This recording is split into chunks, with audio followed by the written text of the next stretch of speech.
Welcome back to Nintagious. How you guys doing? I had to go close the window really quick because neighbors have their dog locked outside again. He's just barking away. Why even bother having a dog? Like why bother? There was now I've seen worse in my life. There was where I lived in Virginia, there was someone down the street who, like, even when the weather was horrible, their dog was tied outside, like, all the time. And eventually somebody called and reported them, and they as I say, protective services. I don't know if that's necessarily what it's called, but someone came and basically said, we're taking the dog away because you guys clearly don't give a fuck about this animal. And I didn't feel bad. It was really sad too because that dog didn't sit outside and just bark all the time. It just kind of like laid there under the tree. You could tell it was like, what did I do to deserve this? So I'm glad that got addressed eventually.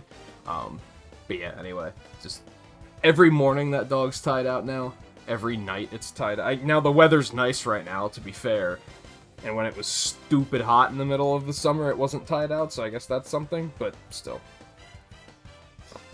Why? If you're gonna get a dog just to, like, be like, put it outside so it's out of sight and out of mind so I don't have to deal with it, then don't get a fucking dog, dude. Like, come on. Why? Why even bother? That tangent aside, let's play some fucking golf. Let's as the stream title says, let's hit the dance floor and chew some fiber. I've been playing some PGA Tour 2K21, and so I've been picking up more golf lingo, and it's fucking weird, dude. I have a feeling that most sports probably have really weird lingo, but yeah, some of the golf stuff in particular, I was like, fucking what did you just say? Fucking what did you just say? Oh, there we go. I'm always worried I'm forgetting a setting.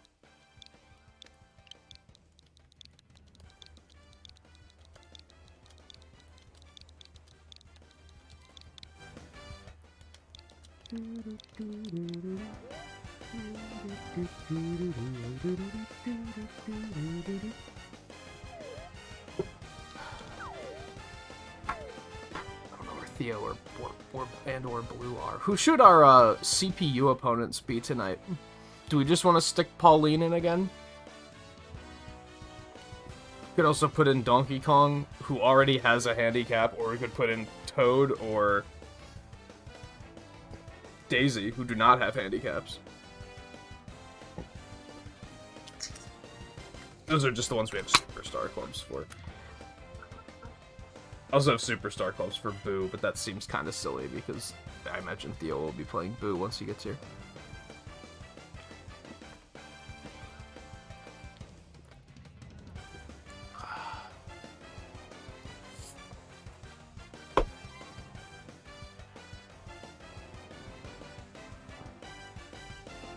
Mino and Volpe, how's it going, by the way? Anyone else who might be lurking around, it's also good to have you. If anyone other than the few people I've mentioned wants to play, like, feel free to say so.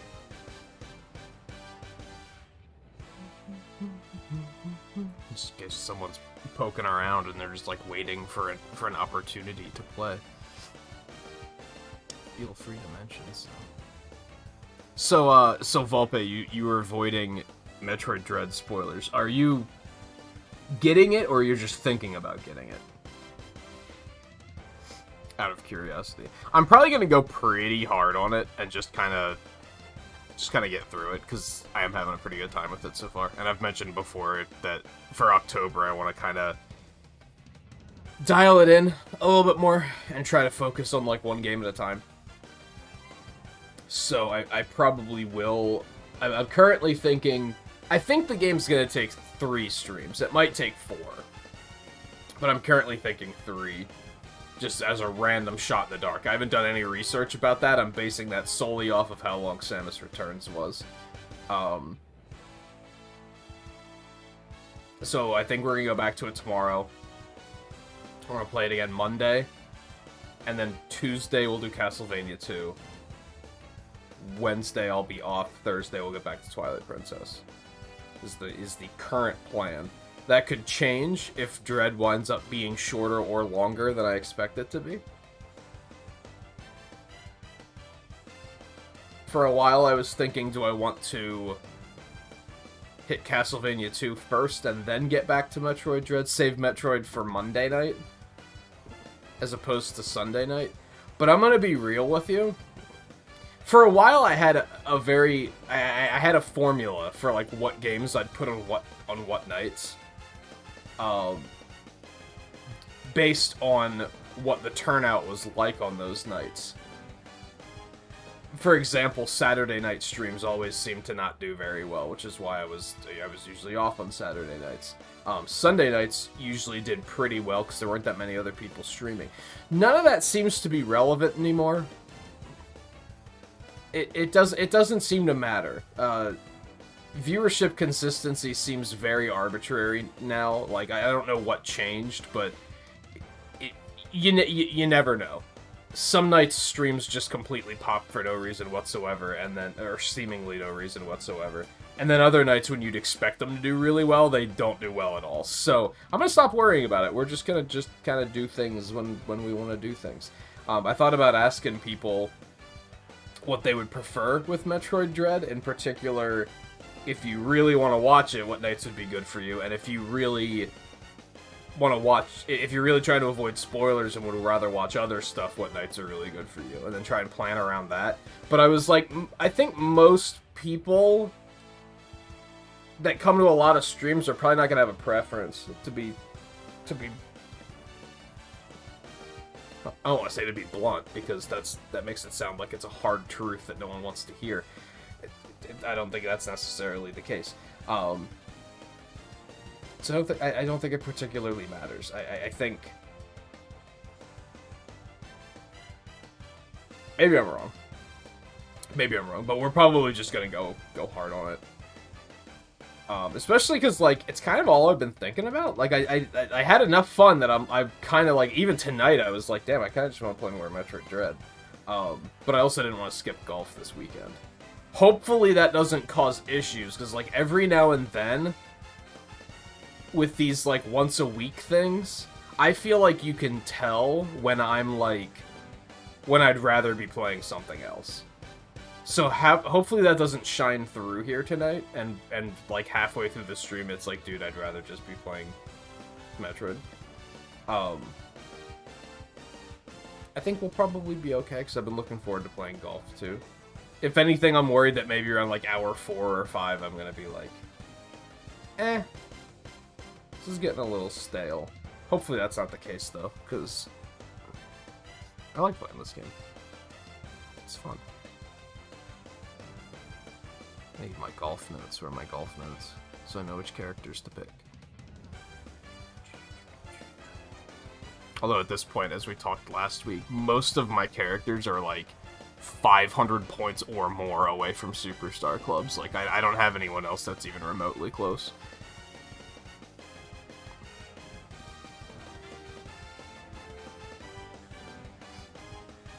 So you were wanting to get it, but you're just not sure if money's gonna fly. That makes sense at your age, honestly. Like, it's kind of wild that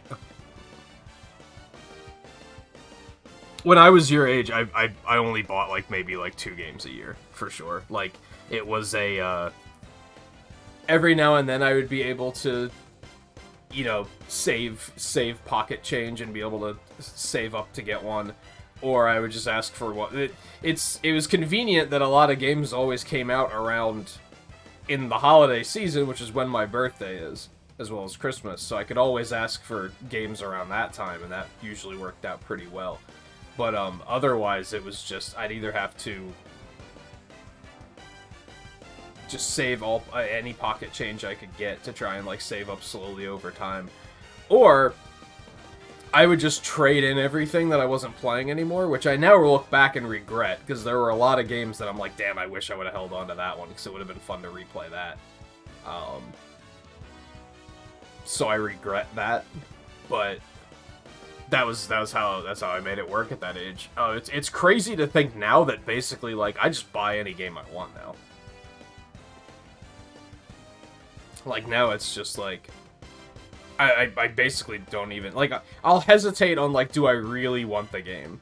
But otherwise, if I really want it, I don't even, I just grab it. I just go. So I guess, like, to a point, it's kind of tricky. I think most adults would not consider the state I'm in to be terribly successful financially. I do, because I compare it to that, and I have the freedom to just buy games I want now, which is like clearly an improvement over like my early 20s when I was just doing nothing but playing World of Warcraft all the fucking time. It's still not, you know, a completely livable wage, but it's like, I can get by, and I don't feel like I'm struggling, so.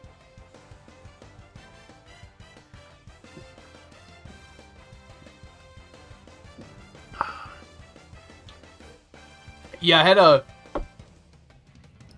pretty realization with the Kingdom Hearts games. I was trying to stall until Theo got here, or at least Blue got here, by the way.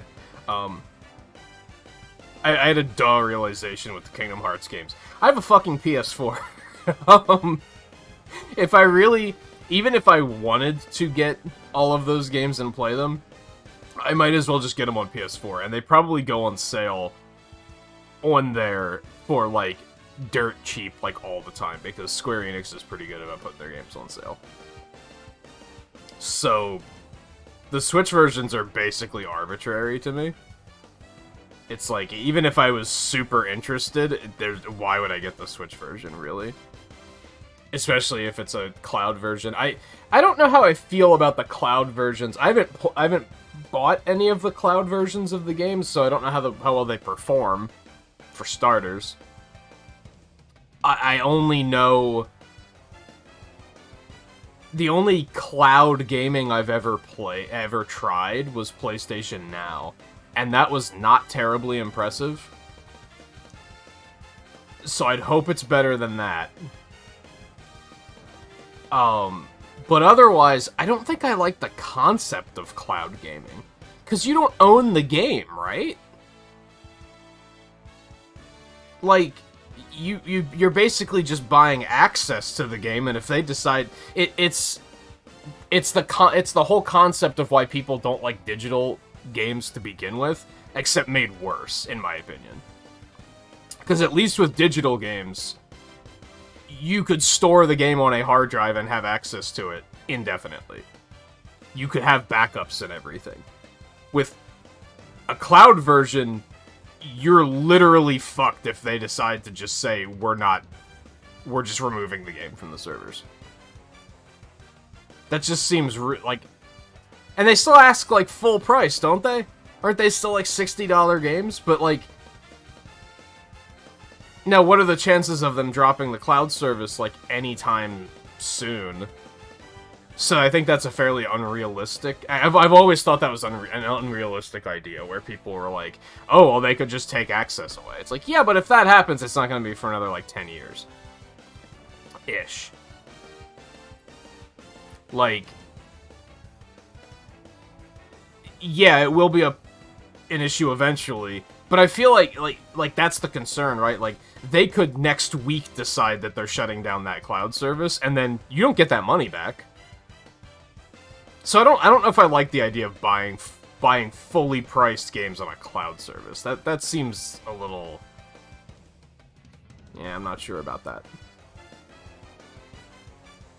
Yeah, it makes sense through Game Pass because it's like a rental service to begin with.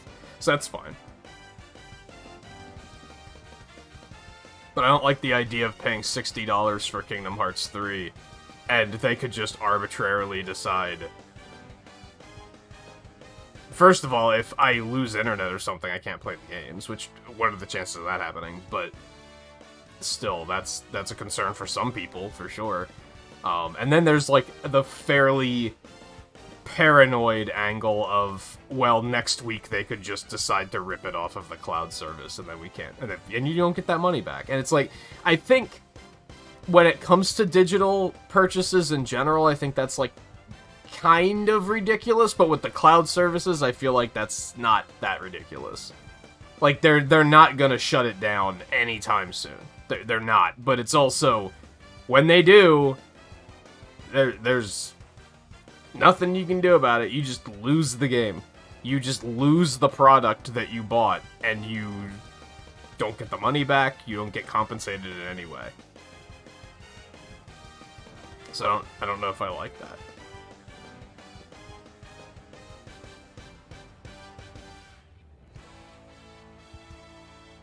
Anyway, it's been almost 30 minutes already, so I guess we'll go ahead and get going. Like I said, I kind of wanted to wait for Theo and or Blue to get here, but they're not here yet. So I know Theo said that he'd be able to stay up pretty late tonight. We still need our AI players. I don't really know what I'm gonna do there. I don't think we're gonna put Pauline in. I think we definitely want to put Donkey Kong in, if nothing else. Am I in the lead? We're both in the lead. Do we both use standard, or do neither of us use standard? How do we want to work that? I didn't think of this dilemma until right this minute. I guess neither would make the most sense. Alright, we're gonna have to let that do that and then back up. We'll put Donkey Kong in. Let's put Toad in. The yellow Toad. I think that's the play.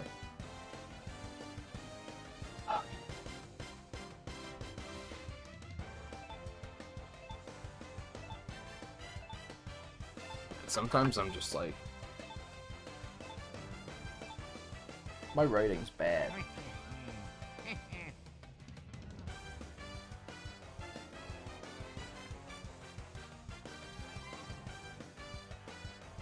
I think we decided last week, no rookie course, no Bonnie Greens, no New Donk City. I guess let's start with Ridge Rock, just because I don't think that's a terribly popular one anyway, so we can get it out of the way early.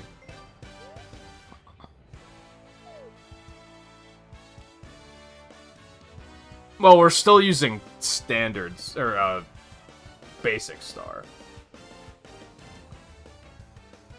I don't know what color to use for Toad. I guess we'll use this, like, denim blue.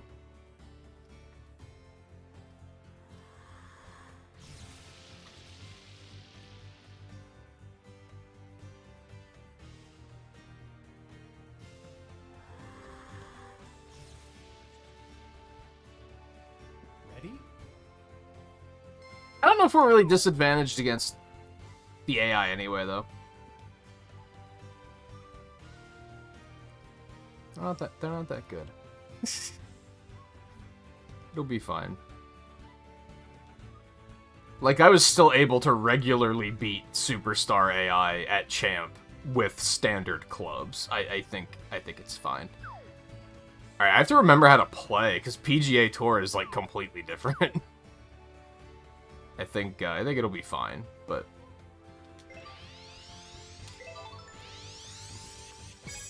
Nice shot. Fuck. Dude, this course sucks now. Fucking wind, like, causes such a problem.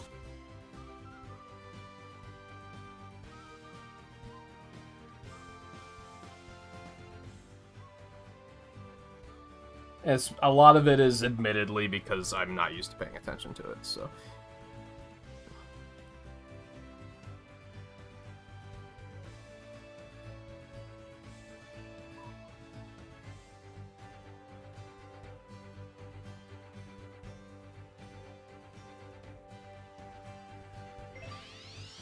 oh, you let the hype overwhelm you and you didn't catch the part about Nice shot. when they said the cloud service.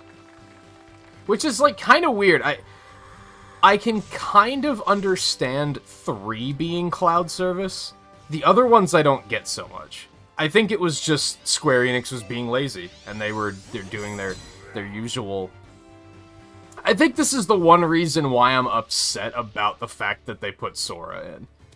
And it's not necessarily that they put Sora in, it's that Square Enix got 4 fucking characters, and Square Enix kind of doesn't give a fuck about Nintendo. And I think that shows. Like, they couldn't even port the PS2 game to Switch. Like, even that, they were like, yeah, cloud service will be alright, right?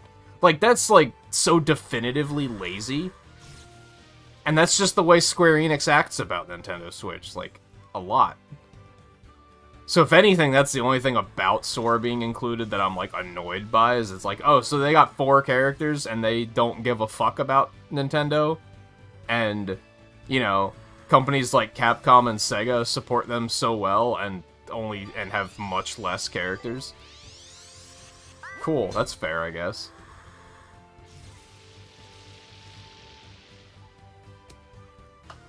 That is unfortunate. I was about to say that was a really good skim, but, yeah, no, you gotta deal with that, so that sucks.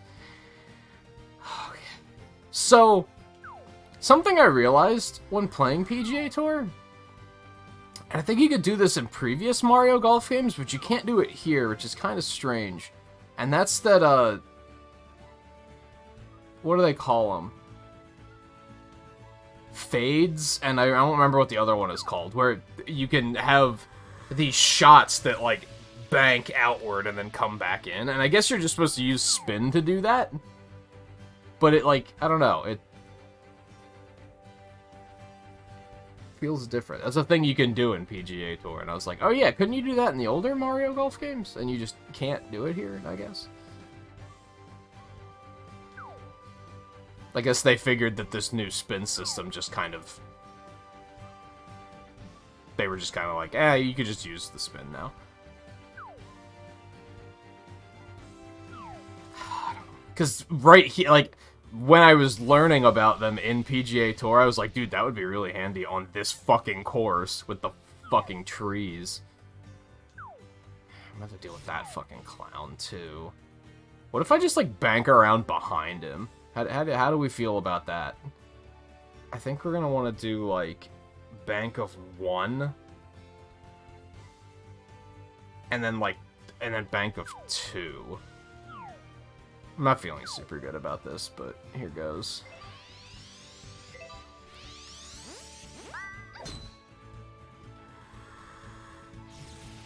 That should have been 3. I still don't understand, like, how powerful banking is. I kind of wish there was something on the overhead that gave you an idea of, like, showed you, like, a cone to show, like, if you do full bank or full spin, this is how far out the ball will go. Gotta kind of help you gauge, like, your overall range. That was an unfortunate shot.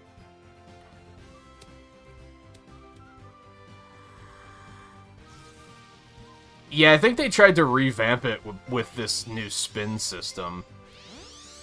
Which I think overall works, because it gives you more flexibility, but...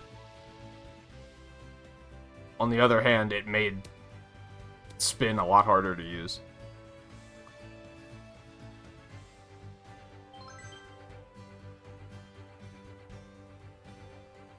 The argument is that they're the PS4 ports. They're still PS2 games. That's not a very strong argument.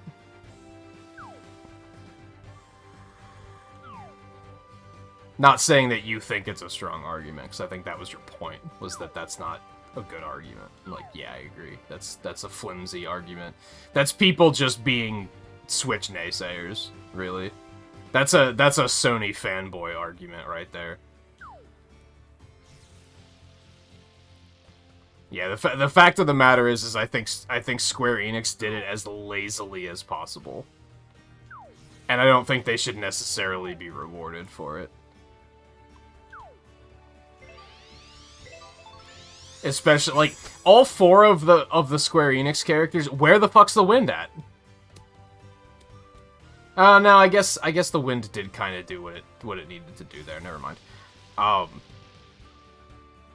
And that's the frustrating thing about the four Square Enix characters, is that, like, Nintendo was basically doing them a favor there, because Square Enix isn't doing them any favors. So that's frustrating. And again, that's... I know that with the second character pack especially, that Nintendo was looking at it as marketing. So as a result, I started looking at it like marketing. And even from the marketing standpoint, I think it's kind of unfair and fucked up. Like, it still doesn't make sense. You gave Square Enix 4 characters, and as much as I don't like Bethesda, they've been supportive of the Nintendo Switch, and you gave them 2 Mii fighters instead. Like, that's pretty fucked up. That's pretty fucked up.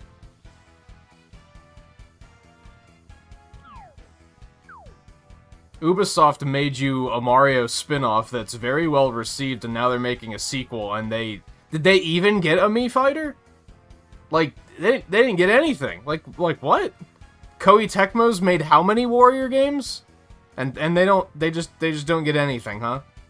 But Square Enix, who does the bare minimum, gets 4 characters. Like, that's pretty fucked up. From a marketing standpoint, that's pretty fucked up. And there's 1 Sonic character. What? There's 1 Sonic character. No, Bayonetta and Joker do not fucking count. Shut the fuck up.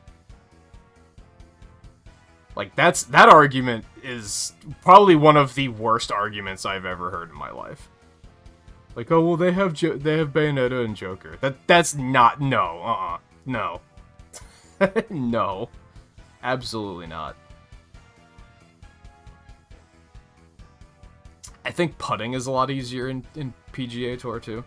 Honestly, I think PGA Tour might be easier than this game. I think these courses are easier, but the actual golf mechanics are easier in PGA Tour. If that makes sense. But I think those courses are more punishing than these are.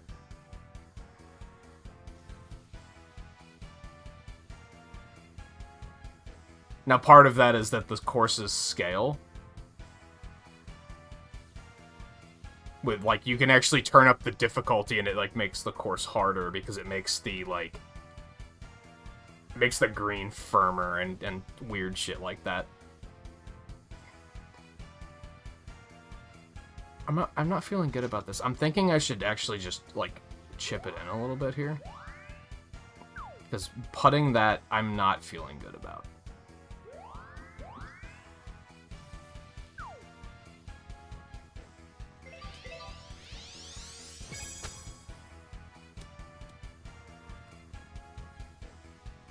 That's a new strategy that I'm trying to do more often. I've done it before, but I'm trying to do it more. Where it's like, if I'm like 90% certain I'm not going to make the putt, I might as well just try and chip it closer instead of trying to putt it in.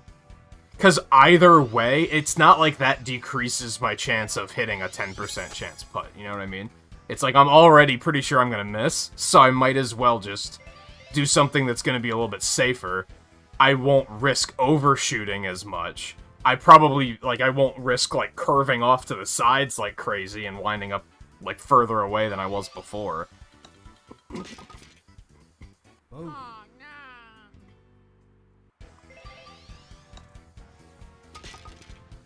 Nice par.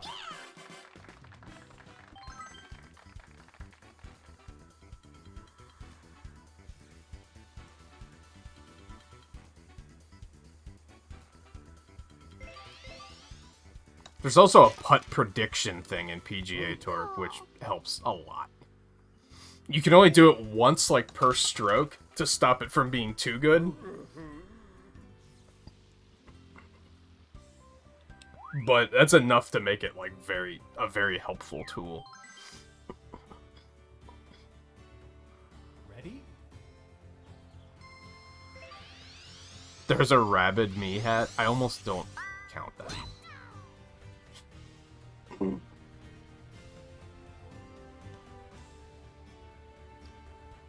Like, I'm kind of baffled that Rayman was not ever added as a character. And I wonder why. I would, now that everything is said and done, I would love to know, like, which characters were, like, almost characters, and for whatever reason, they decided not to do it.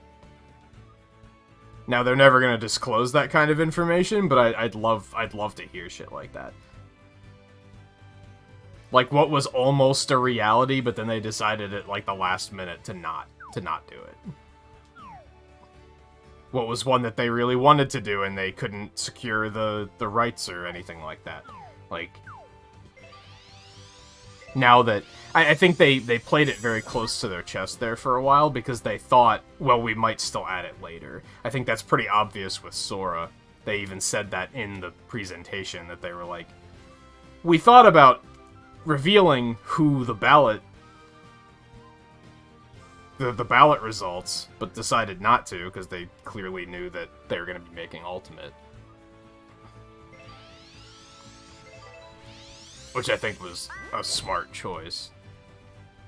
Because it left some sort of mystery. But at this point, and I guess they're still thinking, well, you know, in another 5 years, they're going to have to make another Smash anyway, so they might as well keep that stuff close to their chest and, you know, keep some surprises. Otherwise, it's going to very quickly turn into, like, oh, well, we know who's going to be in the next game, which isn't really that fun.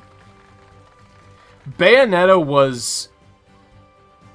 I think she was 3rd worldwide, I think they said, but she was 1st in Europe or something like that. It's been a while, so I don't remember fully. But she wasn't number 1. Sora was number 1.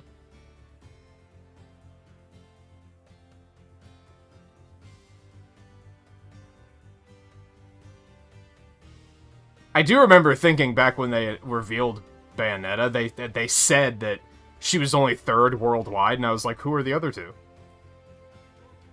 And I'm still like, well, who was the 2nd one? Then. I'm gonna be completely honest, I want to assume it was Banjo-Kazooie. I feel like that's pretty likely. Completely kill it. Nice shot. Oh, I should have killed that a little bit more. Oh, well, that's fine.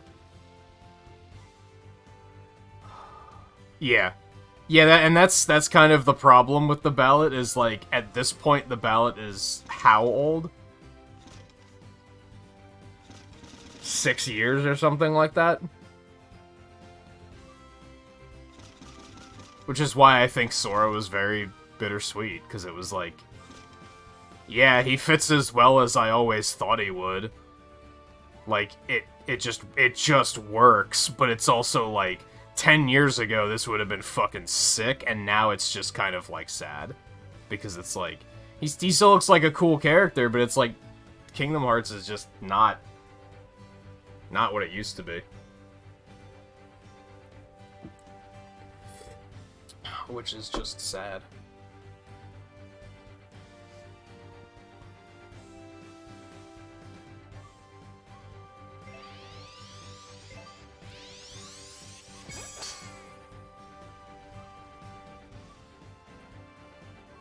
Sometimes curve doesn't make sense to me either. Like, that was 3 bars of curve, and that was all you got out of it? I feel like the game systems in this could stand to be, like, a little bit more responsive. Maybe not responsive, maybe that's not the word I'm looking for. More informative? Stuff like wind and spin doesn't, like... I don't understand how they work. I understand them at their core concept, but it's also, like...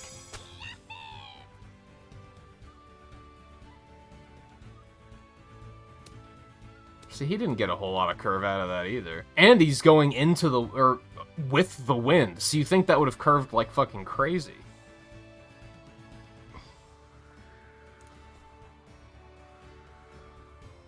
No, yeah, Ultimate's absolutely just to continue. They were basically working on the same game for like 8 years.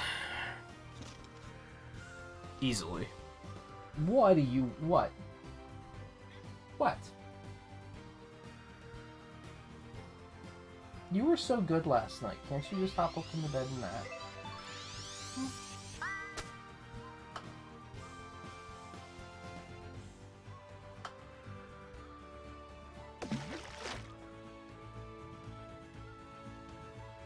Like, I don't doubt for a second that when they finished Smash 4 DLC, they immediately started working on Ultimate.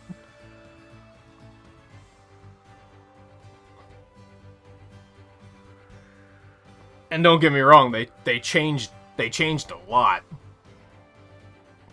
So it's not like trying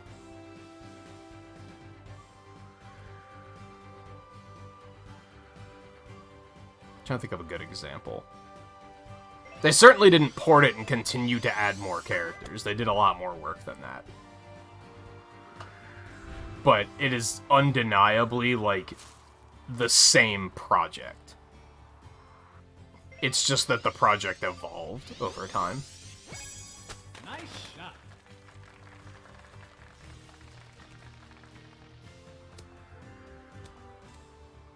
Which is kind of nutty that it, like, it's a project that spanned 3 fucking consoles. That's pretty wild.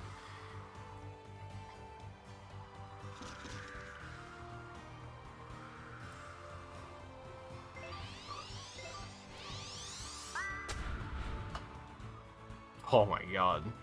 It's a bad place you wound up in.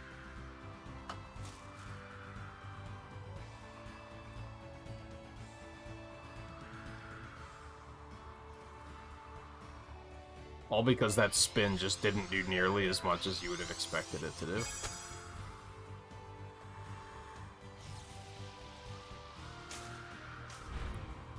Okay. That might actually benefit you? Yeah, because you're actually on the fucking green now. That's wild. You're on the dance floor. As they say.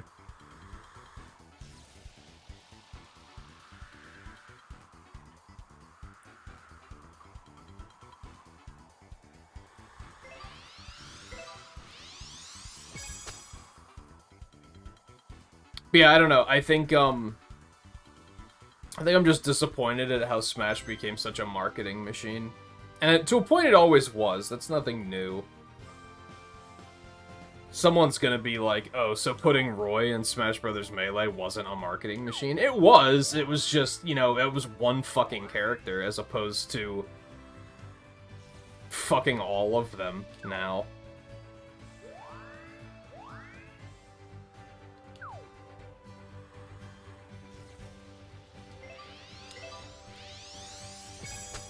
And yet, despite being a marketing machine, there's obvious. Dr. Chimpinski strikes again. That was another good one I heard this morning. And even then, from a marketing perspective, it doesn't make any fucking sense. If they were really tilting into marketing, you'd think that Monster Hunter would have been a character. Like, that's not even looking at it from a perspective of, like, oh, here's a character I want to see. That's looking at it as a pure marketing perspective. Like, if I were even to pick DLC characters based on marketing, I still would have picked different characters. It doesn't make any sense.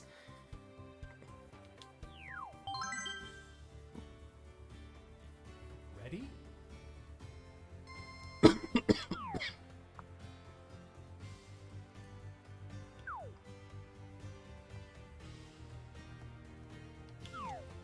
Are you smelling what I'm cooking? This might be a really bad idea, but I think we're gonna do it anyway.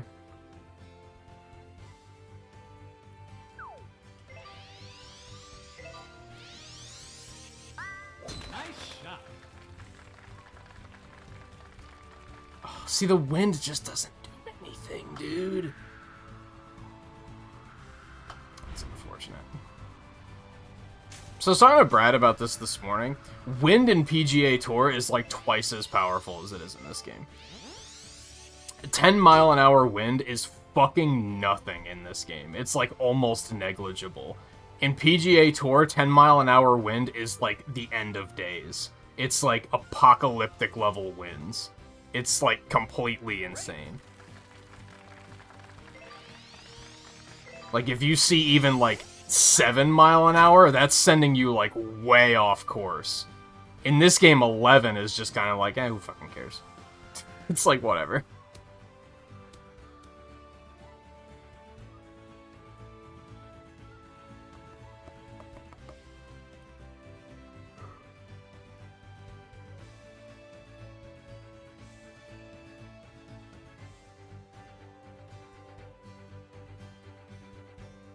I don't know, because the risk section of the bar doesn't seem that powerful either. At times. Sometimes it seems really bad, and other times it doesn't seem that bad. It's very, like... Also, those hitboxes on those tornadoes just fucking suck, is what it comes down to. Like, how did you not get swept up in that tornado? Like, that was a load of shit.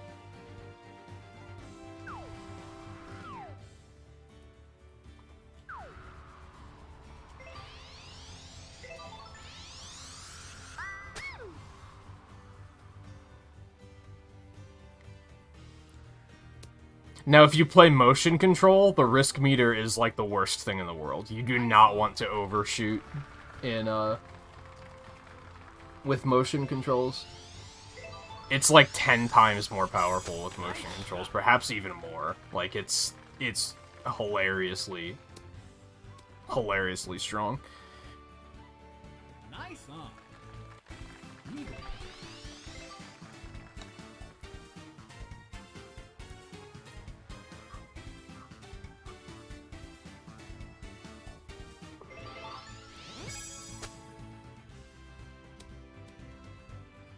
Nice approach. Birdie. I guess maybe the issue is I think maybe they picked Smash characters based on what they thought would be popular, not necessarily... Like, they thought about marketing from the perspective of which characters would sell, not marketing from the perspective of we're giving these franchises a boost to their sales. And that's probably how I would have looked at it.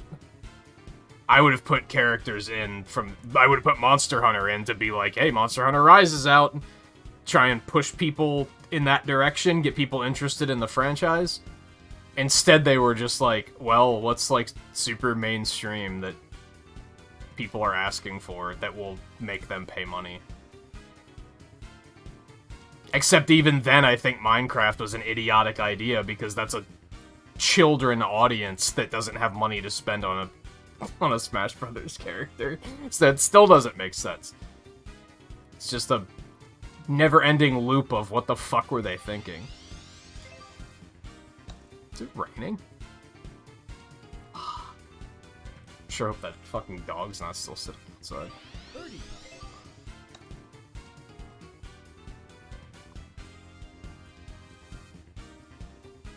Yeah, spin in this game doesn't make any realistic sense. It's not something that an actual player could physically do, for sure.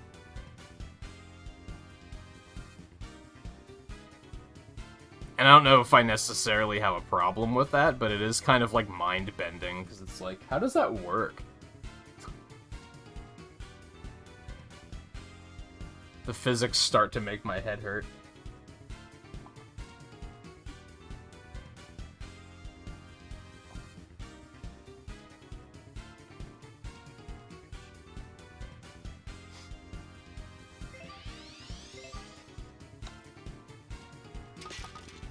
Nice. Oh, 'cause I get what you're saying. Yeah, like, I almost think 4 bars of spin is, like, overkill. What would you need 4 bars of spin for? Because I think, your typical player wouldn't be able to control that much spin anyway. Nice par. I think there are people who, like... I think there were older players that wanted Steve for sure, but I think for the most part it was probably kids that, like, Nice par. don't have the money to spend on it anyway. Which is why they've put 39,000 hours in Minecraft, because Ready? they only have one game, right? That's why I thought putting a Fortnite character in would have been completely idiotic, because that's a free-to-play fan base. They don't have money to spend. It's children that play a free-to-play game. Like, that's a horrible audience to target. That doesn't make any sense. Nice on.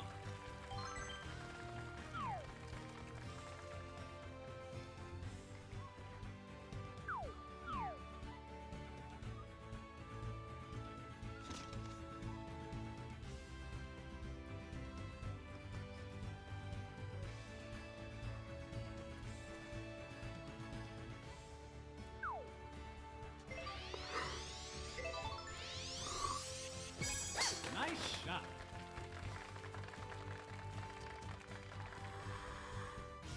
Yeah, I don't know. I would have liked to see more diversity in the DLCs, I guess. The DLCs basically became a third-party showcase, which is like, eh.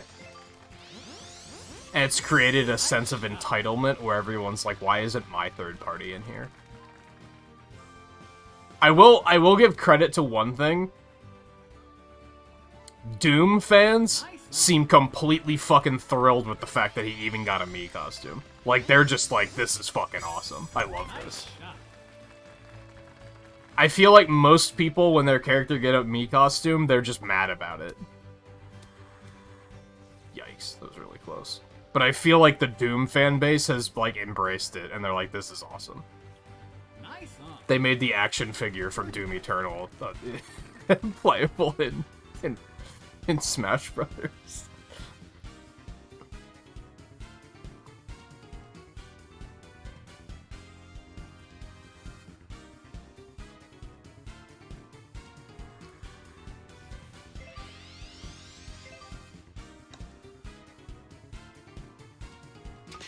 Nice birdie. Birdie. That's unfortunate. But at least he wasn't sandbagging. Birdie. Like that. No, I'll give him credit on that one. I think that was maybe not necessarily sandbagging. That was just... he misjudged the shot.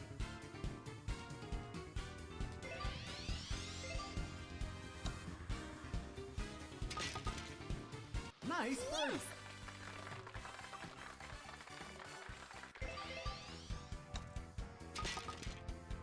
Nice par. I will say again that, like, we talked about this back when the Direct was, which was already, like, multiple weeks ago, right? Nice par. But, at first I saw a bunch of people, like, being real snooty about Bayonetta 3, where they were like, man, look at these graphics. They're not that good. And, like, it was just...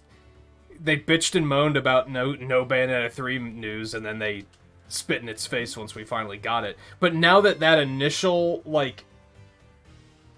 that was only, like, the first day. Since then, all I've seen is Bayonetta fans being, like, super fucking hype about it, and they're gushing about how much they like the new design, like, her new design and everything. Like, overall, just straight positivity as far as I can see.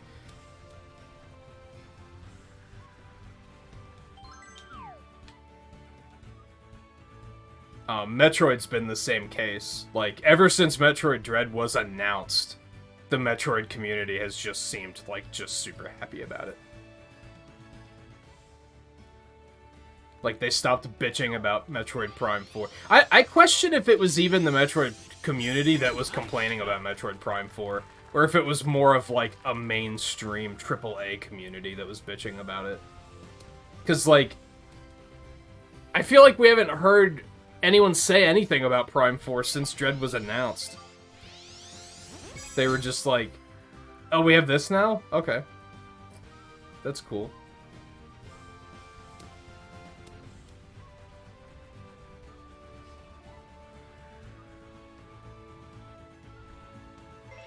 I wouldn't go that far. If they market Prime 4 as aggressively as they marketed Dread, I think it will probably sell better. Because I think it looks like more of a AAA game.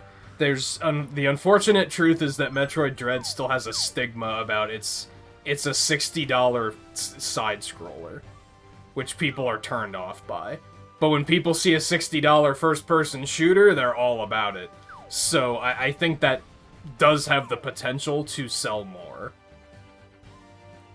But I think I would go as far as to say that the Metroid fans are probably going to like Dread more than they're going to like Prime 4.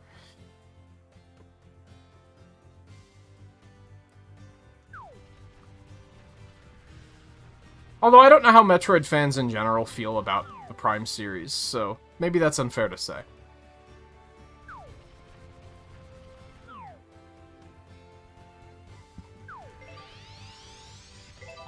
I want to go a little bit harder than that, but that's okay. Excuse me. Theo, how's it going? How did you only just remember it's golf night? You made a big show last night of saying that you'd be here all night. And now this happened? Guy, how's it going as well? Hope the weather situation is toning down.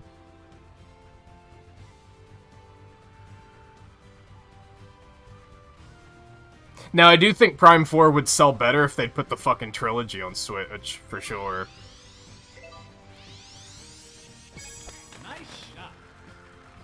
I think if they put the trilogy on, that would immediately boost the sales. Well, see, it kind of depends, though. Because, yes, we're, like, right now we know of it as Metroid Prime 4. But, is that what it's going... The other two games aren't called Metroid Prime 2 and Metroid Prime 3. Isn't it just Metroid Prime Echoes, and Metroid Prime Corruption?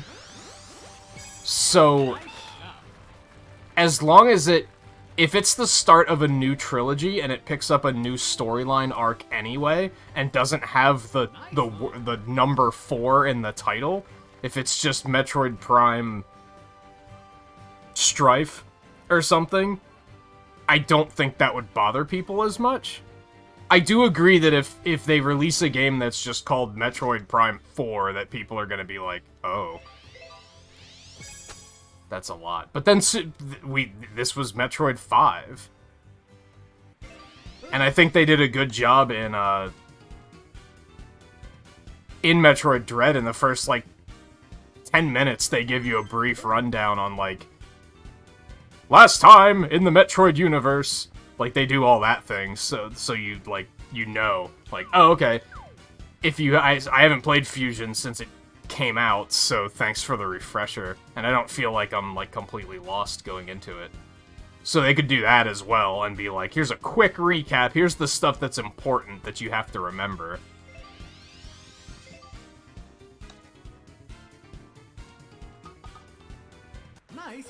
Do they have both numbers and subtitles? I was thinking that on 3. I do kind of remember that being Metroid Prime 3 Corruption. I thought Echoes was just Echoes. But if, as I said, if it's a new, like, storyline arc, then they might not name it 4 anyway. Like, they might deliberately name it something else just to make sure it's obvious that it's, like, a new story.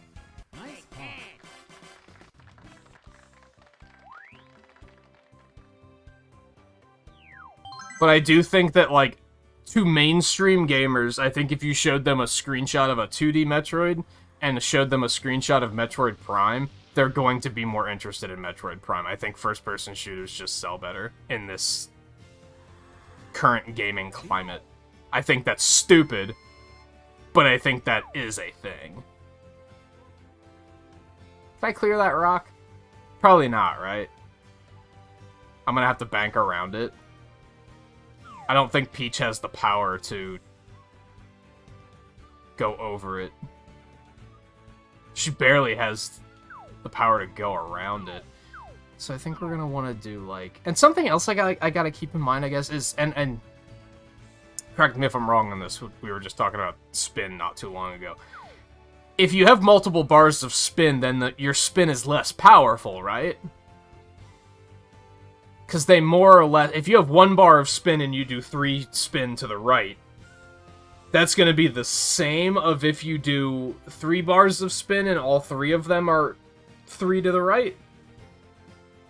Maybe that would be slightly more powerful, but doing 3 spin on one of these bars isn't the same power level as doing 3 on one full bar, I guess is what I'm getting at. I think I'm gonna want to do 2 in the middle, I think is what I'm thinking. I accidentally hit that one on the end, but that's okay. That does look pretty good as long as the wind doesn't blow me off course. I'm happy with that shot. That sucks, but I can deal with it.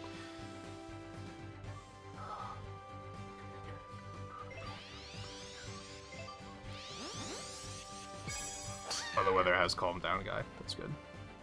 I'll also say that I think to people that don't know what Metroid is, that I think a 3D, an FPS screenshot's going to be more appealing to them. For people that know what Metroid is, yeah, they're probably going to be more interested in the 2D screenshot. I think that's valid. To Metroid fans, a 2D Metroid is going to sell better, but I think to a new audience and a mainstream audience, that Prime might potentially sell better. If they market it just as aggressively as they marketed this one, which they probably will.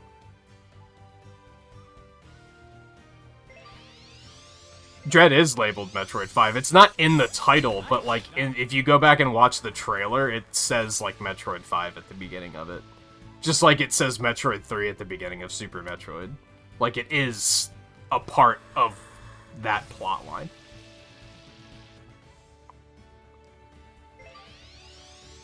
Does Fusion do that too? But I do think that Metroid 2 is the only one that's literally named Metroid 2. But then, yeah, at the beginning of Metroid, at the beginning of Super Metroid, it does, like, come up and says Metroid 3.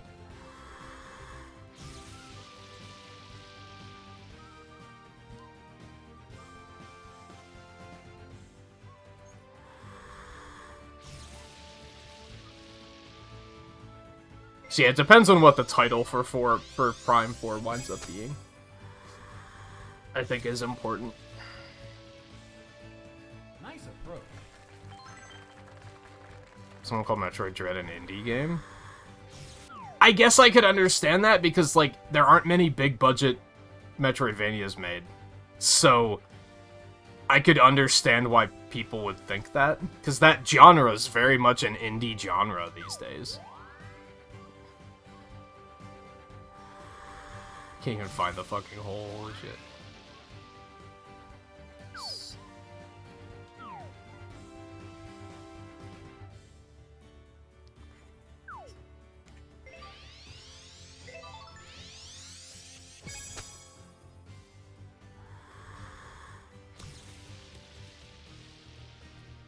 Nice approach. Also, topspin and backspin is like garbage in PGA Tour. Which I think is just this game exaggerating the fact that it's like, it's more cartoony and unrealistic, so we can get away with backspin being hilariously powerful. Whereas in reality, it's a little bit more subtle. Birdie.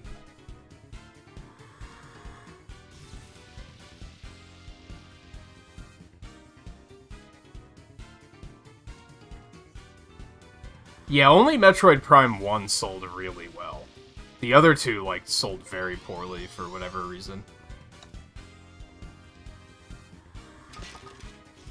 Nice. But yeah, like I said, I think people who know what Metroid is, Birdie. a 2D game is going to sell better to them.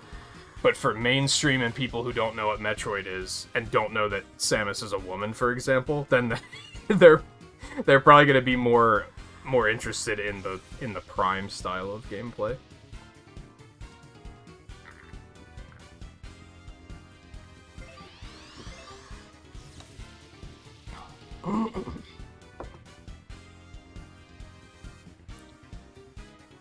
Fusion does say 4 at the beginning of it. I should try and play some of the other Metroids. Like, I have played them. I think I've beaten all of them, but it's been a long time. Actually, I don't think I've beaten Super Metroid. I think I might have gotten lost in it as a kid and I never finished it. And Theo, you asked if you missed any big shots in the first hour. Not really. Not to like lay on the guilt and make you feel bad, but we just kind of sat around and chatted for the first 30 minutes because I was waiting to see if you or Blue would get here.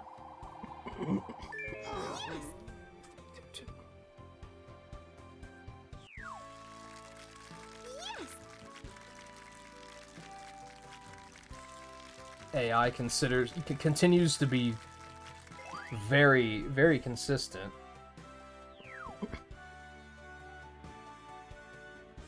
Eno had a really bad time on, like, was that the first or the second hole?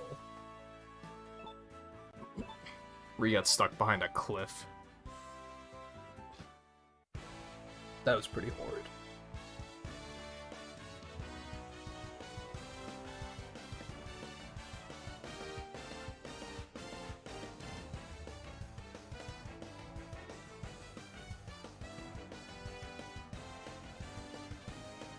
Yeah, it's not the best start.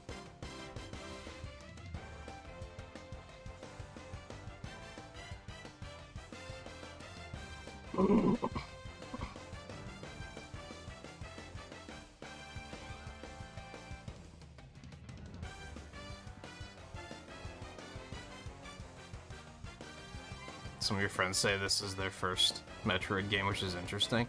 I wouldn't say that. I think that's predictable.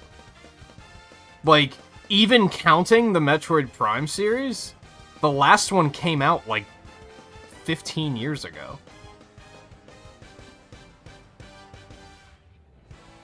Like, this is, what, 19 years since the last 2D game? And even Metroid Prime 3 came out, like... Well, I guess, okay, Samus Returns came out, like, 5 years ago. But that was also a 3DS game. And if we're looking at mainstream gamers, they don't think handheld games are real games. So they probably skipped it. Even though Samus Returns was pretty good. So I don't think that's... I mean... Yeah, I would go as far as to say that's not that interesting. I think that's expected. It'd be like people saying Mega Man 11's their first Mega Man game. It's like, yeah, that was the first one that came out in 10 years.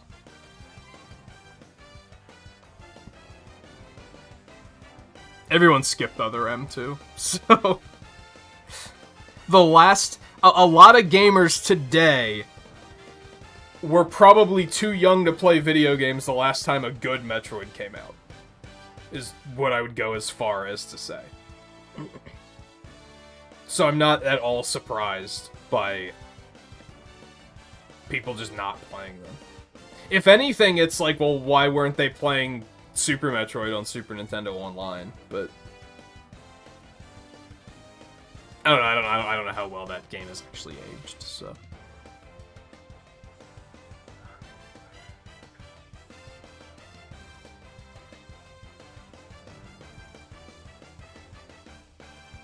Also, hey Brad, how's it going?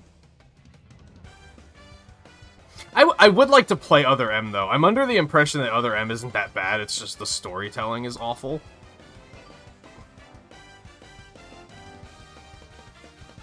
So I feel like I'd probably still potentially have a good time with it.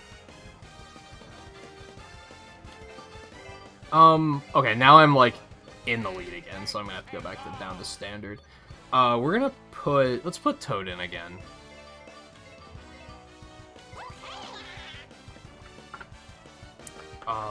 We're just gonna work through the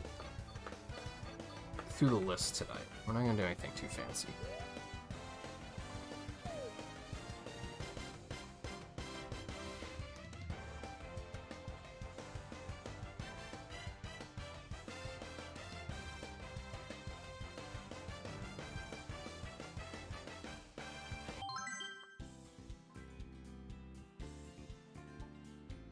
I had a great Dr. Chipinski earlier, Brad.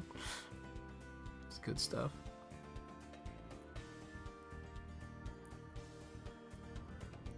Ready? If anything, I guess it would... And this makes it sound like I'm singling out what you just said, Guy, and I'm not. I'm using it as an opportunity for conversation. I think this is all, like, very interesting. If anything, I think it's interesting that you think it's interesting that they haven't played a Metroid game until now. And it's kind of what we've talked about before, whereas, like, the Metroid franchise isn't actually that popular.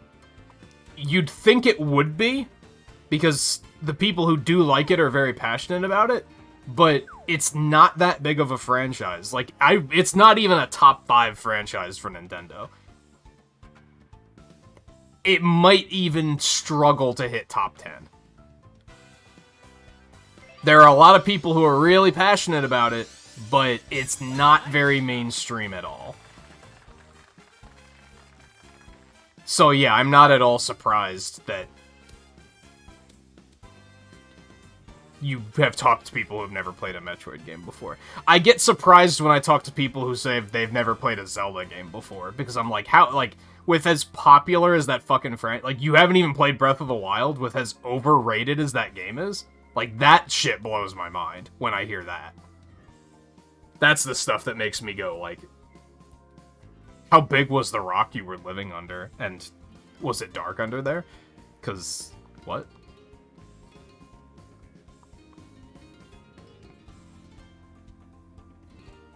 Under the impression that people exaggerate how bad other M is because of their own silly viewpoints on how Samus should be. No, I think it just has bad storytelling, from what I've heard.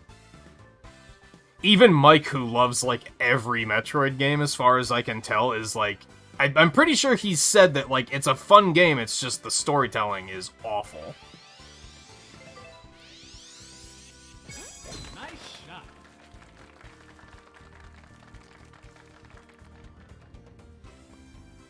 Shots are always a little uncomfortable.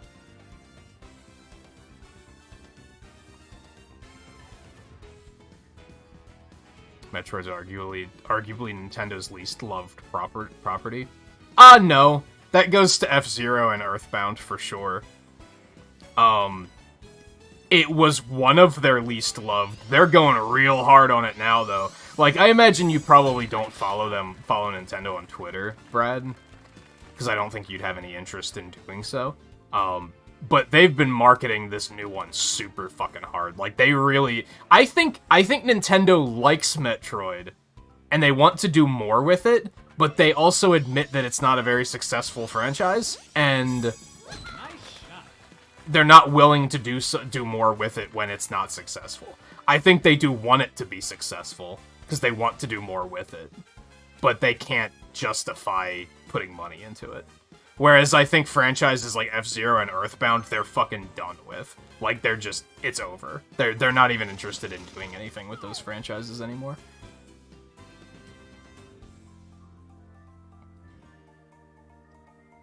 Driving this is maybe stupid, but I think we're gonna do it anyway, because the big dog's gotta eat, or hunt.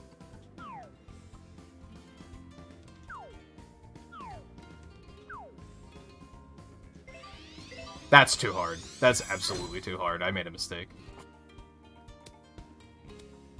It could have been worse. Yeah, I'll take that. I can work with that.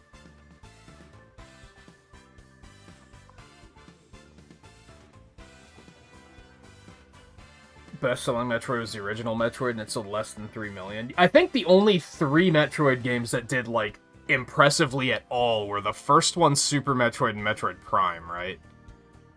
I think those are, like, the only ones that actually sold really well. And even Super Metroid is, like, in 3rd.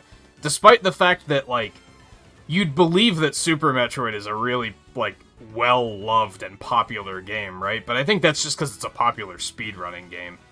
Because, aside from that, like, even Super Metroid was not very successful. I think it's just, at that time in particular, that idea for a genre, like, really resonated with some people. And up until the last 10 years, when indies started making just Metroidvania after Metroidvania, that's when it started to be like, oh, this franchise is, or this genre is, like, something that can be worked with now. Because now, there's, like, so many good Metroidvanias out there. Whereas for a while, it was basically just Metroid and just Castlevania, and I don't even know how successful of a franchise Castlevania is either, if I'm being honest.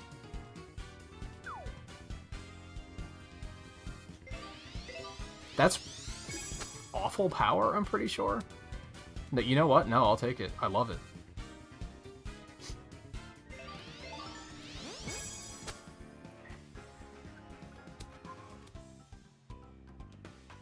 Metroid still has more sales than Fire Emblem overall. Well, that's because all of the Fire Emblem games sold like shit except for Awakening and Beyond, right? Never played Breath of the Wild, you're interested in it, but you're more interested in other games. At this point, I would almost say just wait for 2, because, like...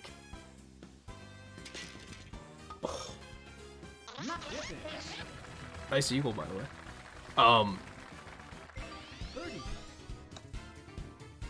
Yeah, that was you made it to the fucking green in one shot? I didn't even catch that. Yeah, I'd almost wait for 2, because, like...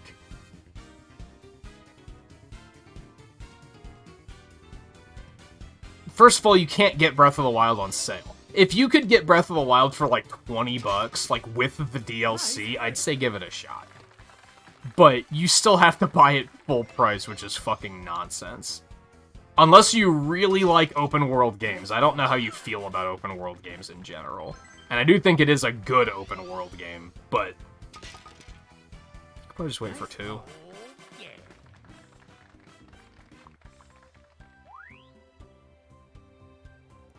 To be fair, Guy, I think it's just... I get what you were saying. I get what you meant. I think it was just maybe phrased oddly. I'm not holding it against you. I was just using it as an opportunity to create a conversation, because I think talking about like the literal popularity and the perceived popularity of franchises is very interesting. Because I do think there are a lot of franchises that are, like, more popular than they actually are, and not as popular as they actually are, and I think people have weird perceptions of that sometimes. Like I said, I think it's an interesting thing to talk about.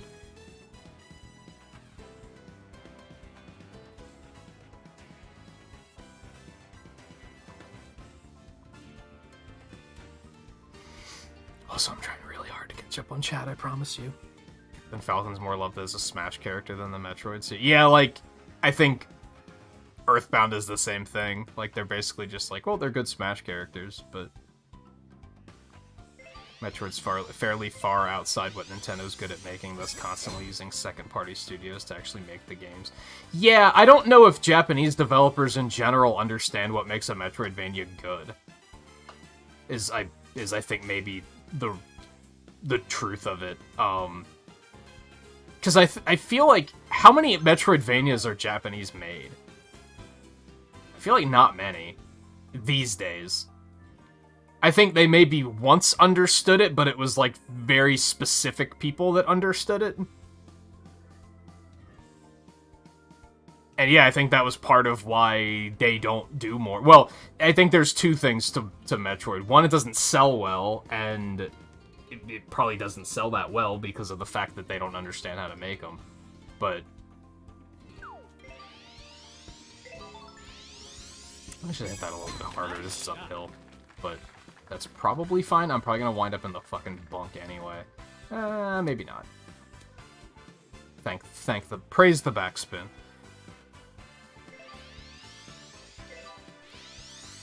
Yeah, I do think Dread is probably going to top Metroid sales charts. Like, just because the Switch install base is really large, and they've been marketing the game super fucking hard. And it's getting good press so far, like, mostly everybody's been like, we like it.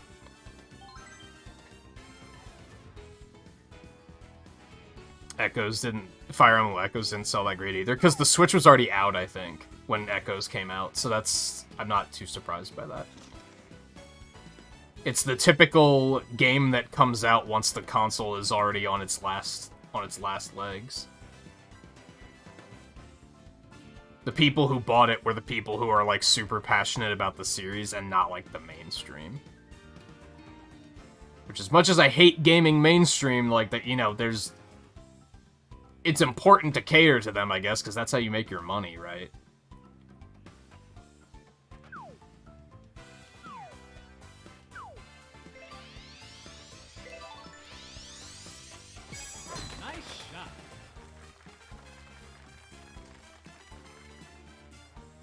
like it. I like it. Nice on.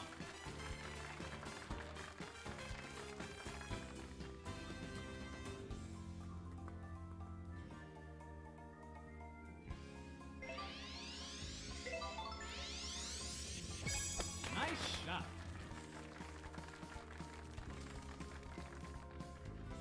Yeah, I do question it, and we talk about, like, game pricing a lot. Nice And it's on. another thing that I think is very interesting. Realistically, as opposed to other...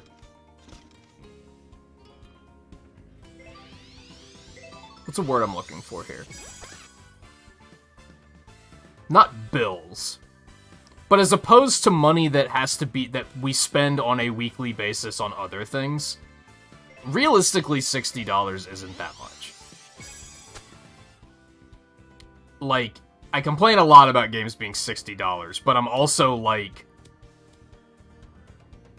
realistically, it's not that much. Like, if you work a job where you have to commute an hour to work every day, you probably spend more on gas every week than that. If you are heavily addicted to smoking, you probably spend more money on cigarettes than that. Realistically, 60's not that much. However, I do think that gaming needs to... Nice. I think the gaming industry needs to, like, question... How do we decide what a game is priced? Because right now, they're just kind of like... $60, please. And... they base that price off of, like... Nice birdie. seemingly arbitrary things, I guess, is what I'm getting at. They tend to not question what the actual value of a game is. They just question, well, like, how good is, like, how high quality is the studio that made it? Like, how high quality of a brand is it? Instead of questioning. And I think I pointed this out, like, last week, and I mentioned that we'd probably talk about it a lot when Metroid Dread was here, because I think that's a good example of... Ready?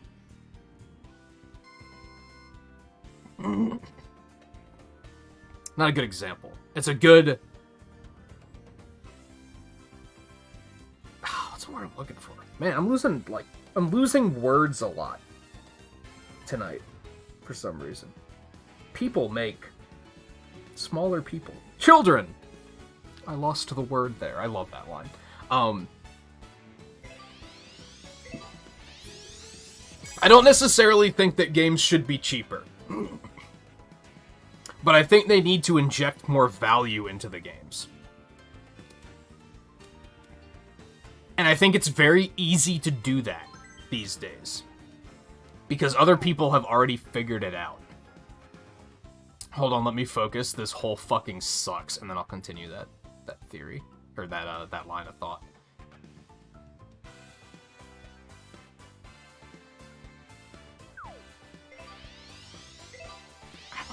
Might be hard enough.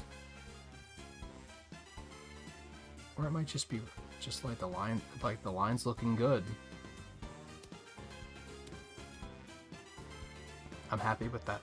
Nice on.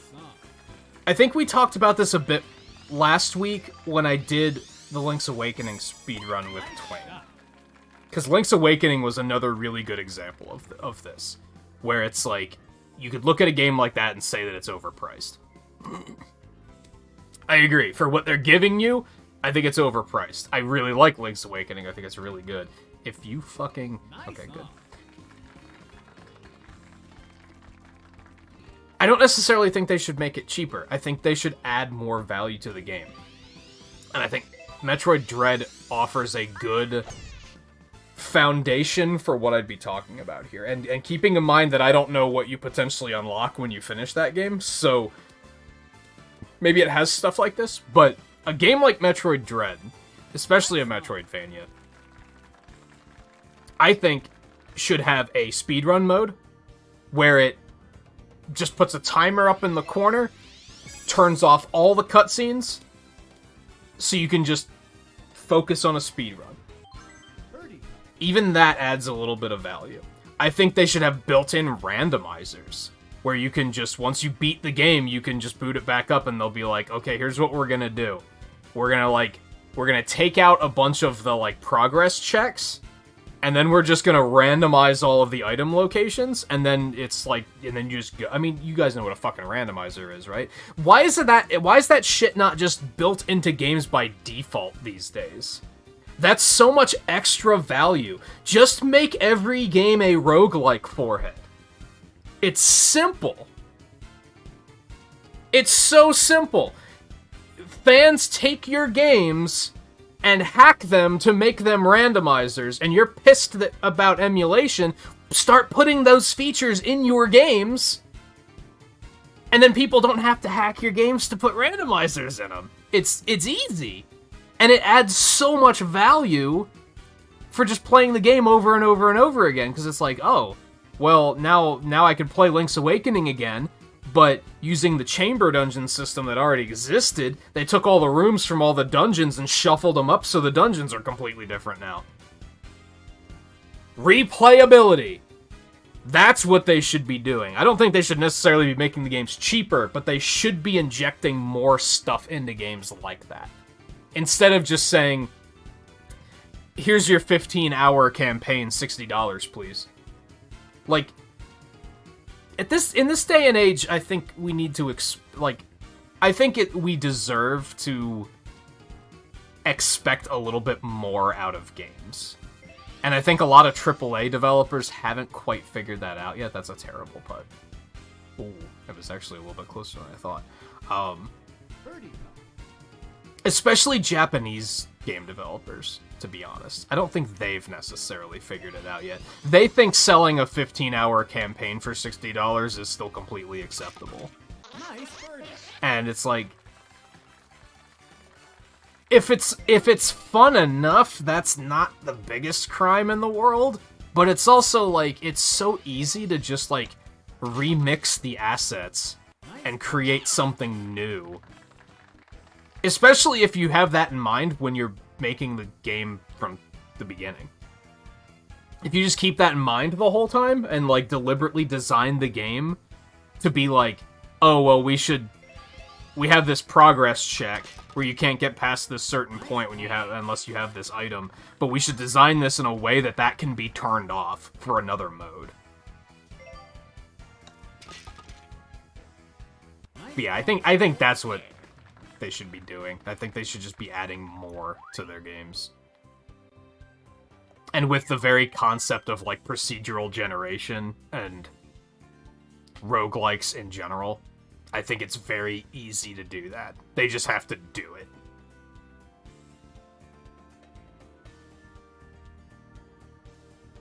Ready? Meanwhile, with Zelda games, they tend to be like, their idea of replayability is like, do you want to play it again except you only ever have 3 hearts and healing items don't drop? It's like, no, that sounds terrible.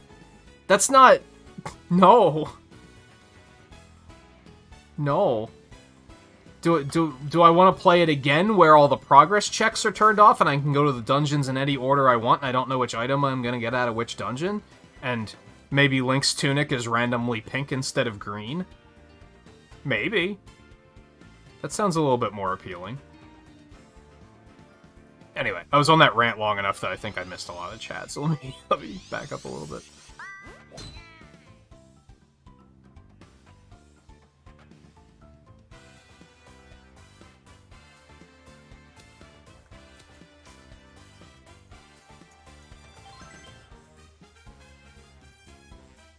Switch has 90 million hardware units sold. I think 3% of that will buy Dread at least. Boom, top-selling Metroid. Yeah, it's that, like, at that number, it's... At the previous sales numbers, that's not difficult to top, for sure. It's probably already the top-selling Metroid. And again, with how they've been marketing it, like, they did that huge thing on Twitch where they gave, like, 8 streamers early access and made it a competition to see who could get the furthest in 90 minutes. That's like, that's not something Nintendo usually does.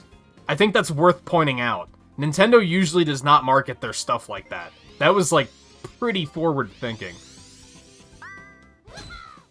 Like, they really want people to like Metroid Dread. I firmly believe that Nintendo likes Metroid and wants to do more with it. It's just, we have to prove to them that it's a franchise they can make money off of. If they continue to see poor sales, they're gonna continue to not make the games, is all it comes down to. I hate shots like this.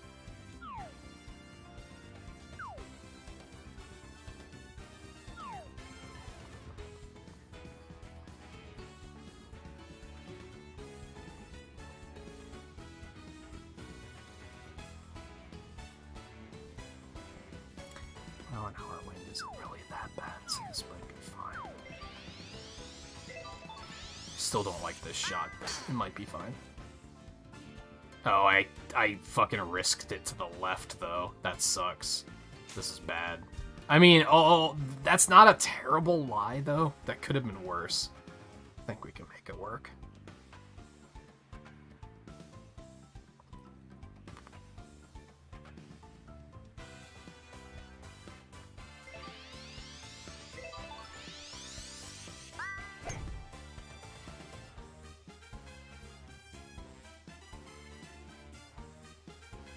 Your mom gave up drinking and smoking for a while so she could afford the 360 that you got on your birthday. Nice. Is she still going strong on that, too?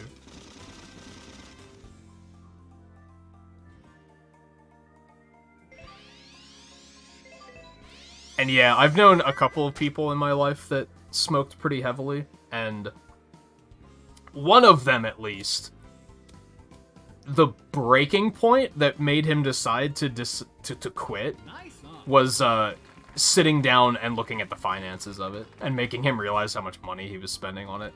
Because it was one of those things where, like, he commuted like an hour and a half to 2 hours to work every day and was always complaining about how much money he was spending on gas. And then one day we were like, do you know how much money you're spending on cigarettes? He was like, no. Not really. And we said it, we mathed it out, and he was like, holy shit, I need to quit. We were like, yeah, they're not fucking cheap, dude.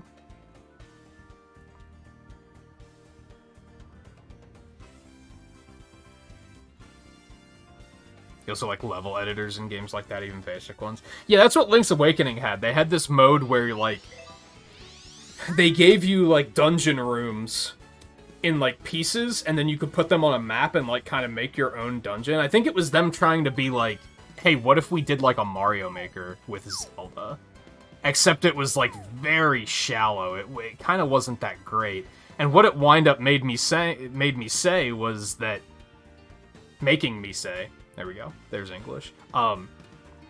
Was why don't you just take those parts and just create a system that randomizes them and prints a dungeon, and then just, you know, make a mode where you boot the game up and it takes the, it just takes the progress checks out, and, sorry,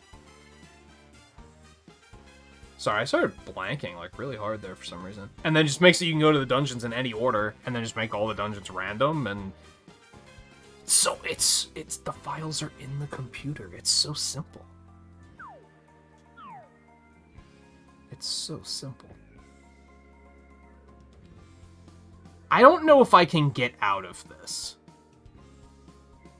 I think I'm just gonna hit that wall, and then I'm gonna be mad. I'm pretty sure. So what we're gonna do is we're gonna try and, like, cook it up this way, and then just tilt it back, like, real hard. And I don't know how I don't feel good about this, but I think that's the option we want to take.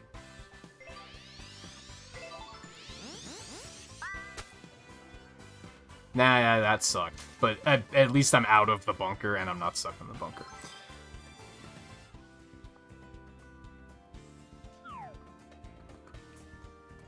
That was my concern, is oftentimes when I land in a bunker, I'll be like, I'll just shoot over this hill, and then, you know, I just hit the hill, and I fall back in the bunker, and I'm like, okay, I'll hit it harder, I'll just try it again, and then I just hit the hill and fall back into the bunker, and then next thing I know, I'm out 4 strokes, so I didn't want to let that happen, is basically I'll take the one stroke to just like get me the fuck out of the bunker. I think I like this idea just fine.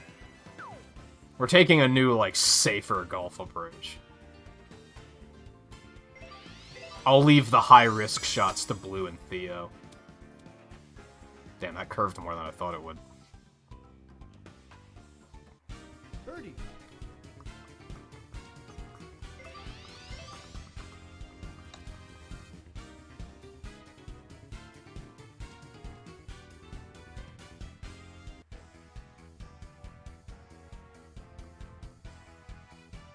What are these messages that Volpe was retracting? I'm gonna go look.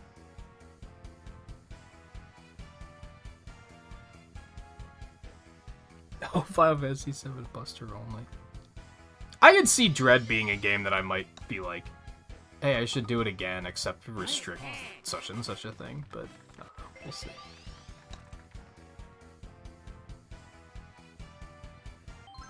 That's right, it's your father that's still alive, right, guy? Yeah, I think I remember you saying that, like, yeah, she quit super hard, but it was too little too late. It's unfortunate. Whoa.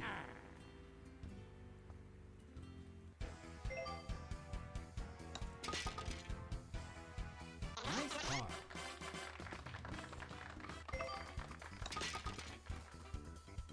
Whoa. Man, what did Toad do? I'm not doing super great on this one.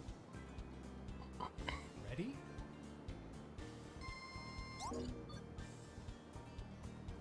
It's still bogey because of that bunker, which sucks. I tend to never do super well with Wario. Perhaps randomly. I feel like whenever I play as Wario, things just don't go very well. That's an unfortunate shot. You just have to hope somebody else takes out that pokey.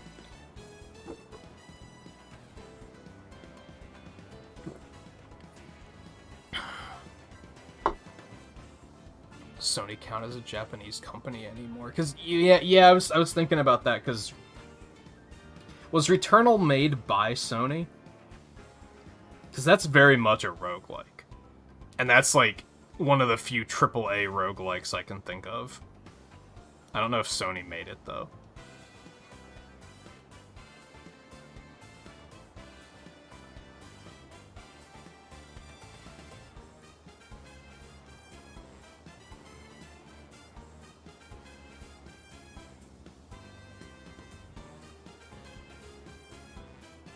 What was the... There's another game that looks... It's more of like a... post-modern, apocalyptic Dark Souls, except you have, like, guns and shit. And that looked kind of... That was, like, a roguelike, too.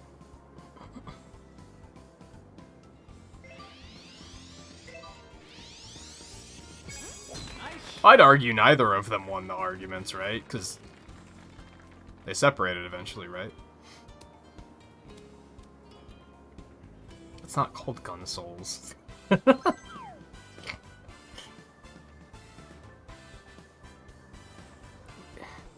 Remnant. I kept wanting to say Revenant, and I was like, that's not right. That's not right. No, it's Remnant from the Ashes. But I think that's an indie game too. It's just kind of like a high budget indie game. So now I'm paranoid because we have this fucking sandstorm, wind going at us right now. So fucking 20 mile, like PGA Tour doesn't have no 20-mile-an-hour wind. That's for goddamn sure.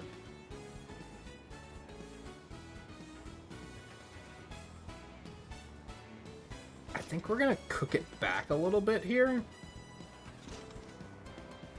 I'd like to hit that portion to the right, but I don't think that's terribly likely.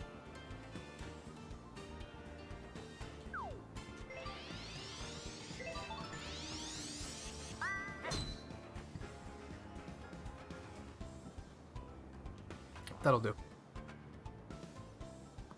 Does Bloodborne have guns? That's not what I was thinking of, but...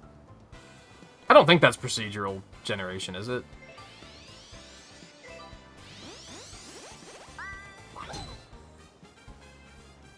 Hell, honestly, that would be a really good thing for Breath of the Wild, too. Because, like, Breath of the Wild already just doesn't fucking have dungeons, right? So, if you're not gonna have memorable dungeons, you could at least make some that are randomly generated. And I think that's something else that, like, open-world games would really benefit from. Because open-world games tend to be games that people replay over and over and over again. Which is fine. But, like, imagine if every time you booted Breath of the Wild up, it put the 120 shrines in different spots. And, like, they were different dungeons each time. Instead of being the same one every single time. That's such a simple change to make. All you have to do is make, like, 200 possible shrine locations, have it pick 120 of them when you boot the game up, and then just shuffle the shrines around and put them in different spots. It's, like, so easy. It's so easy. And that would add, like, so much replayability. Because then it wouldn't just be the same thing every time. I don't know. Maybe I'm, like, underthinking it. Maybe it's actually not that easy, but I feel like it's that fucking easy.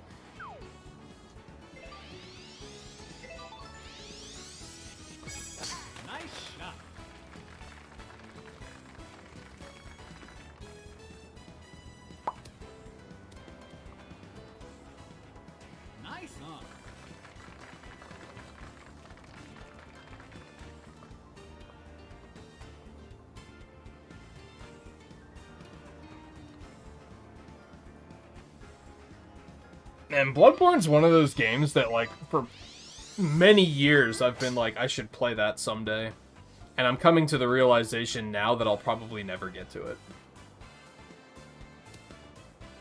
And I guess my interest in it isn't that high. I would say that the game that I want to play the most that I'll never make time to play is probably Xenoblade 2. Like, I really think I would like that game if I would get it. But it's like... It's such a big game, and there's so many other things to do that it's probably just never gonna happen. This shot sucks. Like, you're gonna hit that thing.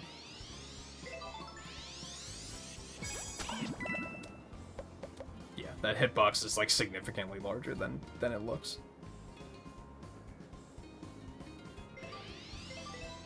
Hey Danny, how's it going? It's going pretty well so far. Gearing up for a break after this one, probably.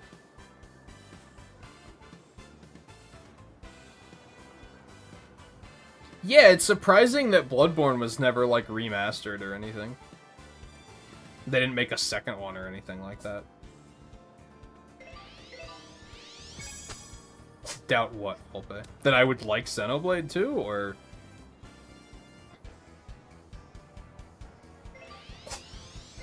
Bless you, kitty.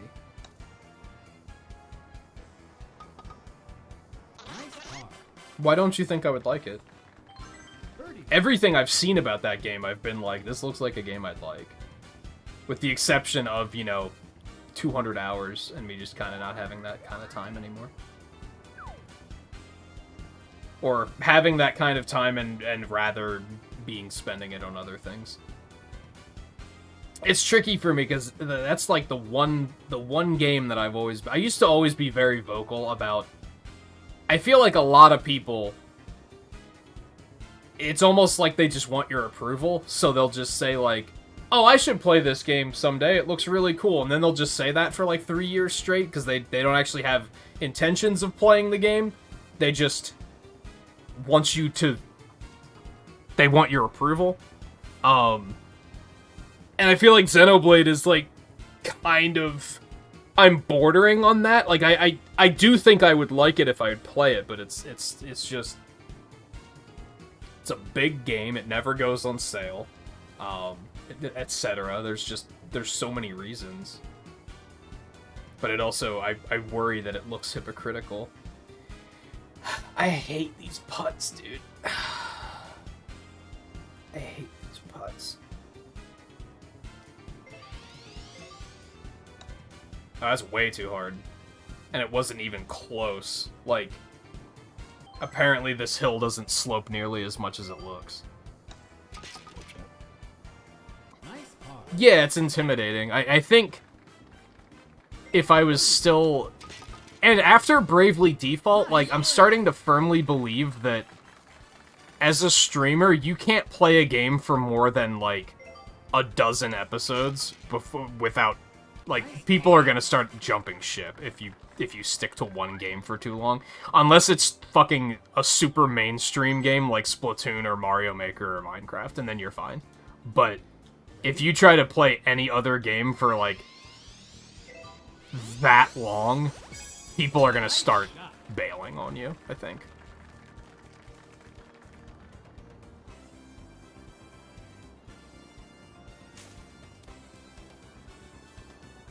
They probably would say it's criminal, though I've never played them. I have no interest in playing The Last of Us, like, at all, which a lot of people would probably disagree with. Because apparently the first one was super good, but everything about the second one sounded horrible, and that's made me just not want to even bother picking up the first one. I at least have an interest in playing the other two, it's just, the interest isn't high enough for me to be, like, for me to put other stuff aside. They're on the list, like, perpetually. They're on the list of, hey, you should do these someday. But it's just a matter of, well, when am I going to have that kind of an opening? I honestly think playing Bravely Default for, like, 3 months straight was, like, kind of a mistake. Because I could have been doing so much else with that time. Like, I could have played, like, multiple other games in the same amount of time. Now, for the most part, I had fun, so it doesn't matter, right? It's still, like, I liked the game. I don't regret playing it, because I did have a good time, but it's just... I don't think it did the channel any favors, and it set my backlog into fucking overdrive. There's just, like, so much that I could have done with that time. I think I'm going to, like, really avoid playing games that are that long again in, like, the near future. Something Brad's been playing the Trials of Mana remake recently, and you guys remember I played the demo of that on a demo stream, and, like, I liked it. It was fun. It wasn't like, oh, I gotta buy it right away, but it was, like, it was not bad. But watching him play it, I'm like, this looks like it would be a fun romp that is going to maybe be like 30 hours. It's just going to be an in and out kind of thing, which is like, that's fine. That's the sort of stuff I want to do, especially when it comes to JRPGs. I don't want to be wrapped up in another 120 fucking hours of one. It's just asking a little much.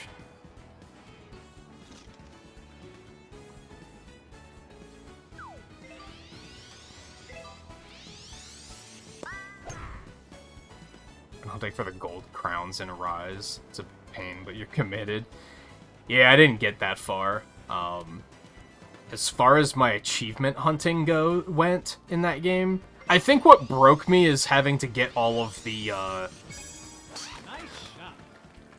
the fuck were they called? Like, the wooden carvings that you had to play the lottery for. I was like, dude, this sounds, like, just awful. Like, I'm not a big fan of achievements that are that luck-based. And that was kind of what made me say, like, okay, I'm probably never 100%ing this game, so why even bother gunning for the other achievements?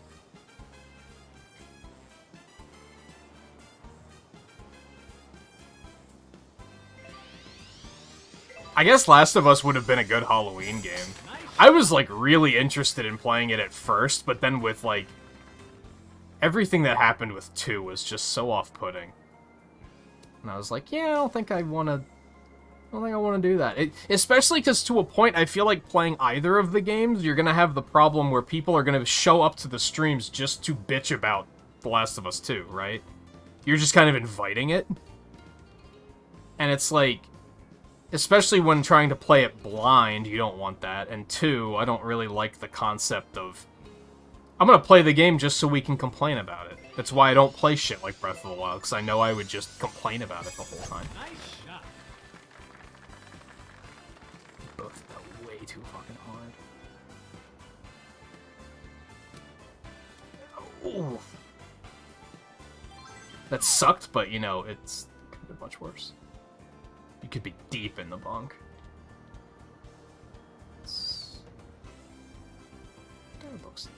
It looks good.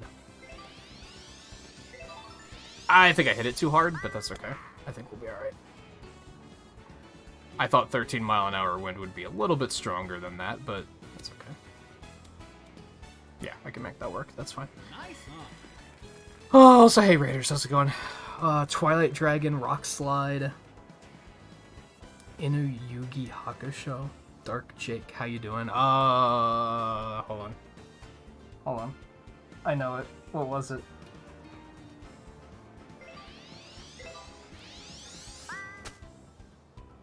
Fuck, there was only 2 people live when I woke up, and you were one of them. And I was like, oh, that's cool. Completely forgot what you were playing. Completely forgot. I hope it was a good stream, regardless, though.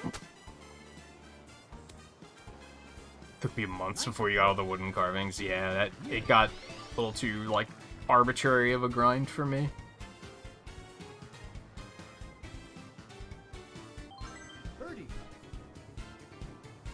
Especially because I didn't start to even think about doing... Oh, the Castlevania Advanced Collection, that's right. That's right. Yeah, I hope you're enjoying those. I just started playing the Anniversary Collection, and if that goes well enough, I'm planning on picking up the Advanced Collection after that. Had you played any of those before, or are those all blind?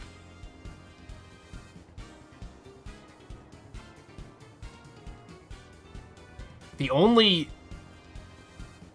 It's kind of interesting, like, the only Castlevania games I played were the DS ones.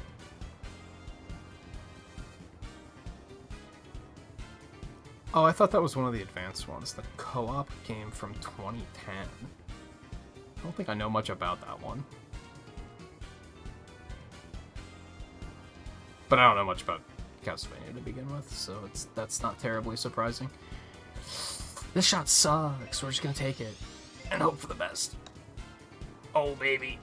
Oh, baby. You've got to be kidding me.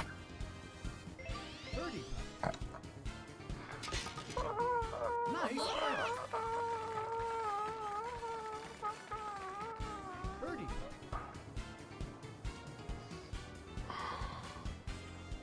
It's fine.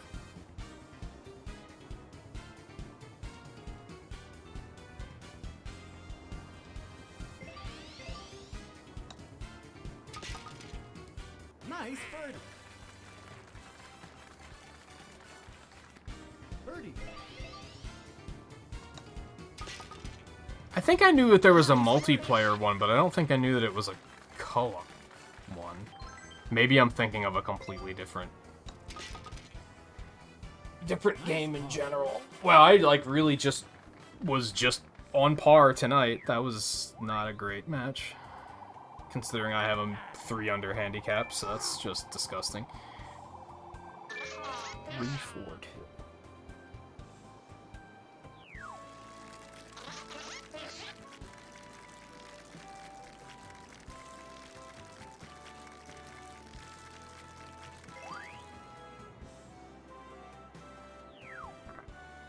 Alright, let's head back to the lobby for a second. We are going to take a quick break. I'll total up scores and everything.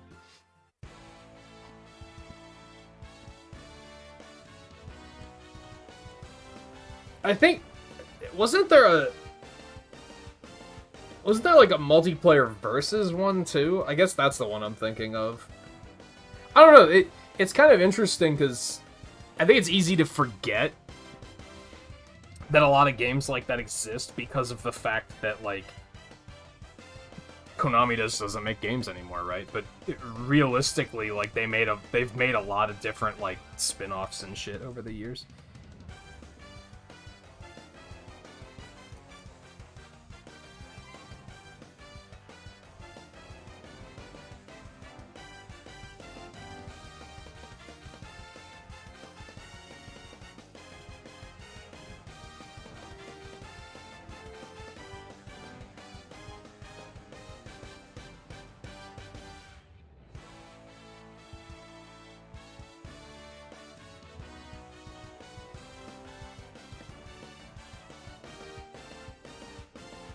Code shot. Wow, -2. What a fucking surprise.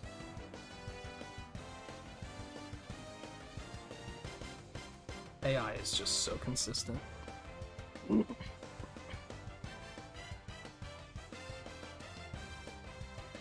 Yeah, Yu-Gi-Oh! And slot machines is basically all they're interested in now. Well, there's like rumblings that they're starting to think about getting back into games. Not to like get anyone's hopes up, but there's been some believable rumblings.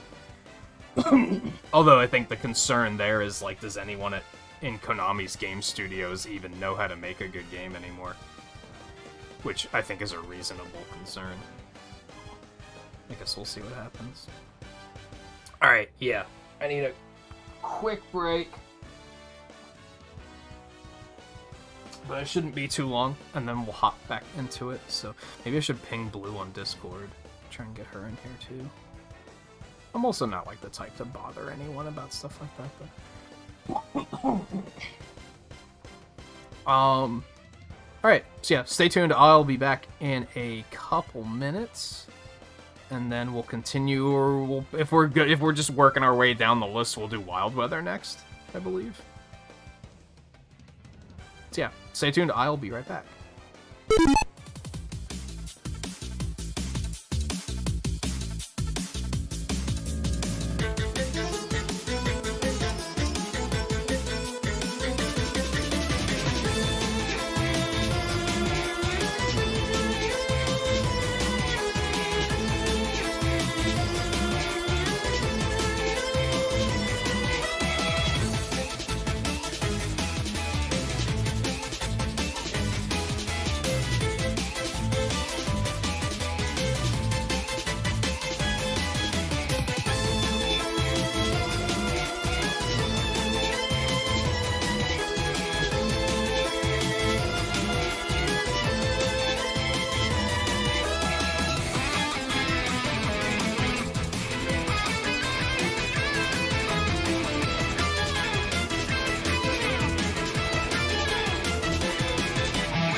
Check something before I came back from the break. I forgot.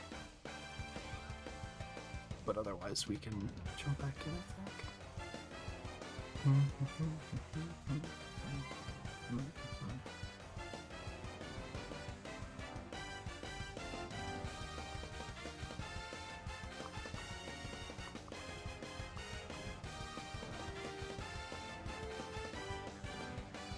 Oh, one of the Game Boy Advance games is called Harmony of Dissonance. That's what confused me. I was like, there has to be one with a similar title, and that's what confused me.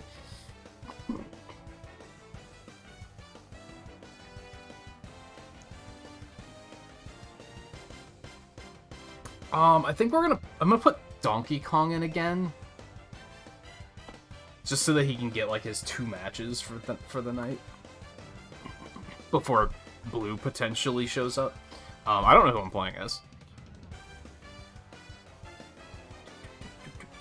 Yoshi? Okay, Yoshi.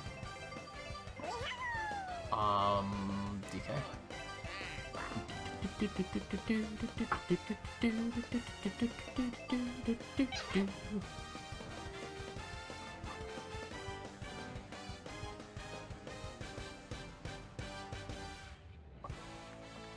Wild weather, 6 holes, random, off.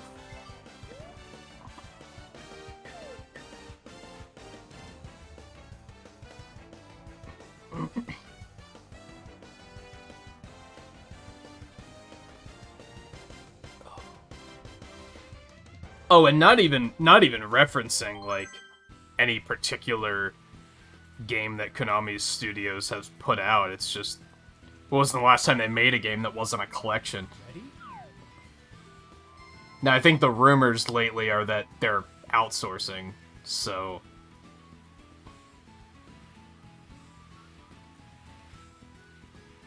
I do think as long as they get people who are passionate enough about, like, the original games, that it could potentially be fine. There are other instances of that being a thing.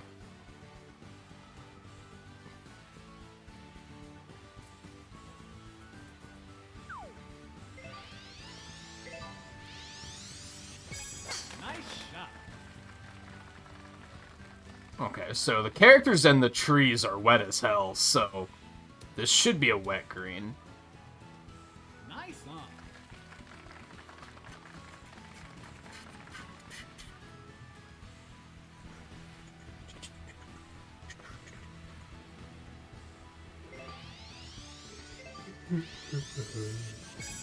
Nice shot.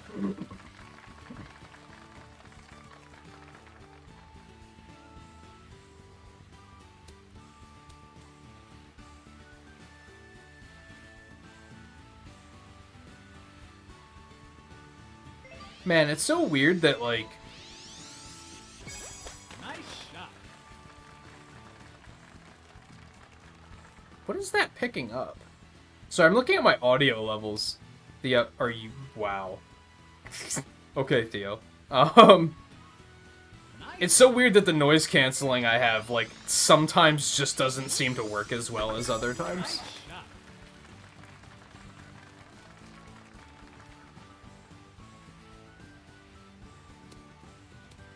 Like, right now it's picking something up, and it's like, there's no noise in the room right now. Like, what is it picking up? Hopefully it's, whatever it is, it's still, like, quiet enough to not be an issue. But it's so weird that sometimes it, like, is almost more effective than other times.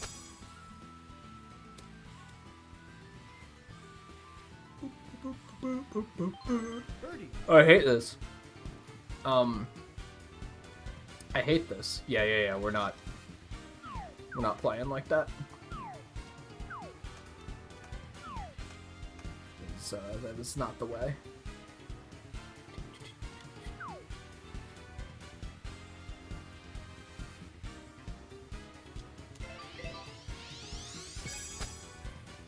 God, the wind carried that way more than I thought it would. Birdie.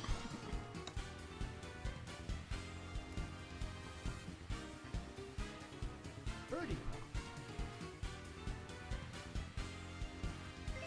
I'd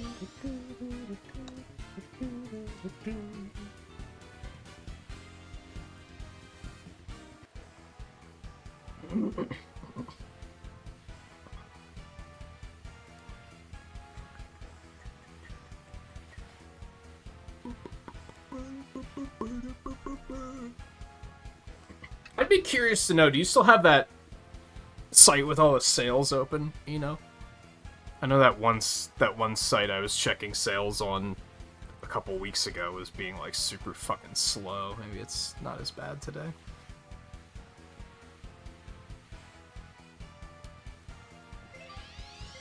I'd be curious to know, like... I feel like Konami games are another good example. So, for those of you that just came in on the raid, we were talking about this a little bit ago, and this site still seems to be really slow, so this is probably not a great way of doing it. We're talking about how, like, Metroid is, like, nowhere near as popular as or successful as a franchise as some might think. And I feel like Konami franchises are probably similar. I'd be curious to know, like, how those games have sold over the years. Because with the way people, like, rabble about them, especially Silent Hill and Metal Gear, you would think that those games are, like, super popular and super successful. And I question if that's, like, actually the case. I'm curious now. Ready?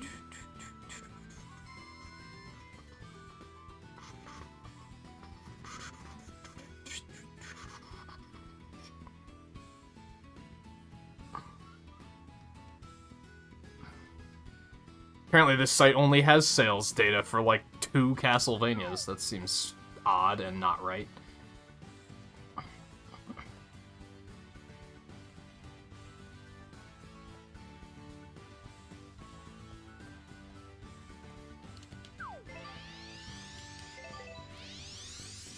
Nice shot.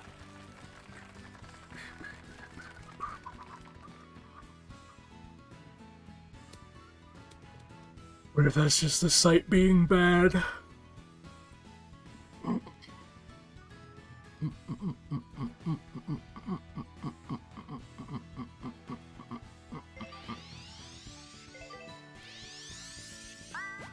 Yeah, I saw a couple months ago that they showed the first trailer for that new Ghostbusters, and I thought it looked pretty good.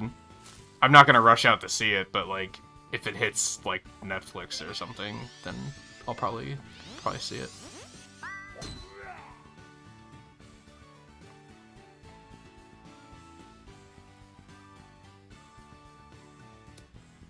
Well, apparently the first Metal Gear sold 57 million. That's not a little. And then every other game is, like, under 7 million, apparently.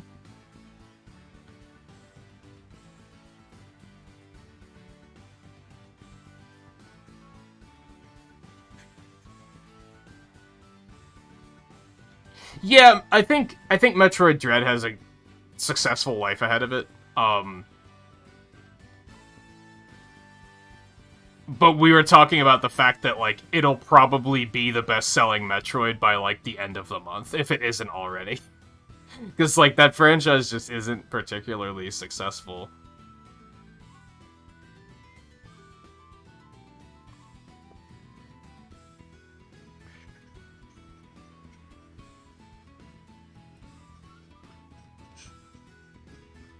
Oh, wait, hold on.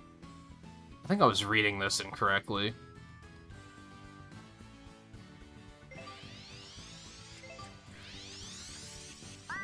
Nice shot.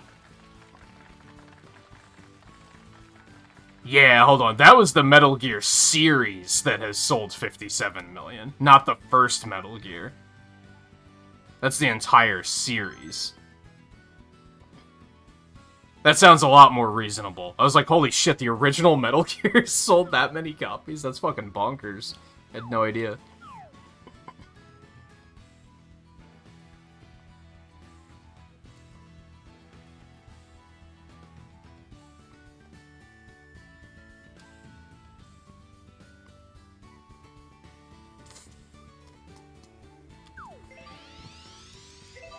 That's probably too hard.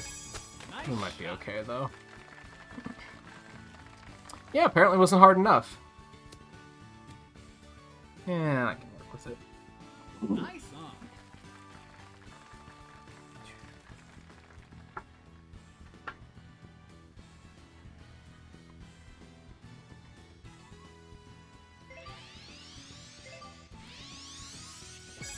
Nice shot.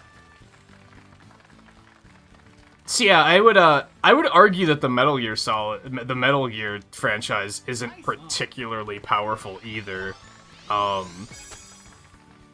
Castlevania as a franchise has only sold 21 million. Nice approach. For comparison's sake, I think the Mario franchise was like 300 million.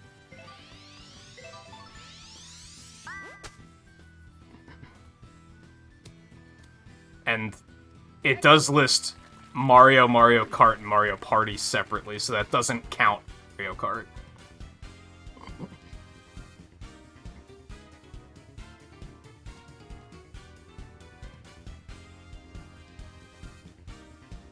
I'm just gonna take a shot. I'm not feeling very good about it, but...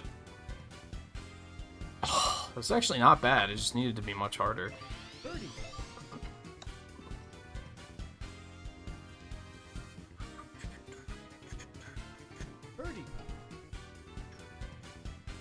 God, I wish this site was faster. It takes way too long for return results. And then, yeah, Metroid as a franchise has only sold 13.9 million.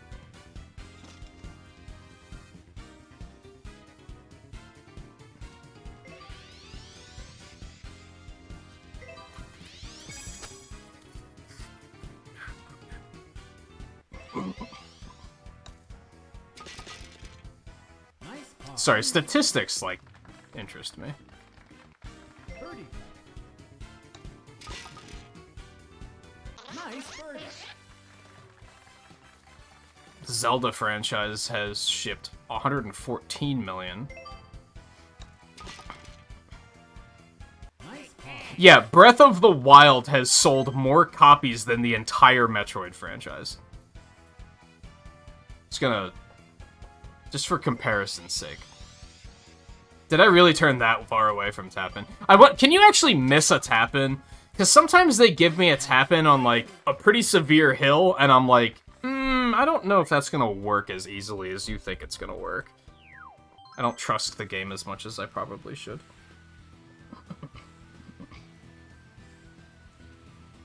Ready?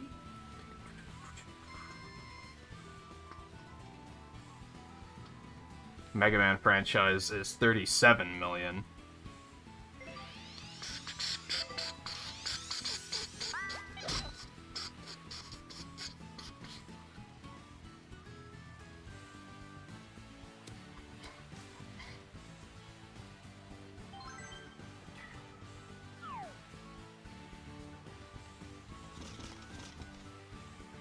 Silent Hill franchise is only 9 million, so yeah, despite the fact that Silent Hill is like such a fucking trendy Kojima thing now, it's like not a very strong franchise by any stretch of the imagination. Metal Gear is still pretty strong. It's like... it's not like a Mario or even a Zelda, but it's still pretty high up there. To the point where it's definitely like, what's Konami doing? Not doing anything with that franchise. I think Castlevania was like 23 million or something, which isn't terrible. Anyway, that site is too goddamn slow for me to continue looking up stats as much as I'd like to.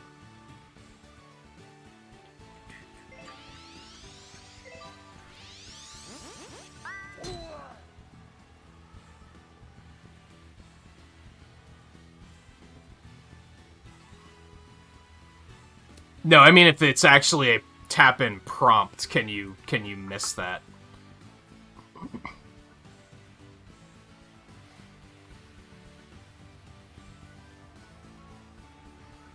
Yeah, it's like, it's pretty high up there. Which is, yeah, amazing that they wouldn't want to do more with it. Silent Hill's a little bit more forgivable. It's like that, yeah, sales aren't that great.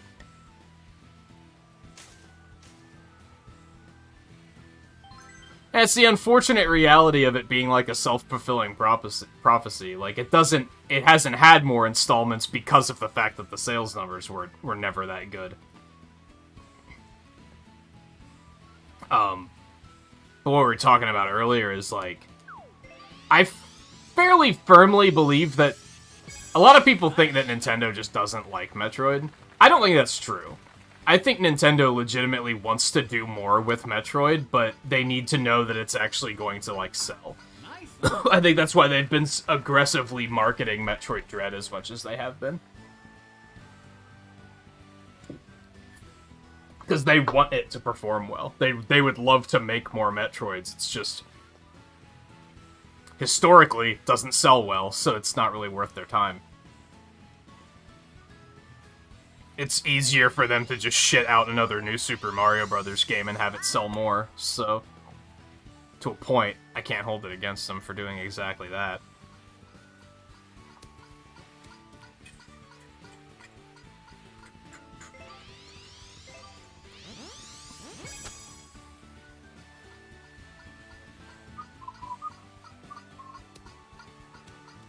We do have a interesting situation with the Switch now, which I suppose I've never really thought about, and that's the fact that you can look at the Game Boy Advance in particular as, like, a lot of franchises flourished on the Game Boy Advance, and I think that was because sales numbers didn't matter as much because of the fact that budgets were lower. I think that's why we were looking at Fire Emblem numbers earlier, and those games traditionally just did not sell very well up until Awakening, basically. And I think a lot of that was, they continued to make them because they were making them for the Game Boy Advance, and the budget wasn't as high. As soon as they hit the 3DS, the budget started being a little bit higher, which is why they said Awakening was going to be it if it didn't sell very well. I think Metroid is another example of that. Like, it was able to fly on the Game Boy Advance because it was like, well, we're not putting that much money into it, right? But then when the idea of making a console one came up and they had to spend a little bit more money, they were like, well, but it's not going to sell well, so why would we do that?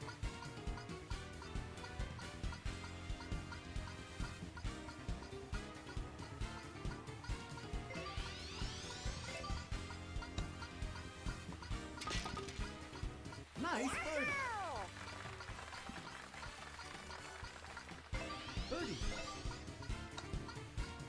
I question, like, yeah, they said that about how, like, they canceled Dread originally because hardware limitations, and based by what I've played so far, I'm like, what hardware limitations? What has this game done that's been like, oh yeah, you wouldn't have been able to do this on a DS? Aside from just, maybe, like, just the 3D... Well, see, the 3D graphics probably weren't as advanced at that point, is the thing. Because they do that cool shit when you're fighting the Emmys where it, like, the camera, like, swings in behind Samus. You couldn't have done that on the DS, but they probably weren't planning around doing it on the DS. I'd be curious to know exactly what it was about the technical limitations that made them say this isn't going to work. Based on what I've seen so far, I don't think that's necessarily true. Ready? And if they try to say something about the Emmy AI being too advanced, I'm gonna call bullshit on that, because the Emmy AI is not very advanced. That's the one thing about Dread I don't like so far, and I don't want to talk about, like, specifics of Dread too much, because I know there are some people who still want to play it. I might be further than they are, so I don't want to talk about, like, abilities or anything like that, but the Emmys in particular, I think, are, like, the one thing that's taken me out of the game. It's the moment where I can see the seams, and I remember that I'm playing a video game. They're very mechanical in the way they work. Way too much. That's unfortunate. You can see that they cheat. which leads to it being, I think what they wanted when they were aiming, when they decided on this idea of, like, we want to have this thing that's, like, fucking hunting you, right? I think what they wanted was something like the Guardians in Breath of the Wild, or Devil Joe in Monster Hunter, where the thing shows up and you're like, oh, fuck. And you know, that thing's gonna kick the shit out of you. You can try to fight it, it's just not gonna go very well. Like, that thing's probably gonna murder you if you let it, so you should probably not try to face it. You could try to face it, but you shouldn't try to face it. But instead, what they wound up making was that section in Ocarina of Time where you're trying to sneak into the palace and the palace guards keep catching you. That's all it is. It feels cheap and non-engaging. Because it's just, if it catches you, it just grabs you and you die. And it's game over and you go back to the last checkpoint. That's not very high stakes to me. That feels, it's more annoying than it is terrifying. And on top of that, like I said, you can tell that it's fucking cheating. Because the thing spawns wherever you enter its area. It's not like it's an AI that's moving around the area, and you can kind of plan around that and be like, well, it's in the other side of the area, so, you know, I have a little bit more time to get through this area to make it to where I wanted to go. Instead, it just spawns right where you come in. It's right there, ready for you all the time, no matter what. And it's like, yeah, it's not great. That's probably my least favorite thing about the game so far. And again, if they catch you, it's game over and you go back to the last checkpoint. Like, you can counter them. You can get, like, the melee counter off on them, but it's, like, really fucking hard to do. It might be frame perfect. I certainly haven't done it yet. Now, I will say that, without going into too many details, that once you get the ability to kill them, killing them is super satisfying due to the fact that they're fucking annoying. And it's great putting them in their place. But, like, I don't know, they don't fill me with dread. That's what they were going for, right? You were supposed to feel dread because these things are hunting you and they want to kill you. I don't feel dread. It's just annoying. I'm just like, just go away. Stop. You're always exactly where I don't need you to be.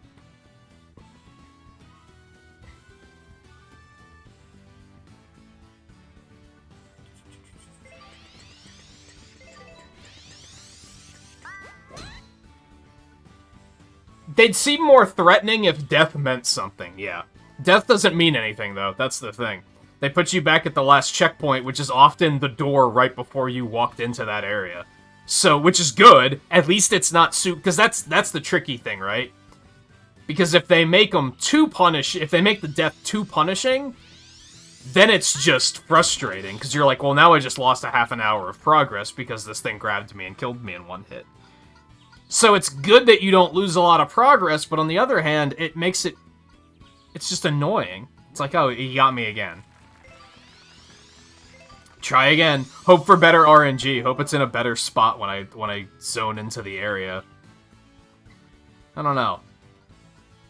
It needs a bit more strategy to it. You need to be able to, like... What if Samus downloads their patrol routes or something? So you know where they're going to be patrolling at all times? And then you could kind of plan around it?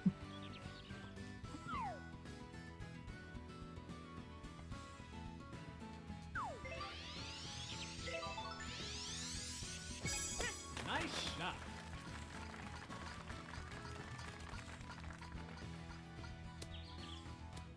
But, like... As it stands, SAX and Fusion I thought was more terrifying, even though those were all scripted.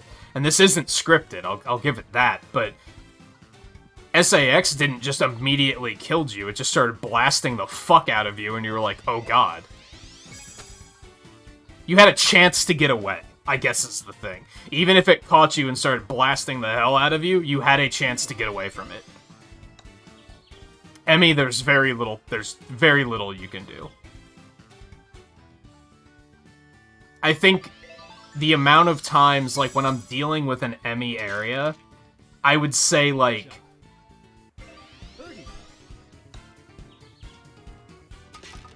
I'm trying to think of, like, percentages here. Of, like... 3 things happen. Either I completely avoid it, and it's no problem. It sees me and catches me, and it sees me and I get away. It sees me and I get away is the least likely outcome. Most of the times when it sees me, I am dead. Like, it's... And maybe I'm just bad at getting away from it. Maybe I'm bad at sneaking, which is... I wouldn't even say it's a maybe. Like, yeah, I hate stealth gameplay, so I don't like sneaking. So, maybe that's a me problem, but...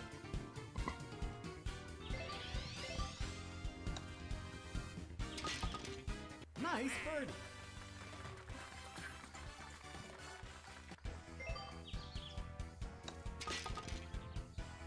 That, and it's the same death animation, like, every time. It would have been cool if they had different animations, because then maybe it would at least feel a little bit more natural. Ready?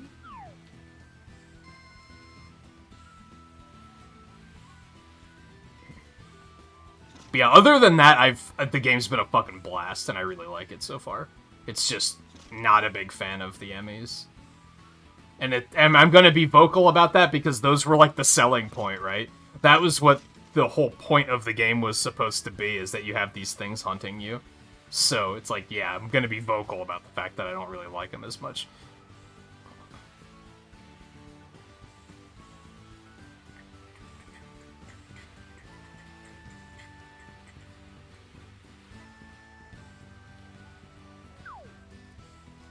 This might suck a little bit. It was probably too hard. And since I tilted to the right, I'm in the thundercloud, like 100%. Except the wind actually saved me there, it seems. I might still be in the thundercloud, we'll see what happens.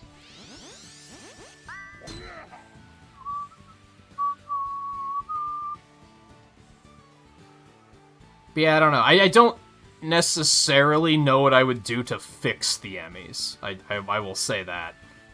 I haven't quite figured that out yet, where I'm like, well, here's what they could have done differently. Because most of the other ways I could think of to do it would just be more frustrating. If the deaths were more...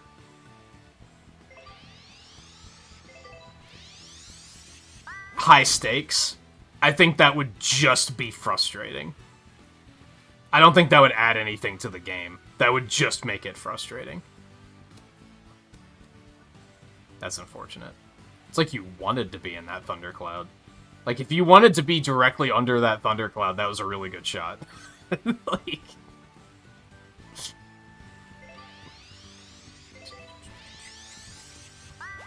Nice shot.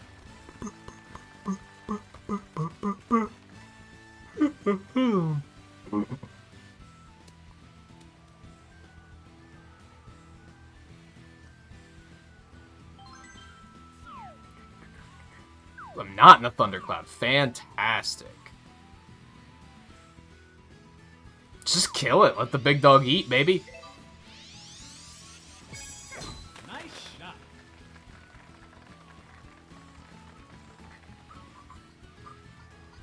I could have let it eat a little bit more than that, but that's okay.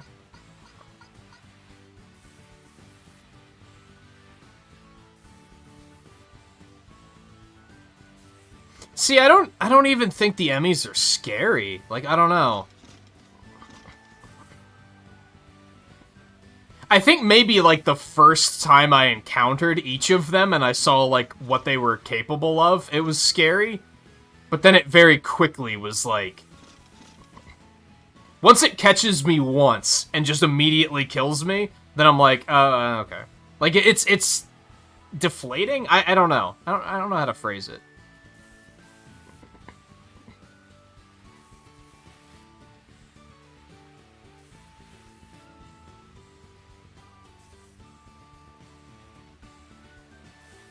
I seem to remember that and again, I don't want to go into too many details. That makes it tricky to talk about it, because the Emmys are adaptoids, basically. So each one has, like, new functionality that creates a different kind of gimmick for how you deal with it. The first two were fine. The third one I kind of didn't like, and then the fourth one was, like, just dialed up annoyance even further. And then I haven't seen the fifth one yet, so...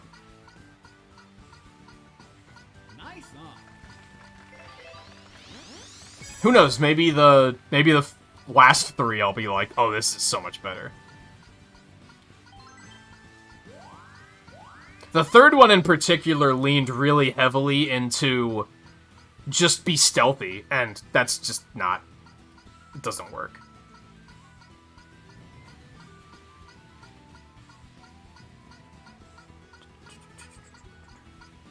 I think, like, 90% of my deaths have been to Emmys. Like, I haven't died a lot. But I think I've only died to not an Emmy, like, 2 or 3 times. And I think they were all to bosses otherwise. I think I died to, like... Both big bosses I've fought so far, I think I died to both of them once. And then I died once because I went swimming in some lava, because I was really confident I'd be able to get that power-up before I died. Spoiler alert, I was not able to get it before I died. Otherwise, pretty sure I've died like a dozen times just to Emmys catching me and instant killing me, so... I don't know, it loses its punch quickly, I guess is maybe the issue. That's not nearly hard enough.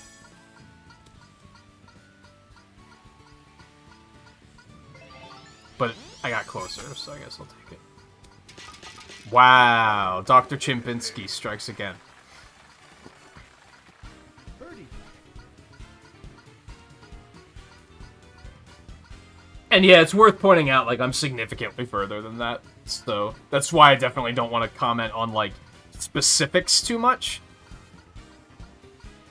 I think I played for like 5.5 hours last night, which according to the game was only 3 hours, because in-game time, lel. And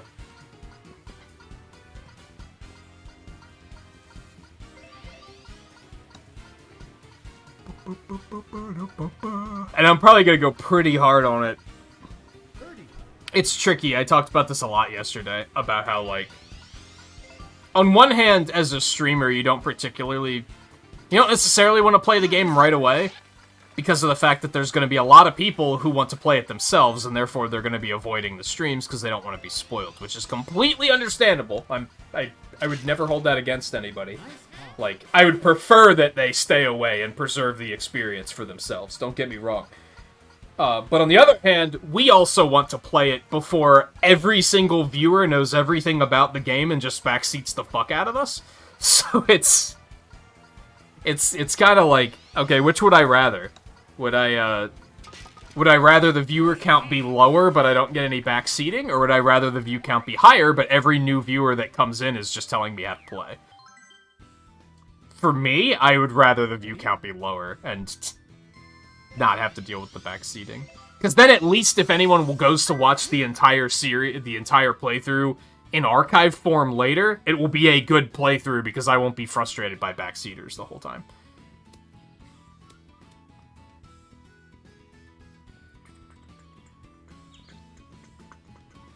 If anything, it sucks because, like, I guess I am missing out on perhaps pulling in some viewers who are, like, really interested in Metroid that I might enjoy having conversations with. Unless I continue to play the game afterwards, or play other Metroids after that. That was an interesting shot, Theo.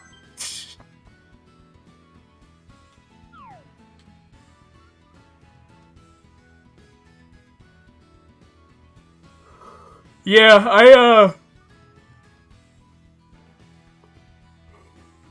Thursday night I was watching a streamer, and at midnight he switched to playing the game as soon as it came out. I was like, I'm gonna get out of here. And he was the same. He was like, yeah, if you want to play it yourself, like, I recommend you get out of here, because I don't want to spoil it for you either.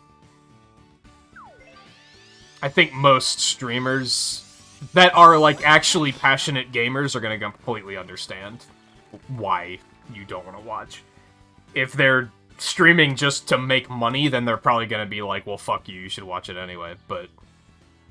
I mean, they might not necessarily be like that. Don't take my word for that. But I think if they are passionate gamers that appreciate the experience and value the experience, that they're probably also going to be like,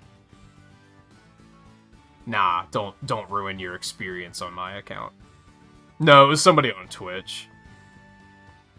He was live playing, he was actually playing Zelda 2, because he was like, this counts as a Metroid, right? And then at midnight he switched over.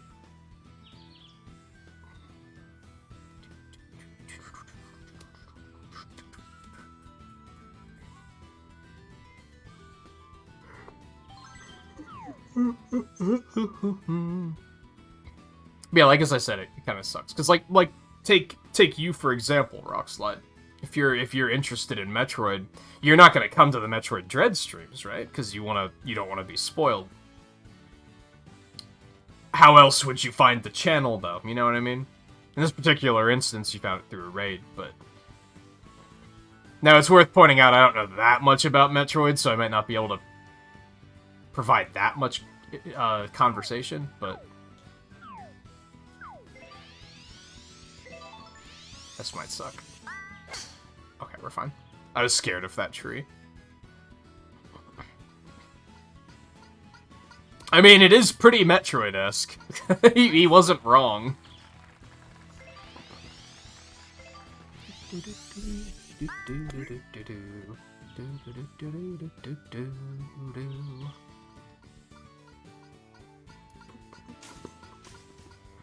Actually,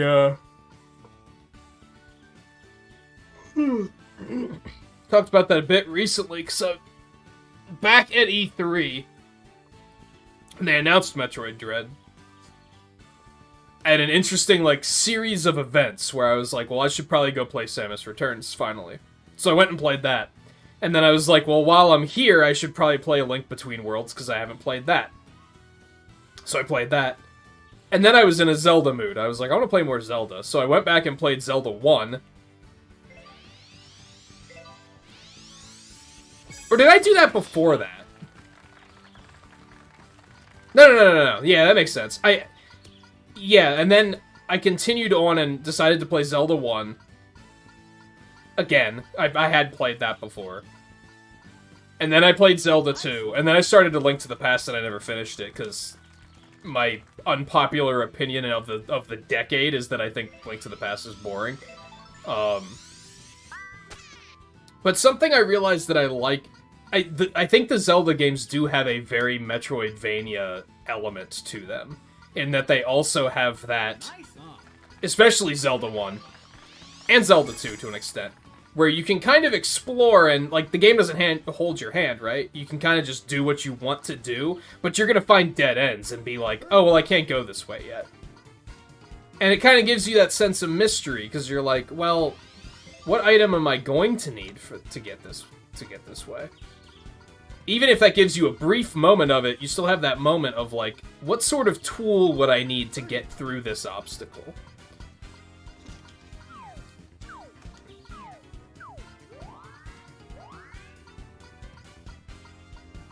And then I think A Link to the Past went off the rails a little bit, because that's when it started holding your hand a little bit more and saying, go here next. And then that just got worse and worse and worse as the Zelda series progressed. The thing is that when they, quote-unquote, upgraded to Breath of the Wild and stopped telling you where to go, it also completely lost that element of finding things where you were like, oh, I can't do this yet. That's just completely gone now. Which is why when people try to say that Breath of the Wild is just like Zelda 1, I'm like, no, it really isn't. Yay. Sounds. Didn't you just renew not too long ago? Is that an erroneous alert? Or is that an actual renewal? Either way, shoutouts to Theo. Also, shoutouts to YouTube, because they added that cool thing where you can, like, share your renewals in chat like you can on Twitch, which I think is super cool. I hit that way too fucking hard. What was I thinking? I got, mind flooded. Too much stuff going on at once. It is open, and that's it's good at being open, but it completely loses that Zelda feel, in my opinion.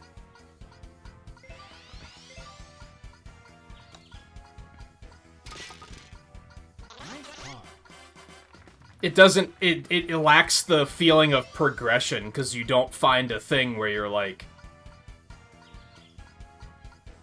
What's a good example? Even as simple as... Oh, I need to blow that wall up and I don't have bombs yet, so I either have to find another way to blow it up or wait and come back later when I have bombs. They just give you everything from the word go, which makes it a good open world game, but it completely loses that mystery of wondering, like, how do I deal with this? Can I deal with this, or do I have to come back later?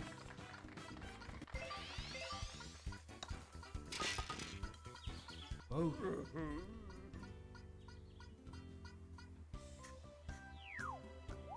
Oh, I didn't realize that was the last hole. 2-1-2-1. Huh.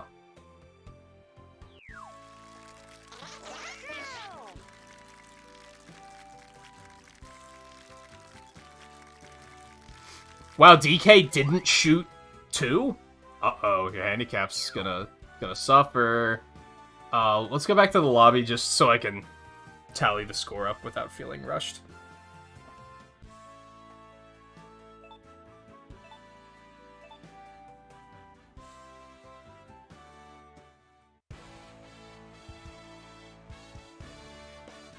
God damn, I'm like not doing very well tonight.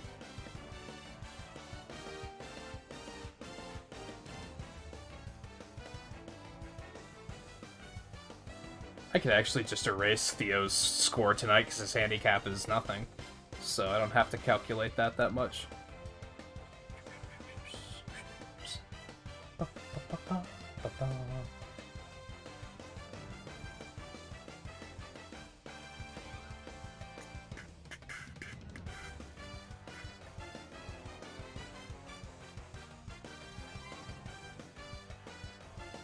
It's alright. Eno's kind of being punished by his handicap too, so. Oh wait, that's not right. I mathed wrong.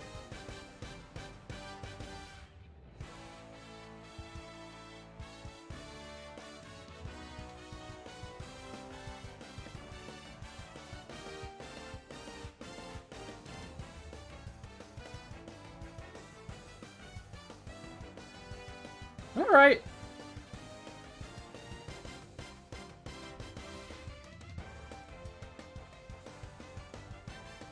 Yeah, that's right.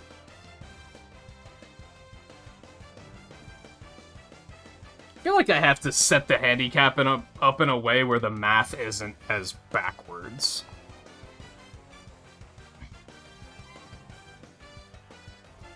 Neighbors going nuts with firecrackers? Why? What's in October?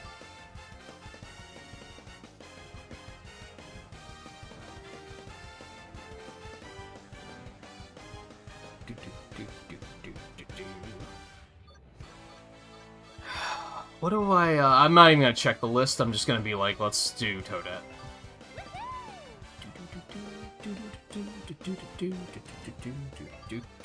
We're gonna put Toad back in. Appreciate those skins. Oh god, it's Bowser Highlands time.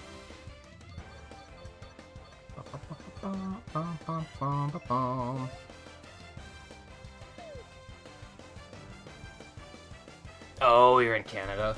Okay. Yeah, I don't know Canada holidays. Canadian holidays, if you will.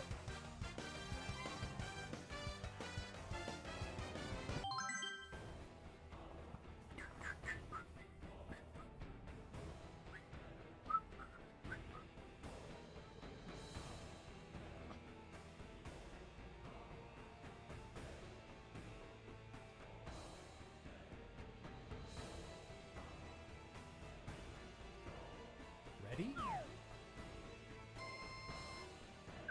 Big dog will hunt. Nice shot. What's some of the other weird jargon I heard when I was playing PGA Tour this morning? They really tattooed that one on. That was one that I was like, excuse me? What?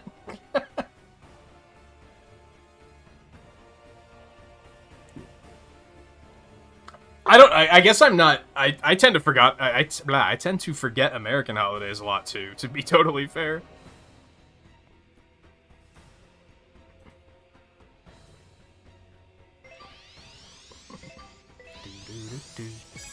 Nice shot.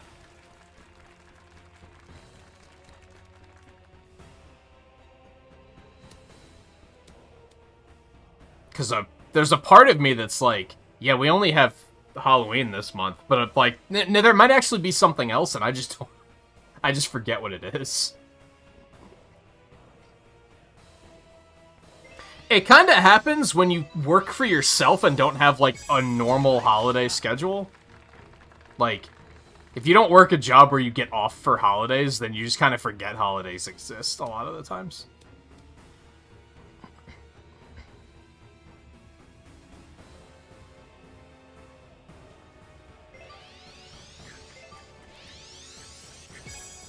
Nice shot.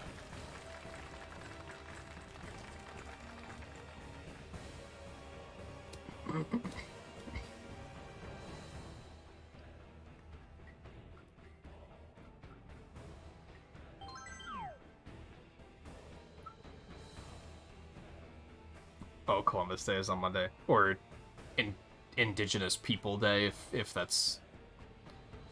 It's not an official thing yet, right? Is that just whichever you prefer? Or is that on a per-state basis? I don't know. Like I said, I tend not to keep up with this, with holiday stuff. Although I know that whole subject has been, like, a heated debate on fucking Twitter, so maybe I shouldn't even bring it up, because apparently...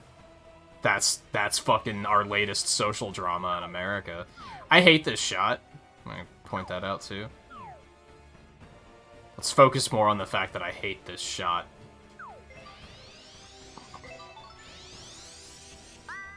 Nice shot.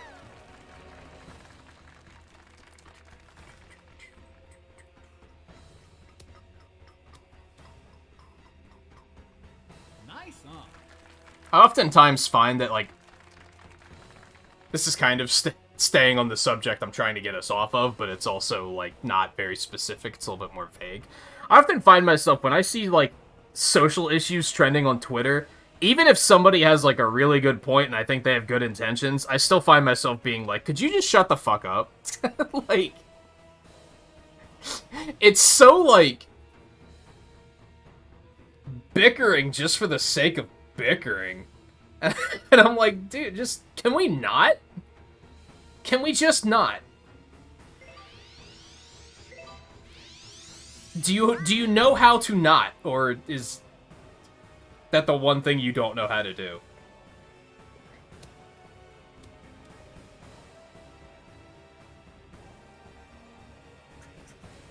I'm starting to get to a point where I'm thinking, like, even if someone has good intentions, but they're being a screeching pterodactyl about it, that maybe that overrides the good intentions. That was an interesting shot. Nice on. Why is Blueberry playing something other than Mario Golf with us?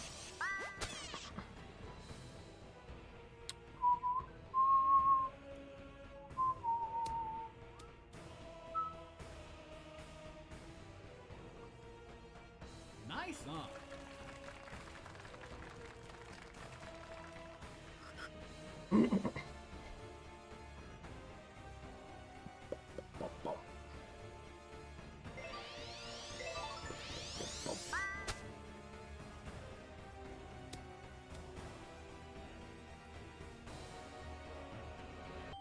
Birdie. Yeah, no. God, is that like an 80-foot putt? Absolutely not. Who do you think I am? It's not how I fly.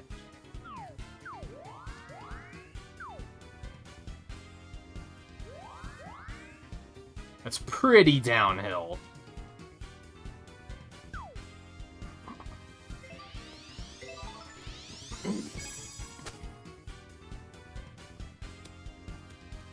Ooh, that was close as fuck. Sorry, I thought I heard my... Again, Kitty is napping peacefully on my bed tonight, and I'm just trying to be alert in case she hops down and wants out and I don't notice. You don't know how to not a lot of the times when it comes to frustrating video games. Sometimes you do the same shit 50 times over. I mean, that's a little bit different, because at least you're not, like, throwing shit at someone else. It's just you, right? It's not affecting anyone but you.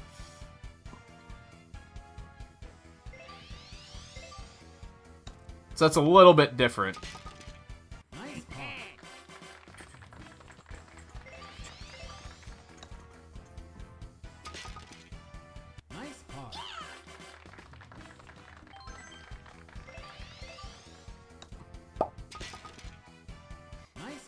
I'll be happy with that par. Because it could have gone much worse.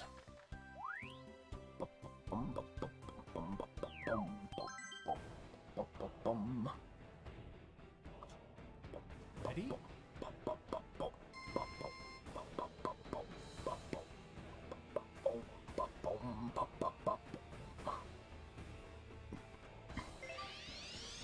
I wonder if you could just drive this, or if you wouldn't go low enough.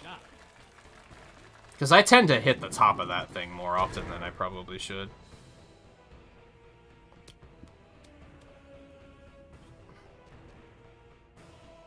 Nice on. I forget what I was playing the other day where I was getting a little loud about a game where I was like, are you fucking kidding me? It was like at 8 o'clock in the morning, and I'm like, I'm surprised nobody's saying something about it. But I guess it wasn't loud enough for it to actually bother anyone.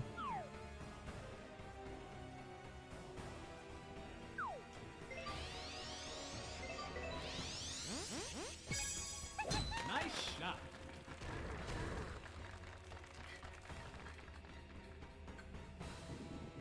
It's probably PGA Tour. What else have I been playing at that? Oh, I should not have top spun. I thought I was gonna undershoot it. Since it's downhill. Oh well. Yeah, she's been super good lately. Like, yesterday she napped, like, through the entire stream. And that doesn't usually happen. That's unfortunate. You hate to see it. Usually she gets up, like, halfway through the stream and is like, stop everything and, do this, that, or the other thing for me. And then I get pissed, because I'm like, dude, I'm trying to, you know, create content here, and you're just forcing me to create dead air.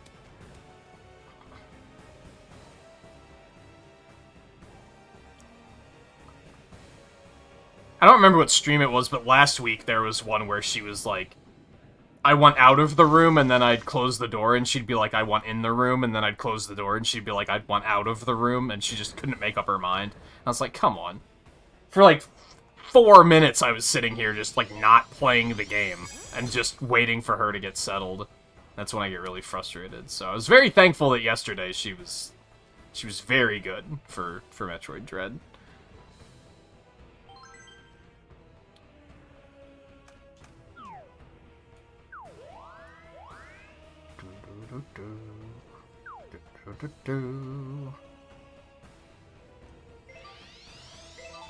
I might be too hard. Yeah, I wanted to give it a little extra gas because of the rough. So that actually worked out pretty nicely.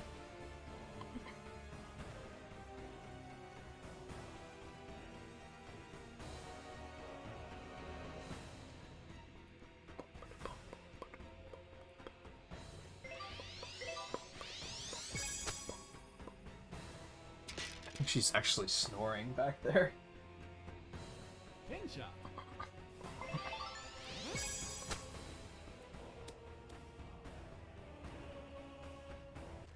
Birdie.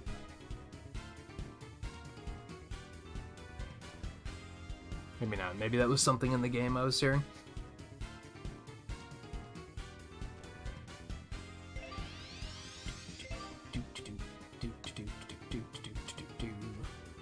That's unfortunate.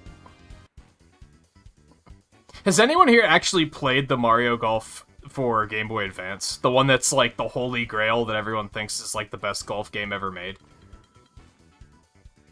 I had a very sudden realization the other night, and I'm just going to throw it out there because if we do it, it's going to be a while before we do it.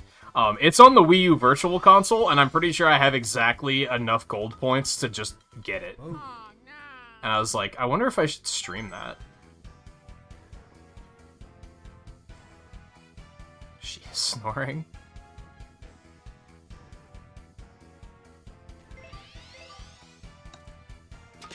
But I'm worried about it being nowhere near as good as I've been led to believe, and then I'm just gonna be like, dude, this sucks. This is what everyone thinks is like the best golf game ever made.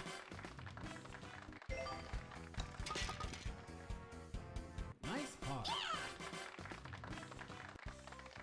That's right. Didn't you like recently just play it, or was that like the 3DS one that you were talking about a while ago? Ready?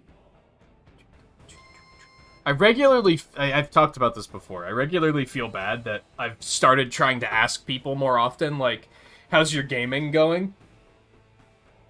With the idea of when people get here, I could be like, oh yeah, you've been playing such and such a game, how's that been going? Or have you not made time to play it more?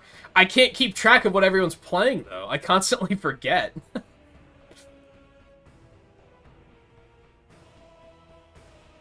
Only sports game you've actually enjoyed the story mode on. It's pretty high praise. Although it's also not saying a whole lot, because I do think that most sports games have horrible story modes.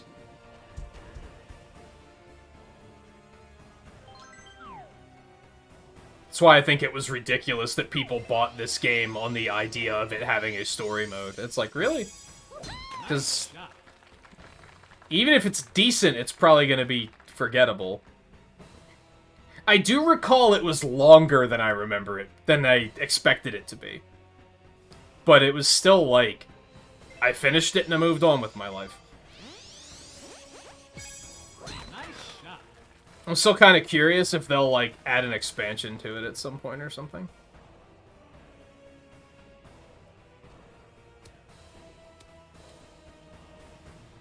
Well, I typically only really ask people who are here, like, 3 or 4 nights a week how their gaming is going. To simplify it. Nice shot. Because, yeah, if I try to remember the people who come once every, like, 2 weeks, that'll just never happen.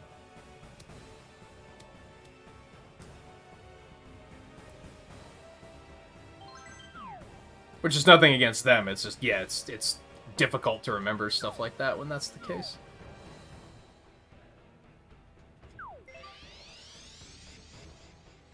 Not particularly, demanding when it comes to expecting people to be here for multiple reasons. One, I acknowledge the fact that there's, you know, not enough time in the day, and there's a lot of different things that I'm sure people want to be doing. I'm the same way, where I'm like, okay, I have, alright, stream's over. I have 6 hours before I go to sleep, and I have 10 hours of stuff to do. You gotta sacrifice something, so I get it. There's also the fact that I stream later at night, and that doesn't seem to be a very popular thing on YouTube anymore. Then there's the fact that I don't play super mainstream nonsense like Splatoon and Mario Maker, so, you know. Nice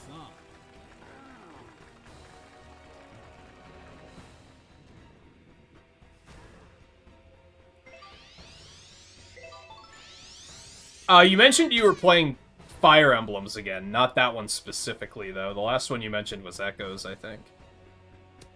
And even that was a couple weeks ago. Nice on.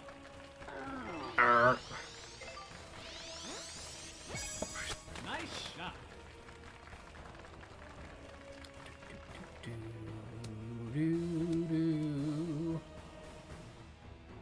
You think it'd be easier for me to keep track of, like, what you're playing because we talk on Discord, but, like, I don't, like, talk to people on Discord super often anymore. I'm pretty quiet. I'll poke people like once or like once a day, but like I don't really like sit down and have conversations anymore. Splatoon 2 was never not mainstream as far as a game to stream on YouTube. Although at the same time, I feel like the only people I see streaming it are the people who are Splatoon streamers. People who don't stream, like, either they stream it or they don't, and I guess that's a dumb thing to say. You know what I'm trying to say, though. Like, either, if somebody streams Splatoon, that's kind of the only thing they stream. You don't see anyone doing, like, a once-a-week Splatoon stream or anything like that.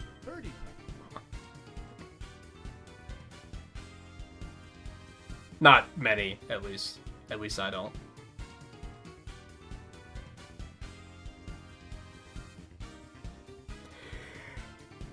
Oh, not feeling super good about this, but here we go. Nope. Nope. Too much.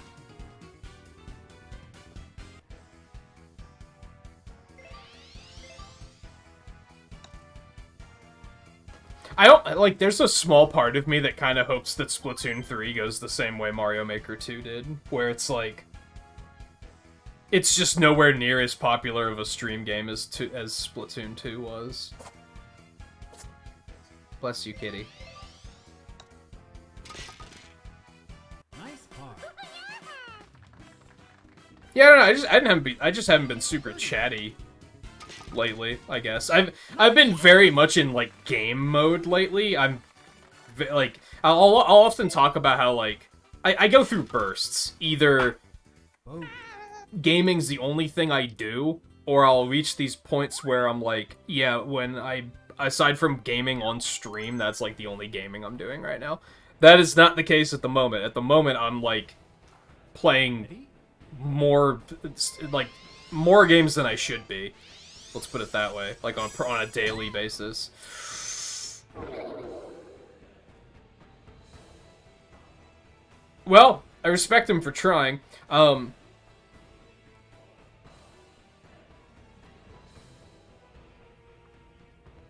was I saying? I've never seen an AI player just, like, kill it directly into an obstacle like that. Like, that was a new one. That's why I was like, I think he's gonna make it. Anyway. Nice shot. I've actually had a problem lately where I have too many games that I play on, like, a daily basis. Because, like, we'll stream, and then usually as soon as the stream's over, I go do my Pokemon Unite dailies. I'm still doing my Mega Man X dive dailies every day. Between those, like, those two together usually take, like, about an hour total. Maybe.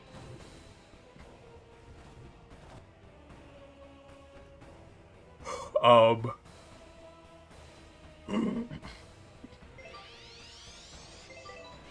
my break, I was playing Picross 3D. And I don't think I'm gonna finish that game, because it's too fucking long.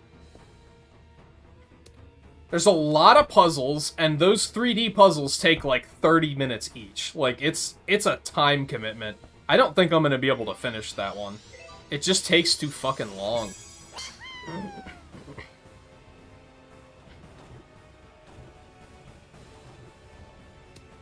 I started playing PGA Tour the other night.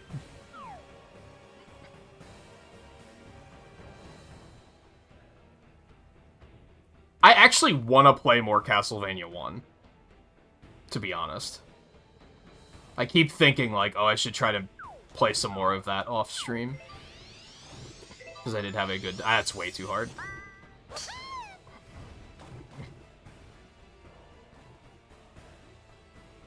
Well, is that games you have that you haven't played, or games that you want to play? Because there's a difference, right? If you look at all the games I have on Steam and count that as a backlog, it's literally impossible that I'll ever get through that. Like, it'll never happen. But are all of those games I want to play and beat? No, absolutely not. So I try to focus now on, like, my backlog of, I want to play this game. October is... That's part of why I've been looking forward to October, is that a lot of these games are games I've been wanting to play for a long time. Nice, huh?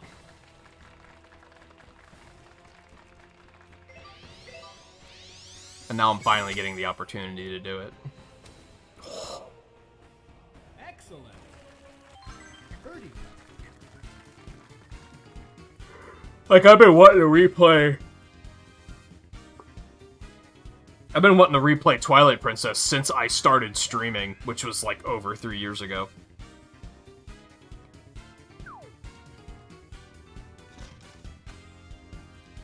I think I'm playing it safe with the chip-in approaches a little too much, but I don't trust my being able to putt on hills like that. Birdie.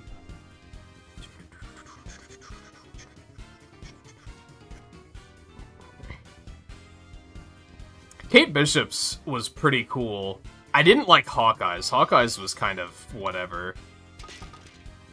I liked Kate Bishop's, and I thought Wakanda were both pretty fun. Now, part of it with Kate might just be that I think she's super fun to play, so...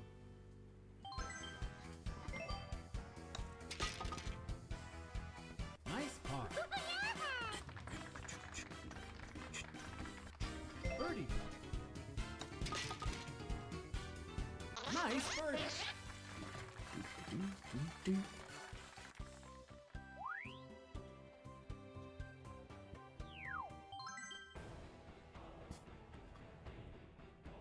I'm kind of at a,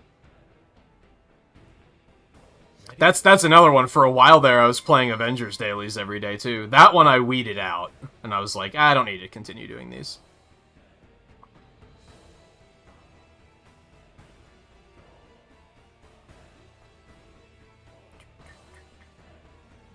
Avengers is always something that, like, I'm always eager to jump back in for more, though. I might try and pick that back up, like, on stream once they do, like, the next, like, big system revamp.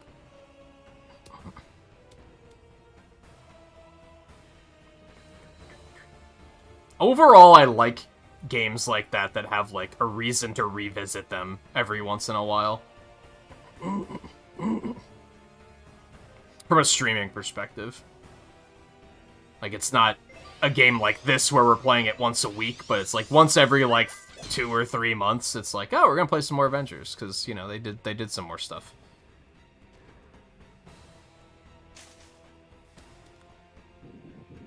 Oh god, that was close.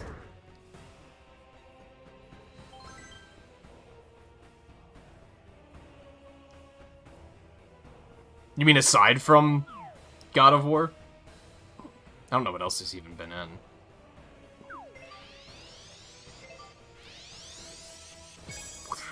Nice shot.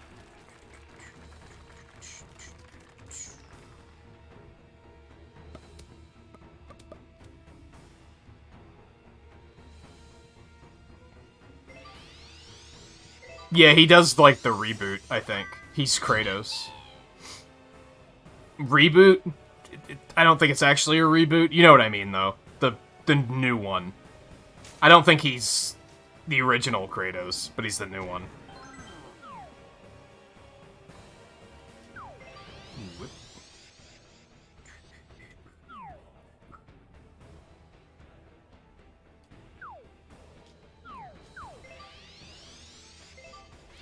The big dog eat. That's not the big dog, though. Nice Fuck. shot.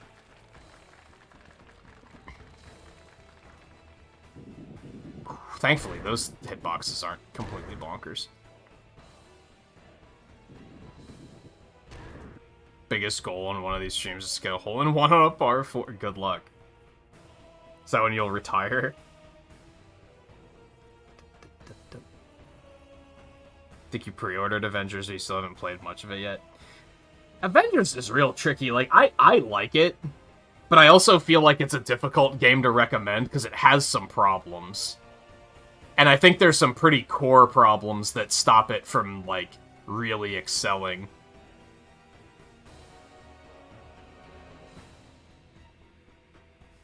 Like, it has some major, like, game system problems. Like, gear is confusing and stuff like that.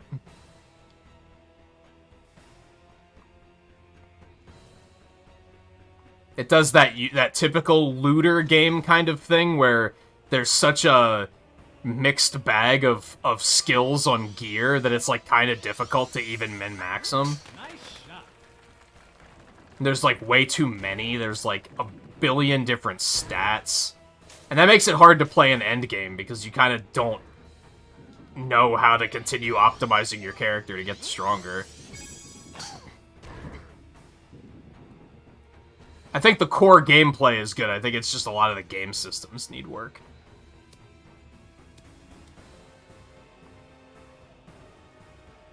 Great. Oh, is this just the same announcer from Toadstool Tour? That sucks. This was my first Mario Golf game. I played a couple of the other ones, but not, like, super seriously. It was one of those things where I picked it up and was like, it's okay. I don't think golf is for me. It wasn't until recently, though. It wasn't until this one where I was like, now with the way my tastes in gaming have changed, I think it might be more for me now. I guess I'm not terribly surprised that they reused something like that, though. Nice shot.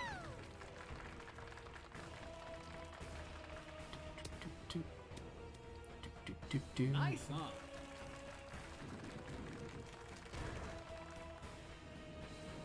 I do feel like, to be blunt, that the Mario sports games are often, like, very low budget.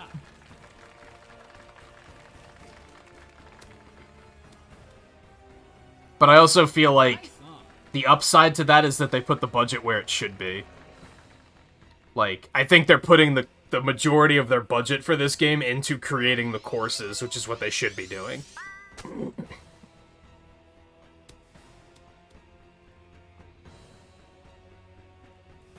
It's unfortunate because it means stuff like the soundtrack isn't particularly thrilling, but would I rather a really good soundtrack but the courses suck? Not really. I'd rather the courses be really good. I don't think I would have... I don't think I'd still be interested in playing the game if it weren't for the fact that these courses are pretty well designed.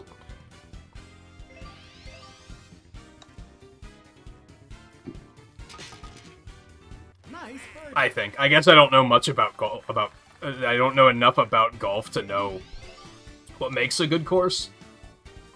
Man, you fucking sandbagger. Birdie. Like that was free, dude. Maybe not free, but you know, you should have had that. IMO. Oh god, I thought I didn't hit it hard enough. I actually hit it too hard. Birdie.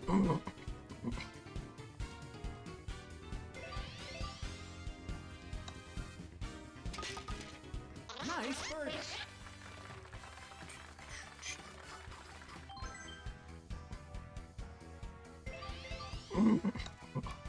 Man, I'm Nice par.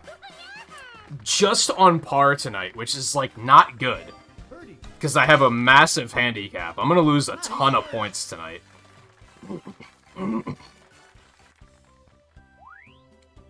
Even though I'm, like, not doing poorly. Ready?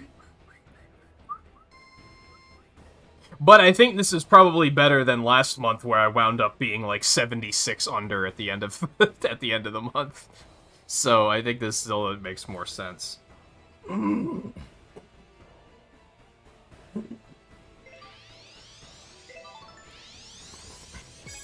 Nice shot. It's just kind of bittersweet, because it's like, I'm not doing that badly. Still shot 6 under tonight, so far.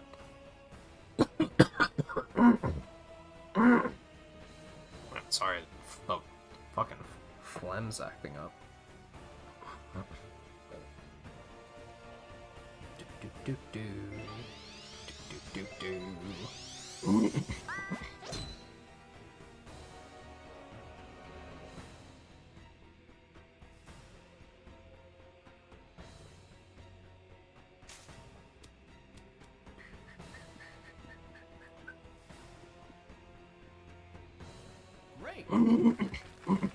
If anything, I think it's that last week I did really well. A handicap of -3 seems a little too strong.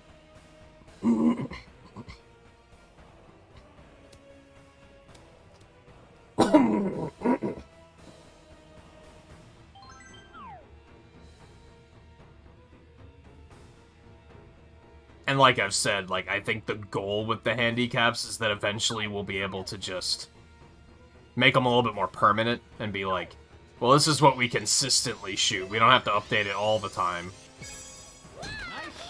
It'll eventually balance out.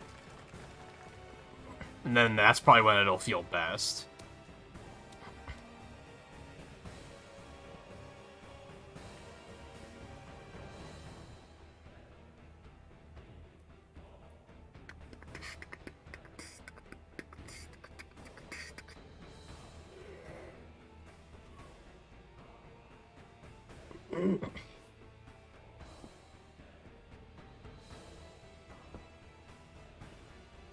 So I still don't use spin, like, at all.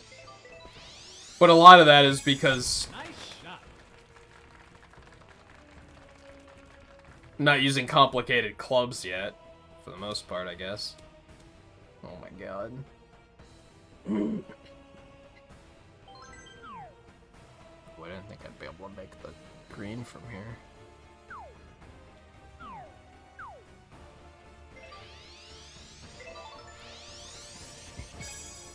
Nice shot.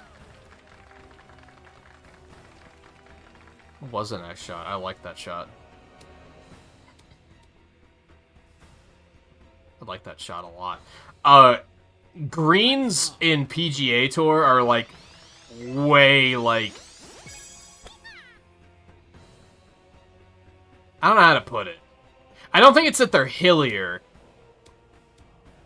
Because this game has some pretty hilly greens, too. But it's more like...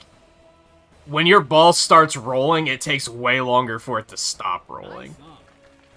There's less traction, I guess.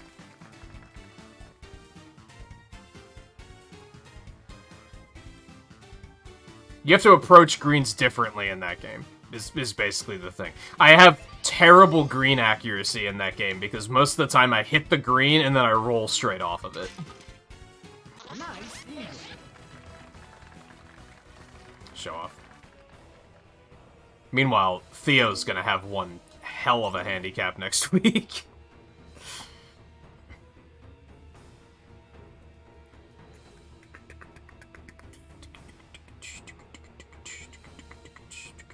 But part of that, too, is, like I said, backspin is, like, nowhere near as powerful in that game.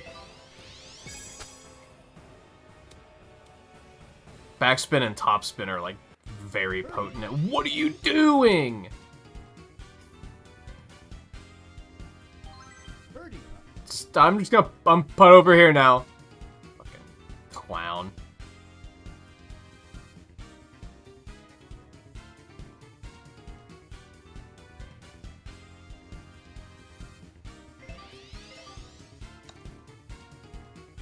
Oh, baby.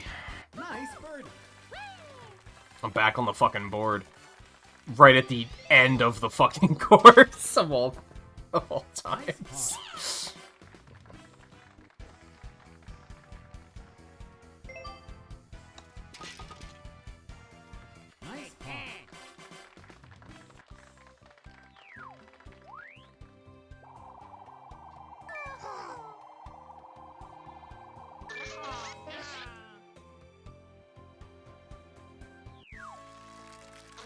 Nice par.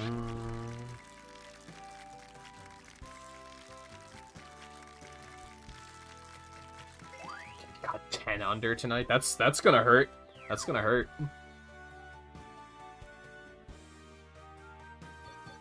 Alright, I want to take a quick break. I'll total these up really quick, and then we'll take a short break.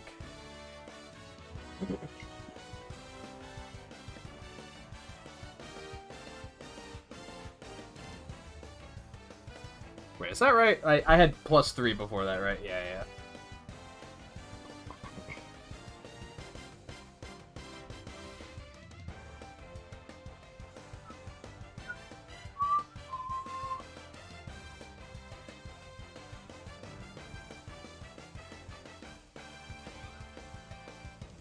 Oh wait, that doesn't change. Yeah, that stays the same. And Toad had -1.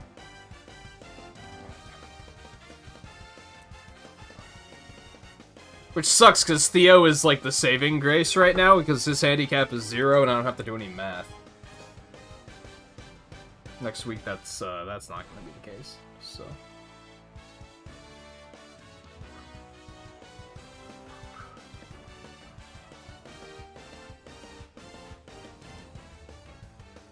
Yeah, which... Yeah, you would be now, actually, because you were 2 over total, 10 under tonight, so you're at 8 under, and I'm down to 2 under by now. And so's Eno. Man, Toad is destroying us right now. Now, part of that is because they don't have a handicap, so they're getting a lot of, like, not extra points, but it's... But yeah, even Toad is murdering us right now.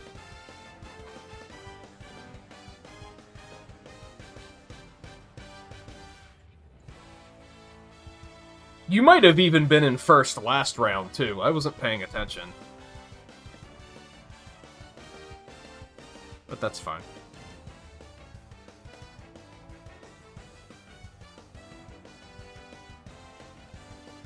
Actually, I think we were tied last round. I think we both had 4 under total.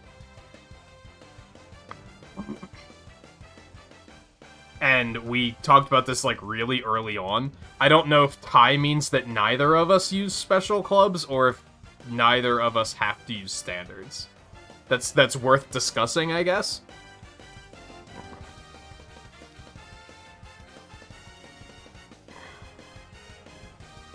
I don't think it's gonna come up super often, but it's probably worth deciding.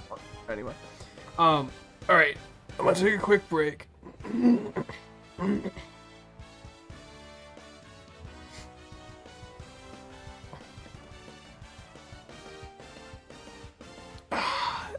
I don't think we can account for certain types of clubs due to the fact that I never use any character that has superstar clubs. So I'd theoretically be running at a handicap at all times.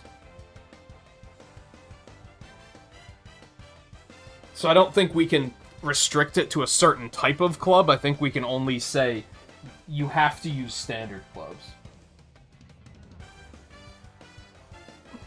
Or you can use whatever clubs you want. I think that's kind of all we can do.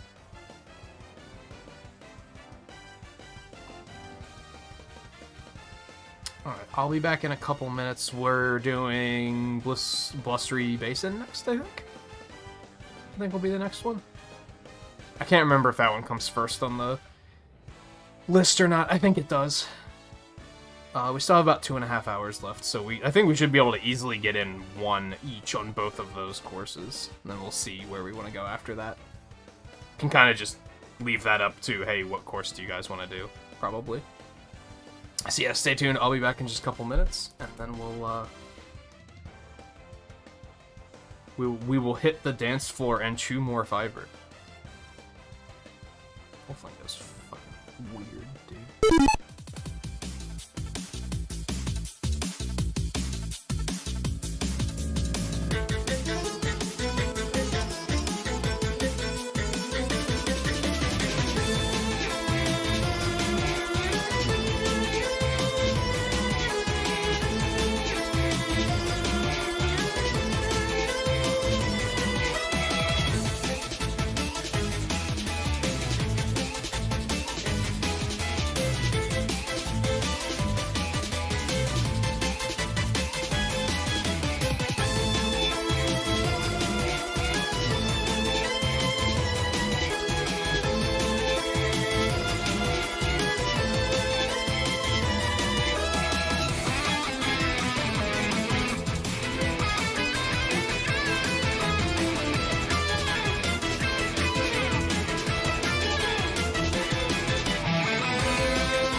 I'm always torn when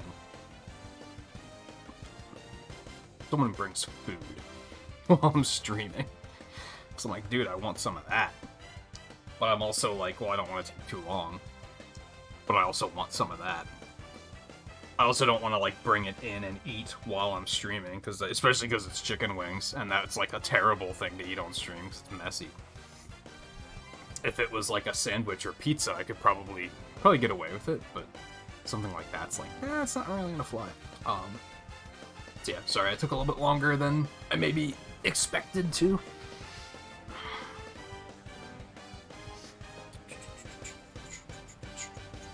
Okay. So I was also looking at my phone while I was up, and had two things to comment on in regards to social media. Let's do a Koopa Troopa. Okay, so I can technically use the Star Clubs now, so let's do that. We're gonna put Toad back in. I like this plan. He's been fun to have around. Let's rebase him. Let's go. Onward. Okay, so it's not a terribly bad social media thing. It's just me observing the ways. First of all, for anyone who uses, like, any sort of social media, have you ever, like, unfollowed somebody because, like, either they're kind of toxic, or, like, whether that's them just complaining all the time, or... Sorry, cat came back in. I'm gonna nudge the door shut. Ready? Oh, good kitty. Whether they're either complaining all the time, or they're just kind of like, oh, woe is me all the time, and you just kind of get sick of it, and you're like, I'm gonna unfollow them. But they post, like, 14 times a day, so once you unfollow them, your activity feed is suddenly fucking dead. And it's kind of bittersweet, right? Because you're like, damn, like, now there's nothing on my activity feed over the past, like, day. I don't follow a lot of people on Twitter, to be fair, but at least it's not that guy's nonsense. I used to follow someone who was very, very melodramatic. He was very like, oh, life is hard. Like he would just, it wasn't really like bitching. It was more just like, life is so difficult. Oh, woe is me. But then every 2 weeks he'd go to fucking Disney World or something. I shit you not. Disneyland, because he lived in California. Like, every 2 weeks it would be Disneyland, Universal, I'm going to the aquarium. And I was like, dude, how hard is your life really? You're either, like, so in debt because of how much you're spending on all of these trips, and that's part of why your life sucks, or you make more money than you know what to do with, and you somehow still think life sucks. Now, I'm not gonna say that money buys happiness, but you know, it certainly takes care of bills, which is one of the leading reasons of why life sucks, I think. But anyway, so I unfollowed them, and yeah, they posted like 14 to 8. Man, that's probably exaggerating a little bit, but at least like a dozen times a day, on average. So now my activity feed's just fucking dead all the time. And it's like, well, yeah, but at least I don't have to see that stuff anymore. Otherwise, I saw that Other M is trending. Nice shot. Which I thought was interesting, because one, we were just talking about it, and two, it's Other M. But then I looked, and like, every tweet it showed me wasn't about Other M. And it took me a moment to figure out what was going on. And what it was that every single tweet it was showing me was in the tweet, within the tweet, the person used the word other right before a word that started with M. Which is kind of a flaw of their algorithm, right? You should probably be looking for that space after the M to make sure that's what they're actually talking about. But here's what got me, here's what I started thinking about. Is that a fault in their display algorithm? Or is that a fault in the trending algorithm? Are people actually not talking about Other M? You just think they are Nice birdie. because of that weird... That happens to be a keyword you put in, and it came up with so many replies, and you were like, oh, people are talking about other M. Or are people legitimately talking about other M, and they're just... It's just displaying the tweets incorrectly. There's a failure there of some sort, and one is significantly worse than the other. And I'm curious which one it is. Nice birdie.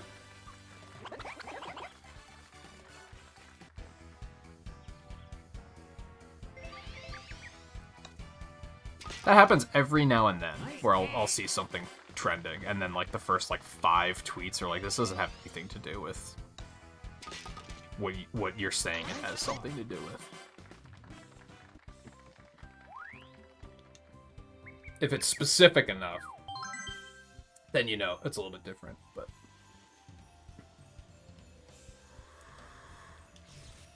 Ready? But more so, I'm glad that my that my social media timeline is free from that one person that was just like, man, life is so hard. I'm just feeling just things are just, not to mock depression or anything, because it's very much a real thing, but it's like you also got to be aware that like, okay, like I'm not saying like hide the fact that he clearly deals with some depression, right? I'm not saying to hide that fact, but you might want to show some awareness when every 2 to 3 weeks you're like, I'm gonna go to Disney World again. It's because a lot of people are gonna be like, is life really that bad? Doesn't look like it. Doesn't look like it. If you could afford to just go on a whim. Like, those aren't even planned trips. That he just woke up and was like, I'm gonna go to Disneyland today. Like, you should maybe be a little bit more self-aware, is all I'm saying.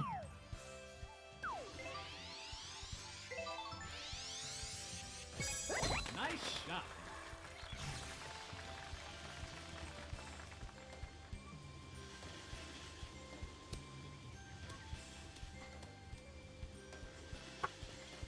Yeah, see, it kind of impresses me when I see something trending for a long period of time now.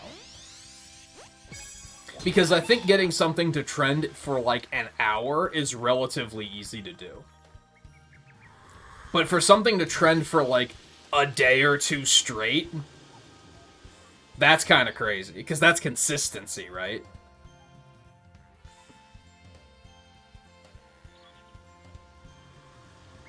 No, they don't work there. And like I said, it's Disneyland, it's Universal, it's like, once a week they're going out and treating themselves. And I'm not saying that you shouldn't treat yourself, I'm just saying when your social media timeline is 2 things, one of them is you treating yourself and the other one is complaining about how much life sucks, you might need to be a little bit more self-aware.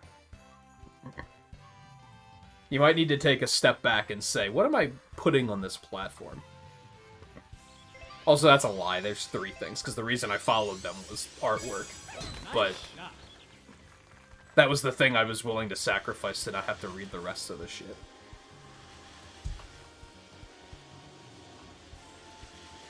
Anyway, for example,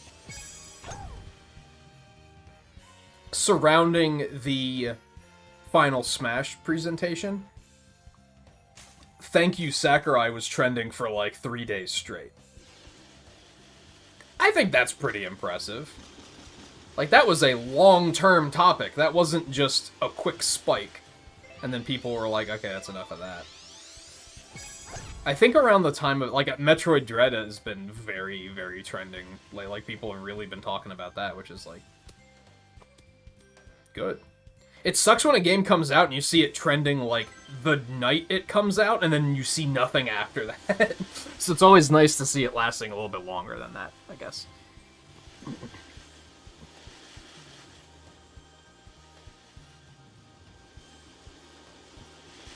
Yeah, I think when you click on the trend, it just searches for that tag. It doesn't search through the trend, it just searches the tag. I forgot I was playing Koopa Troopa, I apologize. Excuse me, I only had 1 piece of chicken, what the fuck?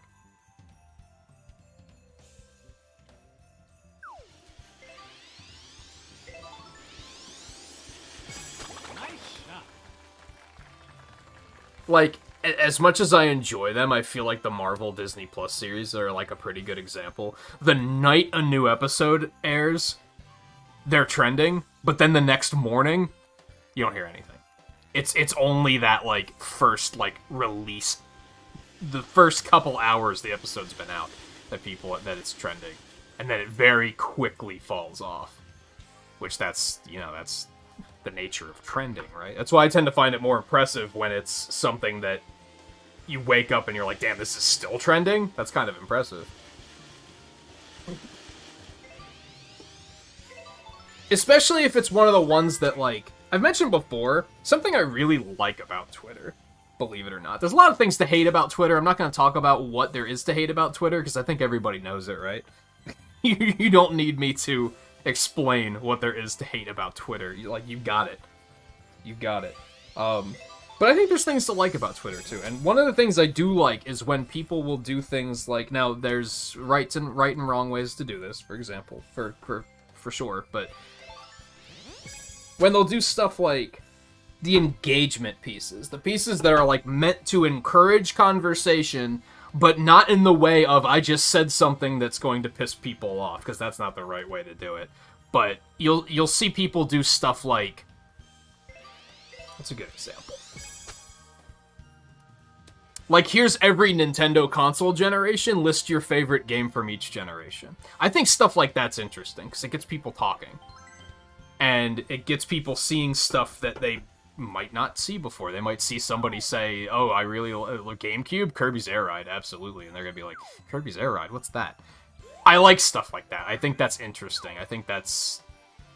like I said, it gets people talking, it gets people aware of stuff that they may have not known about before, maybe looking at different opinions, maybe they'll see something that they're like, oh, I don't like that one, but this guy does, so maybe there was something to it that I didn't quite understand. That is, of course, unless the person answering the poll thing is just like Mario Brothers 1, Super Mario World, Mario 64, and then they can just, like, delete their account, please, because you're not adding anything to society at that point. Congratulations, you have a low resistance opinion. I'm proud of you. Now, this is tricky, because again, after Sora was revealed, I saw one trending where people were like, list all of the DLC characters and, like, how you feel about the characters. And I think they had good intentions there, but a lot of people were using it to just bitch. There were a lot of people that were just like, all of the characters are bad because it's not Doom Guy, and my character didn't get in, so they're all bad. But there were a lot of people that were also like, I like all of them. There's, like, one I don't like, and his name's Piranha Plant. But otherwise, I like him. So it can be tricky, because some people will just use it to be negative, because I think people get more of a dopamine rush out of being negative. I think that's all it comes down to, right? You get that, like, thrill, because you're like, oh, I'm saying something someone's not gonna like. This is exciting.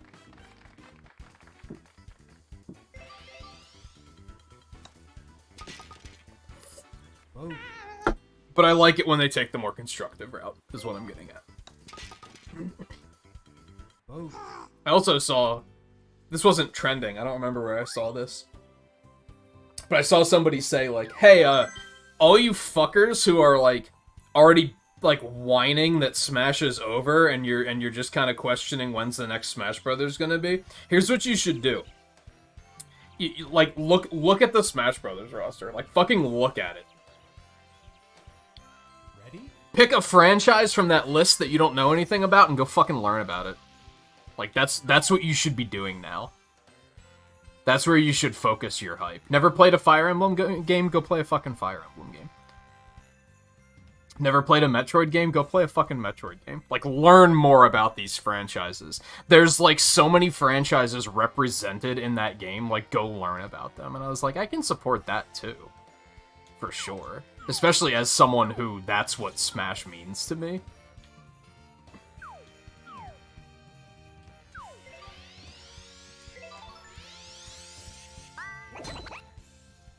Now, I guess maybe that's the unfortunate thing, is, like, that's what it once meant to me. Whereas now, a lot of the franchises that they add that I'm like sticking my nose up at, it's because I've already made up my mind on those franchises. I already have it. I don't need to check them out because I've already done so. That's not all of them, of course, but some of them I'm like, I don't need to check it out. But it's also like, it's a good point. There might be a couple in there that maybe I haven't checked out, or maybe I haven't played them in a while and I should revisit them. I think that was always the appeal of the all-star format to me. Heroes of the Storm did this too, Eno remembers. There would pretty often be times where we'd be playing Heroes of the Storm, and I'd be like, I kind of want to play World of Warcraft again. Because they add the fucking characters from the game, you play the character, and you're like, oh yeah, this reminds me of that game, I want to play the fucking game. Like, that's just kind of a thing. Like, oh, they added this character from StarCraft. You know, I never played the StarCraft 2 campaign. I should do that. That would be fun. For me, that was the thing, that's where my mind went.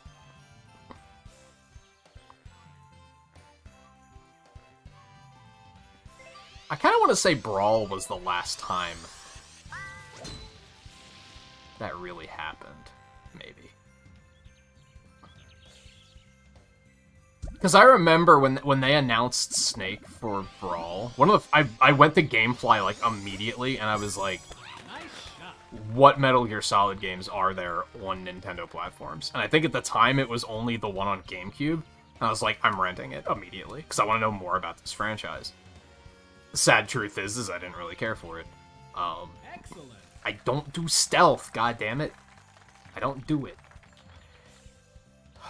And then there was like, on the other side, they added Ike, and I was like, yo, I played that Fire Emblem game, I fucking hated it. Why would you put Ike in this game? And then he actually wound up being like one of my favorite Smash Brothers characters, which is just, you know, hilarious twist of fate. But, Nice. But I still think a lot of Nintendo's franchises that I'm now interested in today, I wouldn't have been interested in if it wasn't for Smash 64 and Smash Melee, making me say, I want to know more about that franchise. And I want to experience it, I don't want to just fucking... I mean, at the time, we didn't have a Wikipedia to just look it up on, right? I think we actually did, because I vaguely remember... Well, not with Smash 64, but with Melee, at least. I vaguely remember at the end of high school, that's when teachers started being like... That's when the stigma started of, like, you can't trust Wikipedia.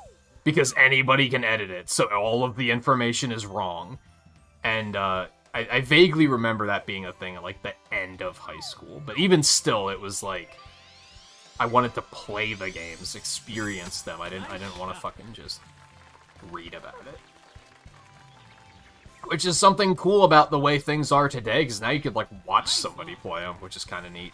If it's something you're interested in, but for whatever reason you don't want to play it, you can just watch it, which is kind of cool.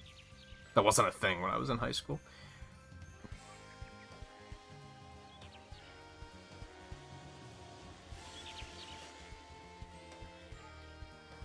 Now, I did never play the Wii one, to be fair. I only played the GameCube one. I'm gonna be honest, I probably won't. The chance of me replaying them is slim to none, I think. Nice shot. Unless they re-release them.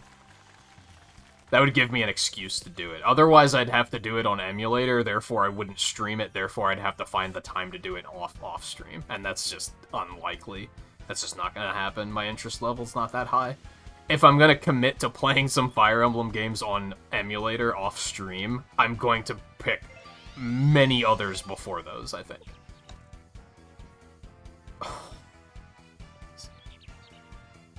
You remember that stigma? You also remember telling the teacher that was wrong. Yeah, I had in like my early 20s, like mid-20s maybe, I had friends that were teachers, and they were still committed fully to that stigma of, like, you can't trust Wikipedia, everything on that Wikipedia is wrong.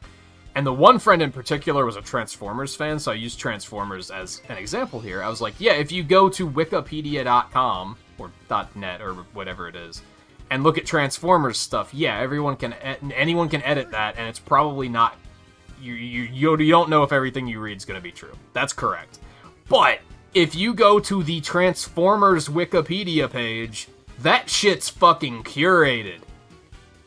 The chance of finding wrong information on a page like that is, like, pretty slim, because they're gonna get it fixed quick. They lock that shit down.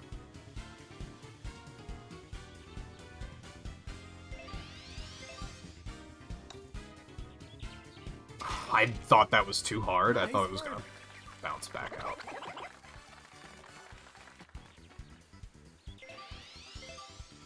Like, whenever I look up anything, I always go to, like, the specialized Wikipedias. I can't remember the last time I went to just normal-ass Wikipedia. And that might even be better these days, but typically they just don't have enough information for what I'm looking for. I think Wikipedia now is good for if you, like, when I looked up that one Castlevania game earlier, it's good for stuff like that, when you're like, just give me a list of the games. Then it tends to be pretty good for that. When you want, like, very basic information. Ready?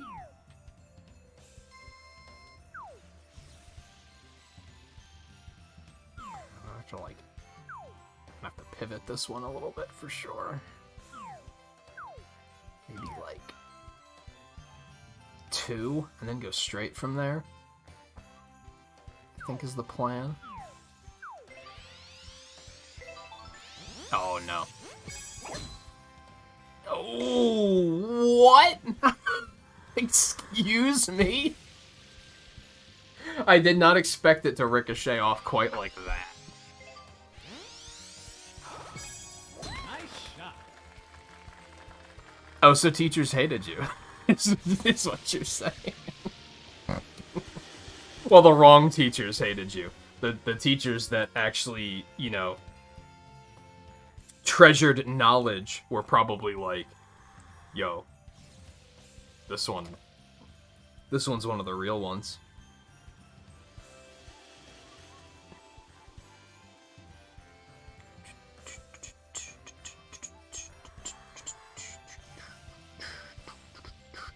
Man, what a catastrophically bad shot I had.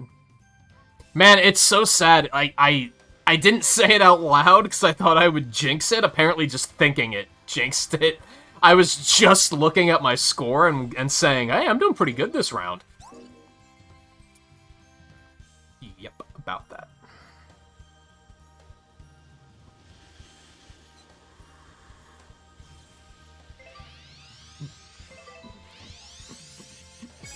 Nice shot.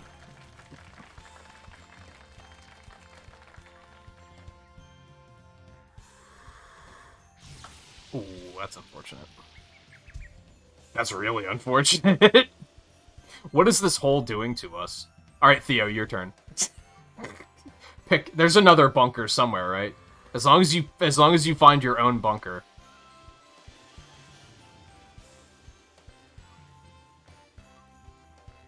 Teacher of yours who didn't know how to do algebra and wouldn't admit to it and just referred us to a book. What, like there was no lesson? They just told you, like, okay, read this and figure it out? To be fair, they could have just been super lazy. That's not a bunker. What are you doing?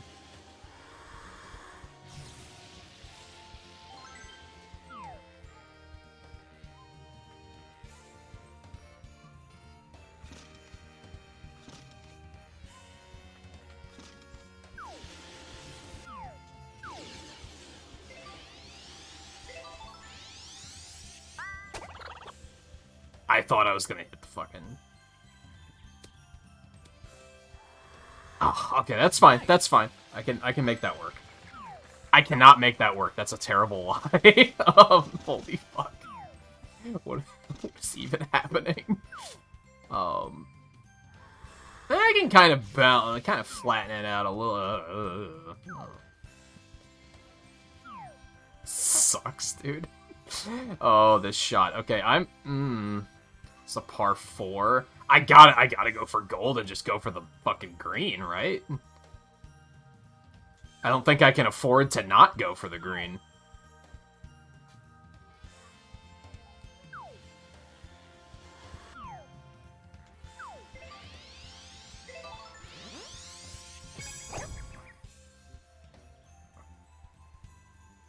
I needed to hit it way harder, but that's okay. That could have been significantly worse. I will happily take that.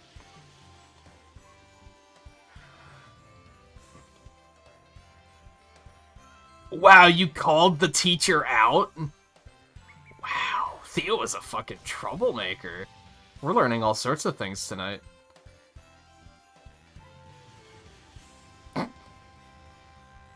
I would have low-key, I would have loved to see how they, like, talked themselves out of that. Because I'm sure they tried to do something where they were like, that's stupid, I'm not gonna solve a problem to prove I know algebra, come on, that's...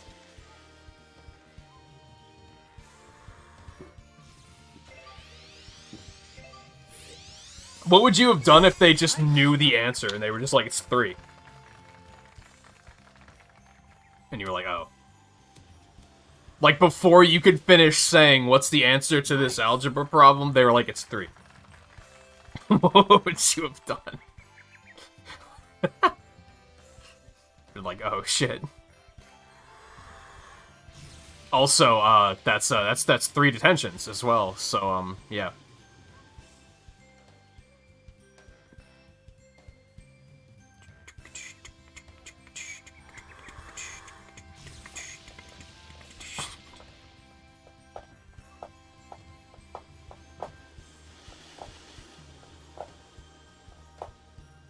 I can't wait to see. I know Theo's typing, right? I can't wait to see the rest of this story.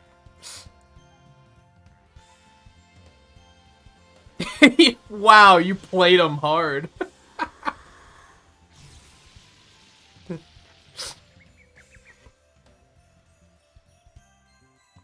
So even if they did try to fake it and be like... Oh my god.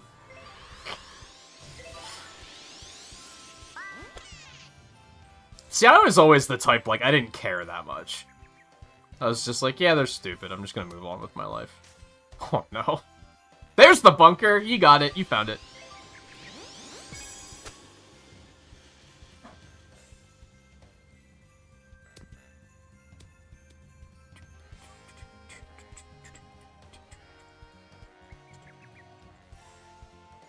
Nice on. I didn't tick off our next rounds. Do that real quick before I forget.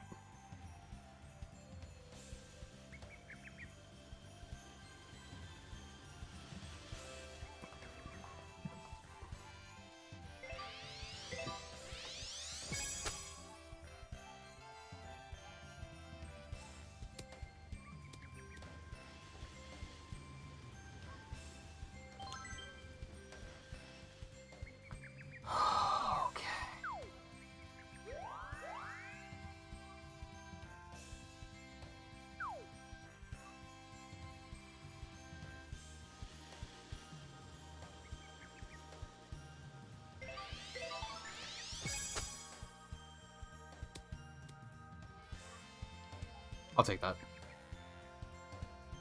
Still gonna be a bogey, which sucks, but...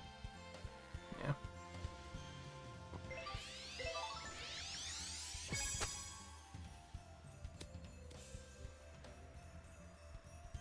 Nice. Oh, it's one of those teachers that was just asking for it.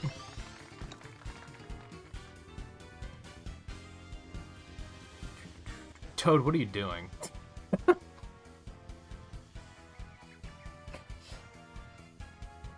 It is now, like, a little bit more upsetting that Toad is, like, crushing us in score when he does shit like that.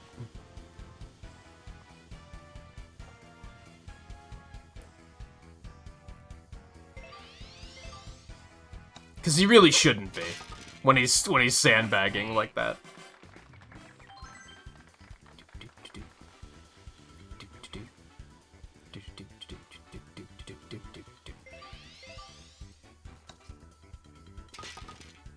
Yeah, that's unfortunate. But, you know, everything I dealt with on that course, I'm happy with just a bogey, honestly. Because that could have been significantly worse. Or, you know, that could have happened. Which hurt hurt to watch. That was rough.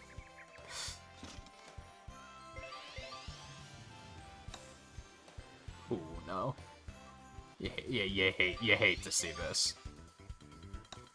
You hate to see. Did you? Oh, I thought you missed again. Oh my god.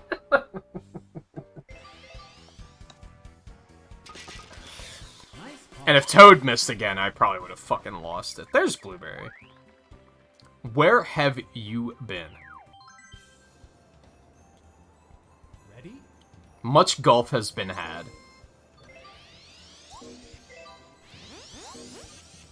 Two more rounds.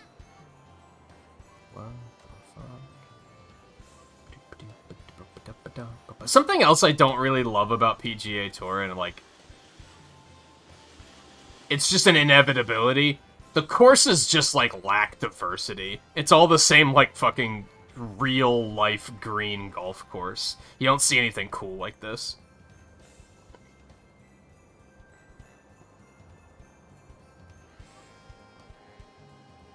Oh, you're at a birthday party? Isn't it a little late for a... It must not be a friend's birthday party, right? Ah, you're getting older. I guess it's not that late to be up. Nice shot. I suppose that's a forgivable excuse as far as excuses go. This is unfortunate. Ooh, and you're in, like, fucking big-ass shrub. That's... you ugh. Well, good luck.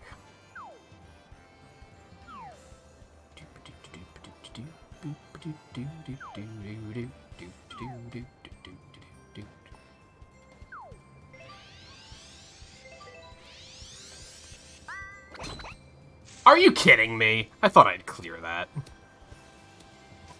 I thought for sure I'd clear that branch.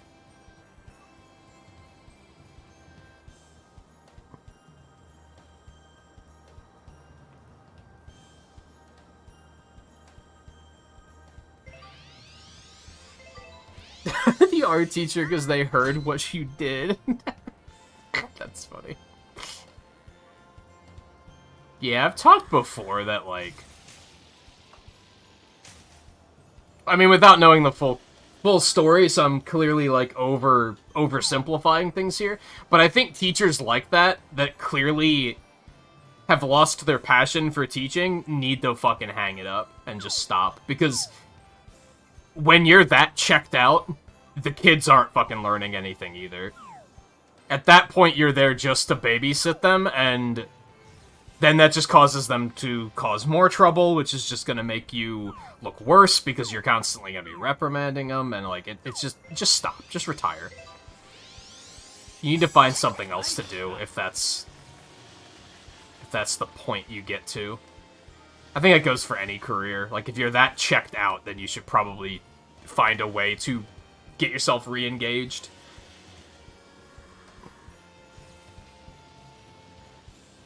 People value job security a little too much, I think, is maybe what it comes down to. So people are never willing to fight to, like, you know, find something new that they're a little bit more passionate about. Ooh, that was almost bad. That was almost bad.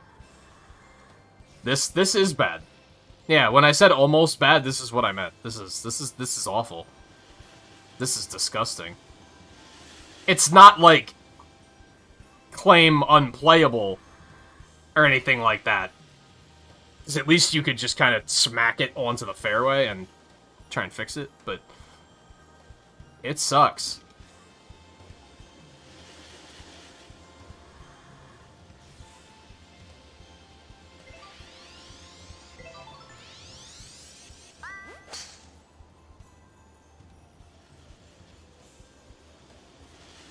Oh no.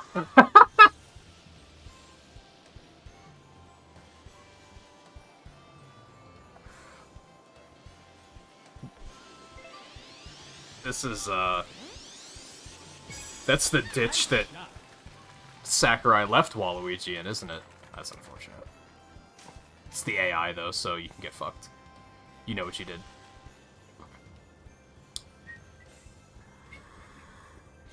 So no blue this week, huh? That's sad. I hope the party is a good time though.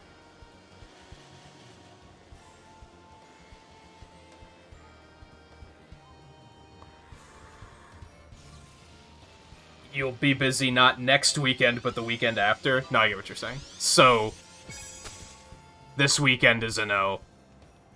Weekend of the 17th, you'll be good, but the weekend of the 24th, you won't be. I think... Is the 24th another Saturday golf? I don't have any more Saturday golfs scheduled this week. Or this month. It might happen, but... They should all be Fridays for the rest of the month, unless something comes up.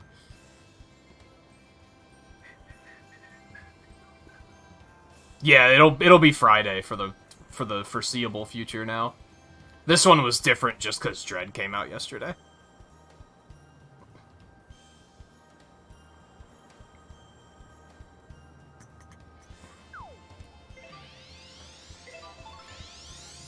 Oh, you can join for a couple? I mean, if you're gonna be sneaking it in and you should be doing other things, don't worry about it. We do have the space, but... Nice, huh? I'm not gonna be like, hey, Blue, while they're singing Happy Birthday, can you sneak in a quick golf round? Like, no. I'm not gonna be like that.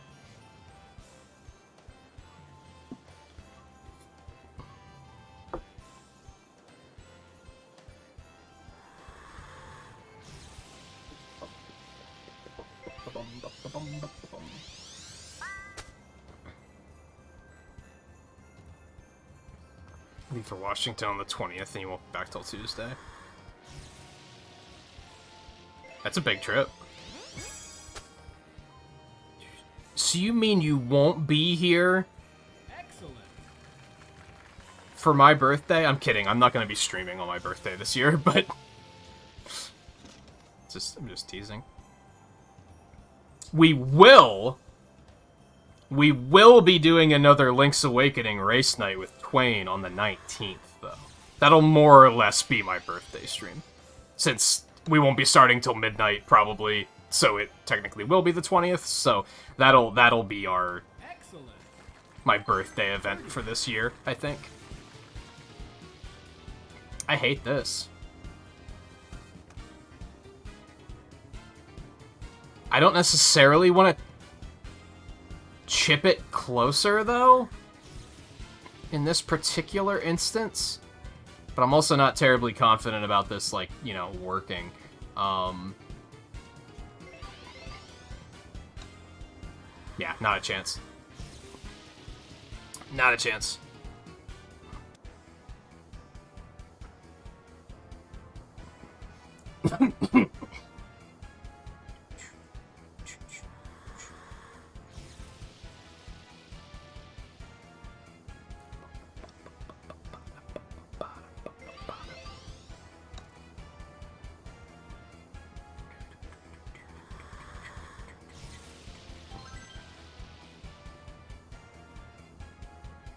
This is the last hole, isn't it? No, we still have two more. Okay. Or one more after this. Maybe still have a chance to, get my 2 under back. Birdie. Probably not. Let's face it. It's probably not gonna go super well. But Nice birdie. I keep thinking there was another reason why I was gonna have to move golf to a Saturday later in the month, but I don't know what it was for. Oh. I think maybe I might be thinking of Nice. I would have had to, depending on when Twain wanted to do our next race night. Is maybe what I'm thinking of. Fuck Toad's winning. What do we have to say for ourselves? Ready? Anyway, they should be Fridays for the rest of the month. Unless the weather gets real nasty again and I wind up having to cancel some streams, which hopefully won't happen again. This week just happened to really suck.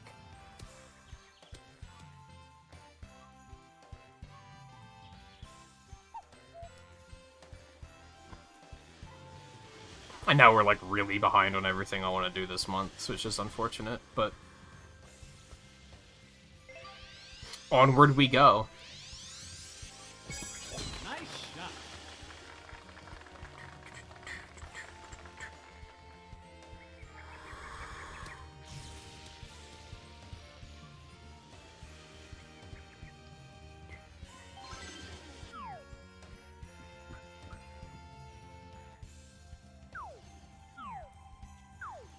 I can clear that tree, I'm pretty sure. Nice shot. Fuck, no I can't. Oh, I can, okay. We're fine. Gotta believe. I forgot to ask Brad earlier if he's gonna be streaming more Trials of Mana tonight. He's been doing early streams this week while he's still on vacation. And I was going to recommend that if anyone wants anything to watch after this, that he might be live by then. If anyone wants to see any of Trials of Mana. Doesn't look like he's live yet, though. Might be a little too early still.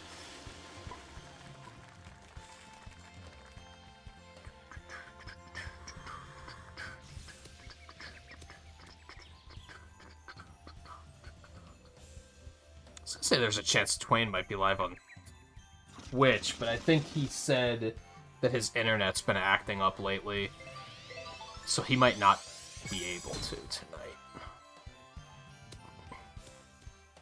Damn, that was not bad. Could have maybe skidded to a halt a little sooner, but what can you do, right?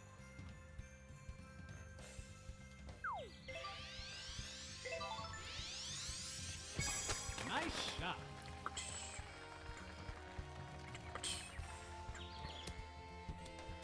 God, I gotta stop using super backspin, dude. It just gets me in trouble more often than not now. I just panic. And when I go to hit the power shot, I'm just like, no, that's too far. Just pull back and have Sonic do the scourge. And then he just goes full tilt and reverse, and I'm like, oh, well, that's not that much. Nice on.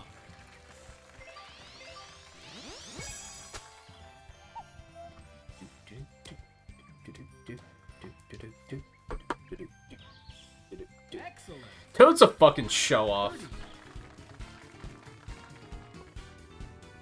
I don't love this.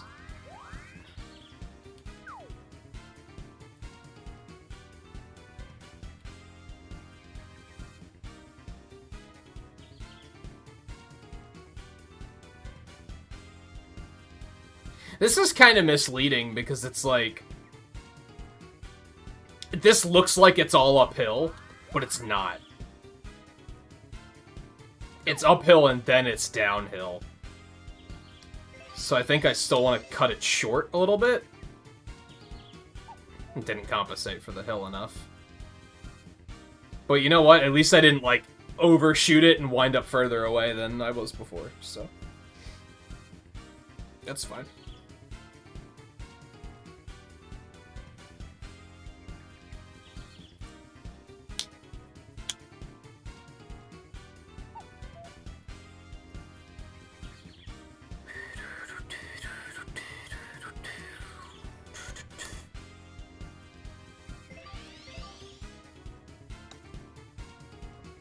Nice.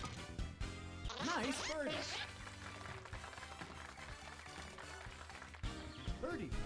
Well, that should keep your handicap in check for next week. That'll help a little bit. Rein it back in a little bit.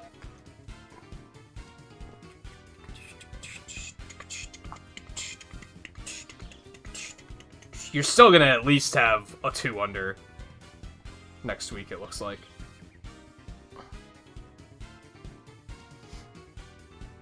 Which I don't think 2 under's too crazy.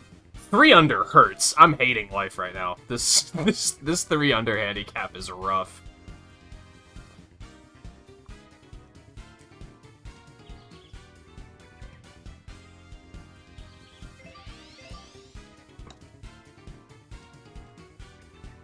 That's unfortunate.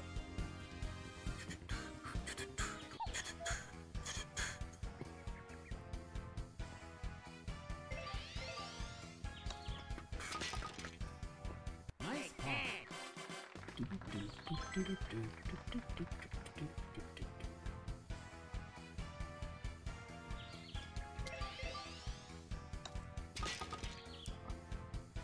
paw. Yeah, I mean, it's not great because massive handicap. So, I'm basic. My overall score is down to par. Like, this is awful. What a fucking nightmare. Toad fucking just smeared us across the pavement. Like, violently. If there was ever an example of why this motherfucker should be in Smash Brothers, this is it. Like, this was a massacre.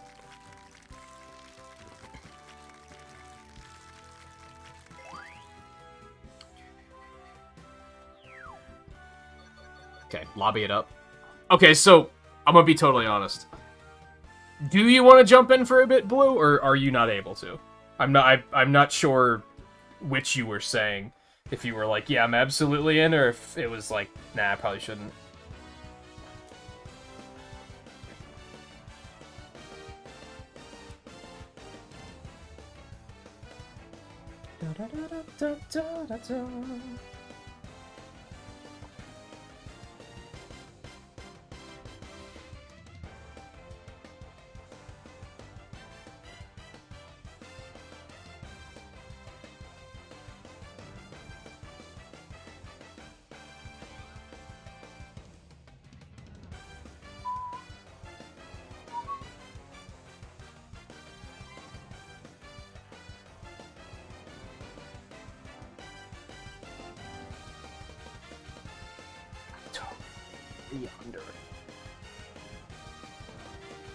It makes him consistent for the handicap. He'll still be a 2 under. Also, hey Scarlet, how are you?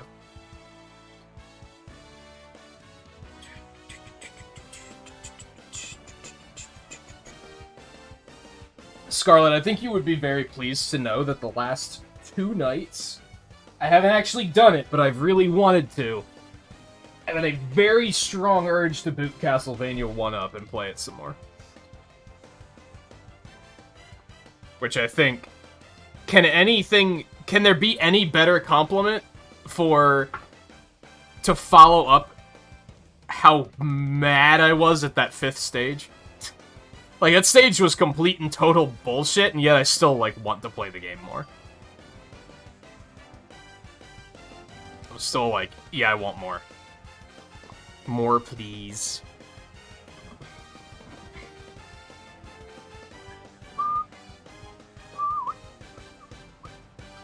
I didn't actually find the time to do it, though. I got distracted by other stuff. But it's been lingering in the back of my head. Super bomb. Alright, I think Theo's still in first?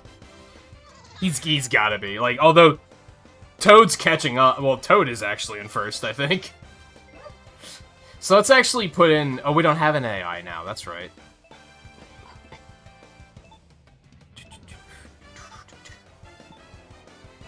Root. Spiky Palms. Which I hate to announce, because I think Blue really doesn't like this one, so... Sorry, but... That's where we are a-going.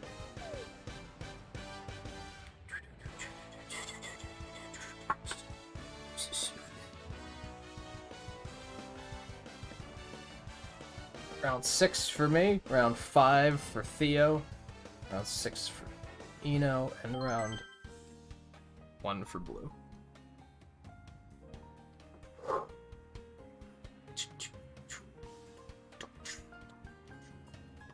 So, and otherwise, Scarlet,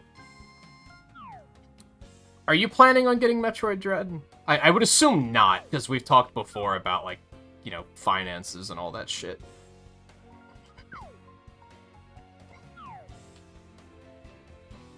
I'm gonna have to, like, bank around this tree and then... Wow, at Star Clubs, he still only has 1 bar of spin? It's a little rough. I don't like my chances here. Maybe I should actually huck it over here? That might be, like, my best play, to be honest. Anyway, are you getting Dread, or have you been watching people play it?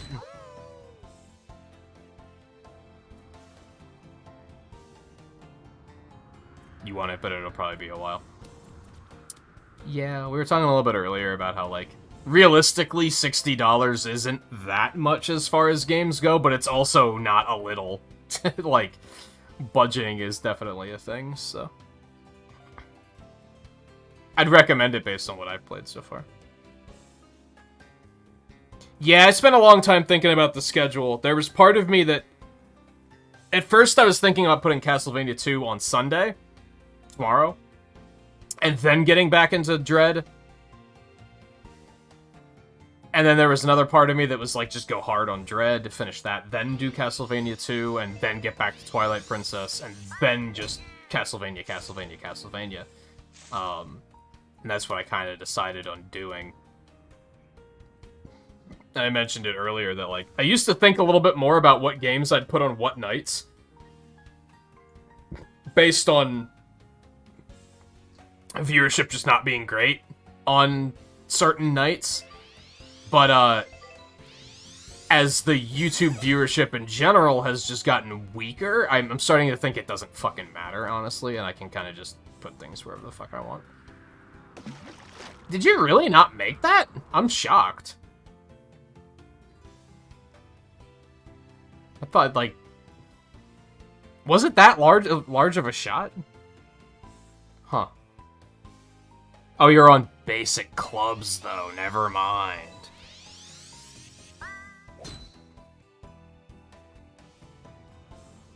Yeah, I'm not looking into how large it is. I'm sure there are people who have beaten it already, because it can't be that large, right?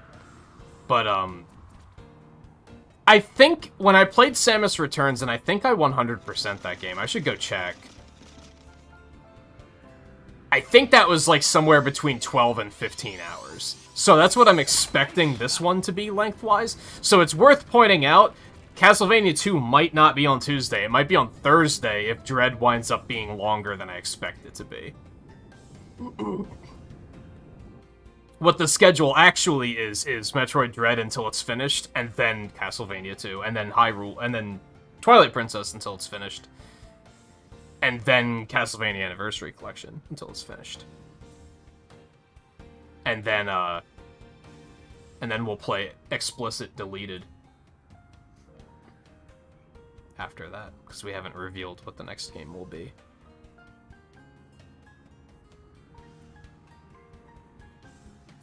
So are you going to avoid watching it, Scarlet, or are you totally down for watching it?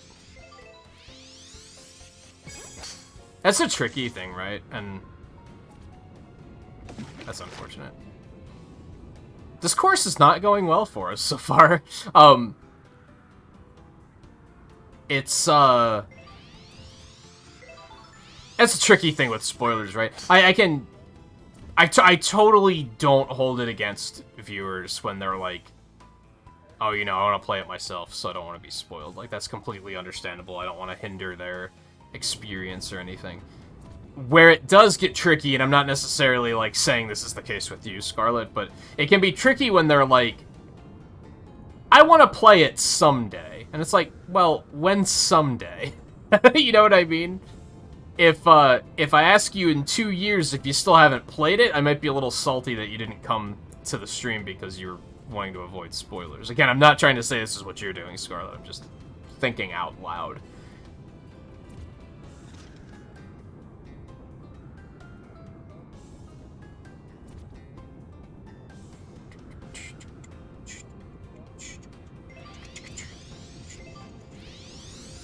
And you don't have a 3DS, right? So I assume you didn't play Samus Returns. So I'd be really curious just to hear, just from you, like, watching it, what you think about it.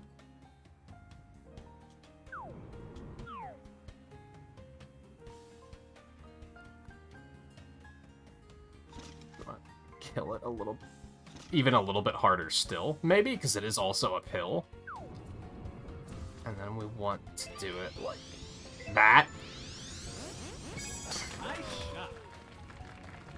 Okay, I accidentally, like, careened a little bit off course there, and it did not go near as far as I wanted it to. But we at least cleared the tree. I think I'm just gonna take that and be happy with it. Oh, you do have a 3DS, and then you have Returns as well.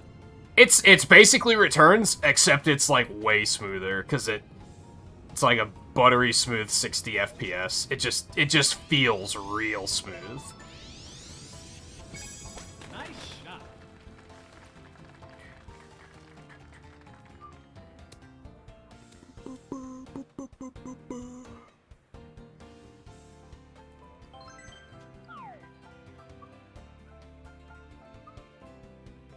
You can tell that Samus Returns was them trying to, like, prove themselves and be like, look, we can make a Metroid game.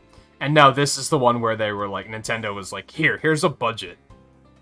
Make it fucking good, because we want this to, like, you know, be a major Switch title. I'm impressed so far. We ranted a bit earlier, I don't like the Emmys.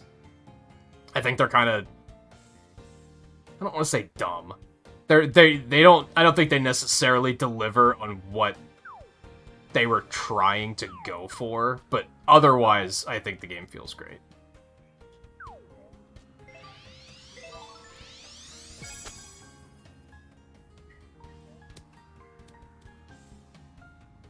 Nice approach. Oh, this sucks. This is a deep fucking bunker, dude. You can barely see out of the bunker. There's a little sliver of skylight above it. Like, holy shit, dude. This sucks.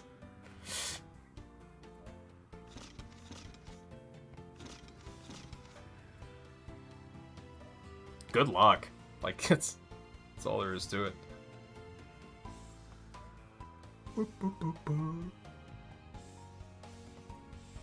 Well, Blue, we're in good shape because we didn't land in the water.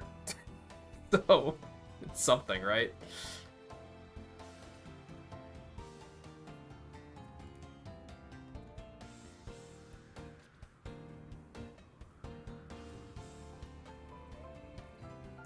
So you haven't watched anyone play any of it yet, Scarlet, I'm guessing?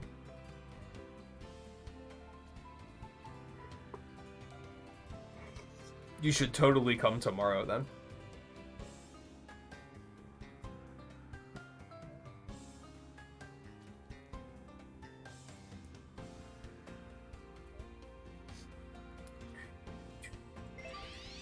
I almost feel like if you were to be watching a game that you have kind of an interest in playing, but you don't mind seeing a couple of spoilers, I almost feel like the middle of the game is like the best time to show up.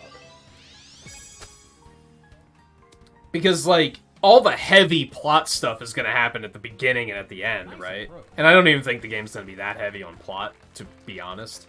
But I feel like the middle is, like... The middle's good because you get a good taste of, like... You'll get to see a lot of power-ups and stuff, where... Is if you came yesterday, the first, like... I think it took us, like, 2 hours to get the first ability upgrade or something? Like, to get the charge beam, it took, like, 2 hours.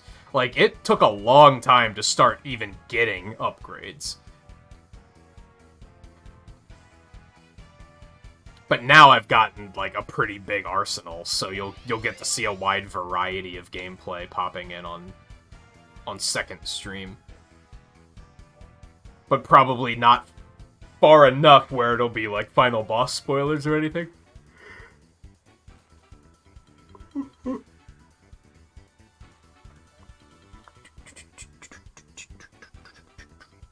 I'm excited to play more. Like I mentioned earlier, I kind of wanted to just play more of it tonight, but I was also really looking forward to golf. And I'm happy to say I was worried at the beginning of the stream that tonight was going to be I'd be emotionally checked out on this game because I would just be thinking I'd rather be playing Metroid, and that hasn't happened. Like, I'm still having fun, so that's good.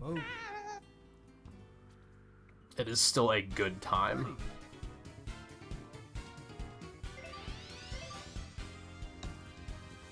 Oh, no. I feel you got robbed. Birdie. You got robbed on that putt. You did that just to block my view, so that I wouldn't be able to see what I'm doing, didn't you? That was just sabotage. Actually, you can kind of see the hole. It's just between your icon and Babam's faded out hand, it's like very difficult to see, but you actually can see it.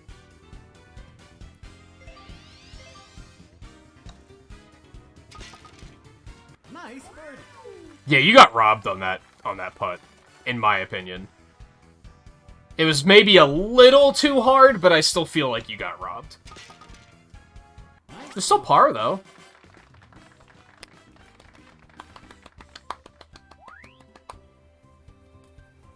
It's still par. It's not that bad. Just you could have had a birdie, and I guess so it's bittersweet, right?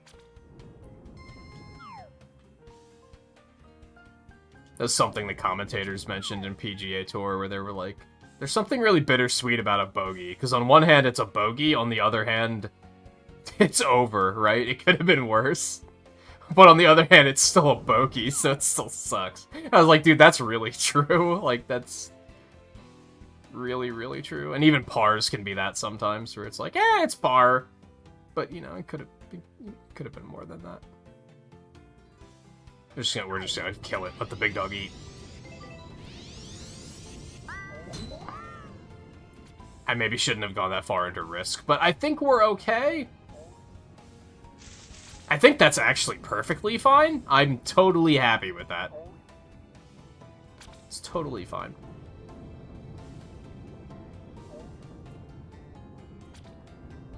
But yeah, as I mentioned earlier, I just started playing PGA Tour, like, not last night, but the night before that, so it's fresh on the mind in comparing the two games. I think I still have more fun playing this. I like some of the technicalities. I think it's kind of tricky. The game's a lot more technical than this is. On the other hand, I feel like it gives you more control, whereas a lot of the stuff in this game, like spin, is very vague and kind of hard to get a feel for. And in general, I think those courses are a lot harder. As evidenced by the fact that I don't get very many birdies in that game, whereas in this game it feels like you can birdie pretty consistently.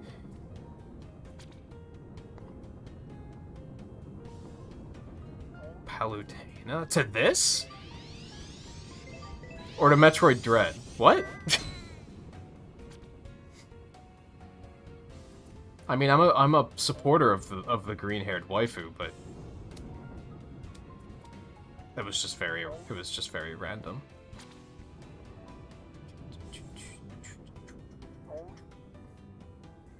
Oh, I thought that was gonna hit you.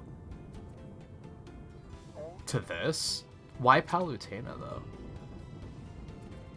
I feel like she'd just be a Rosalina, right?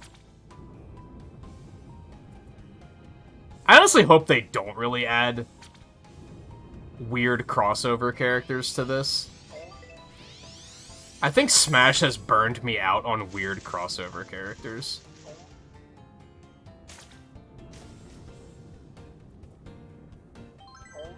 It always felt kind of forced in Mario Kart 8, I felt. It was always like, okay. Even then, I thought, like, the Villager made sense. I thought that worked. It was just Link and Inklings. I was like, I don't know. I would much rather see them cross over with Donkey Kong Country and WarioWare, which would actually fit a lot better, I think. Rather than put, like, fucking Fox McCloud in it or something, which would just kind of be like, what? Huh?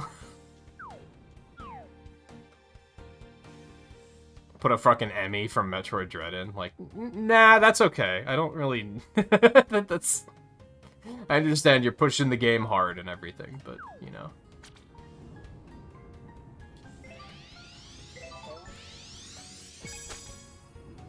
Yeah, the crossover tracks in Mario Kart were super cool. That I was into. The characters, not so much. And even then, they could have done so much more. I wanted to see, like, Kirby's Air Ride and, like, Diddy Kong Racing tracks and shit like that. I'm all for crossovers where they make sense. And I feel like Nintendo went from... They'd used to do, like, one character here and one character there that was like, oh yeah, that makes sense. And then they went full tilt into just, let's put Link in everything. And it's like, no. That's okay.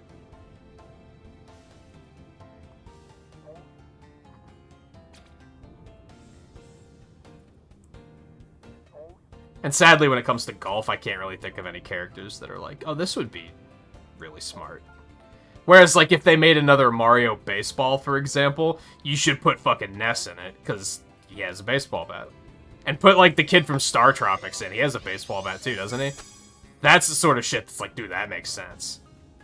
Now, they could also put them in this and make it so that they hit the ball with a baseball bat instead of a golf club, which would be really funny, but...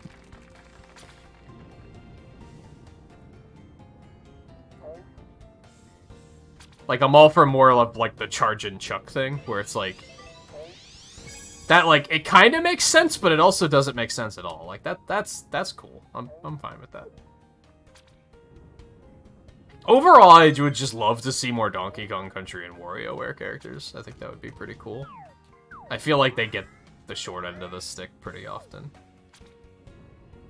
There's a couple games that have Donkey Kong Country characters in it. Like, I think one of the baseball games had Dixie. And Mario Kart 8 had Funky. Is Diddy Kong still not in Mario Kart 8? Or did they put him in eventually? He's still not in that game, is he? What the fuck? What is happening?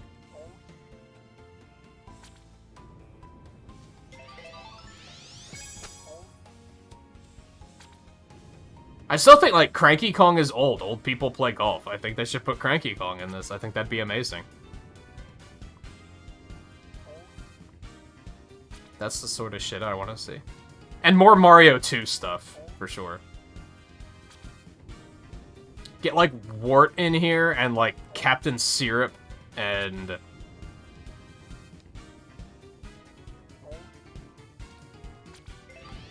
Mona or Ashley.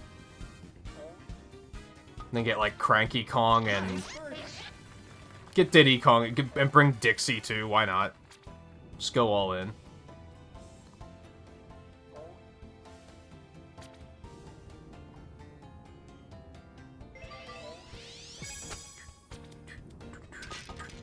Nice.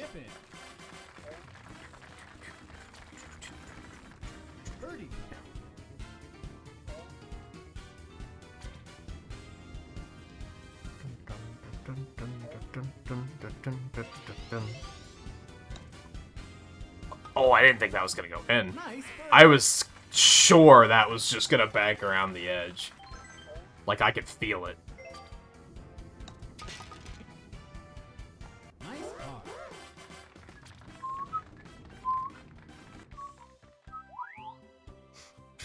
Feel you're better with chip-ins than putting it. That you're a regular Dr. Chipinski. That's so I couldn't believe when the commentators said that in PGA Tour. I was like, what the fuck did you just say? Hey, it's raining. Between that and... Wow, they really tattooed that one on. I was like, what?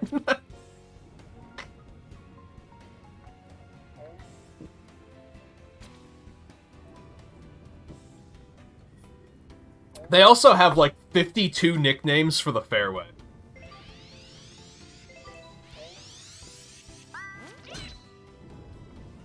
I guess you can only say that ball's headed for the fairway so many times before you have to be like, we need another name for that. Let's just call it the short stuff. Like, yeah, sure, I guess.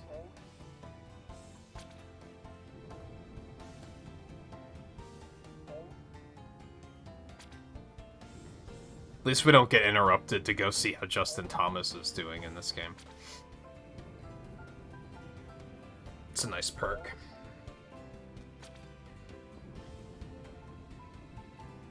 But yeah, Blue, especially, like, really long putts, I've taken to trying to chip them in instead. I feel like I can more accurately get closer to the hole, whereas if I try to putt closer to the hole, like 9 times out, nah, maybe not 9 times out of 10, but like, I don't know, 60% of the time, maybe, I wind up, like, on the other side and much further away.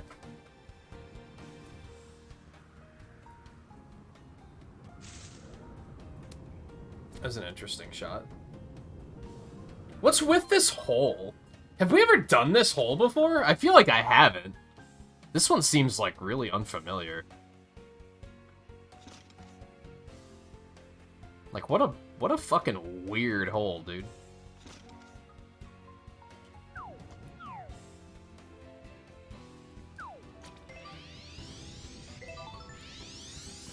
That dog'll hunt, as they say.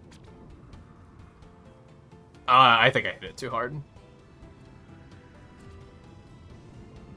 The wind didn't affect it as much as I was expecting it to.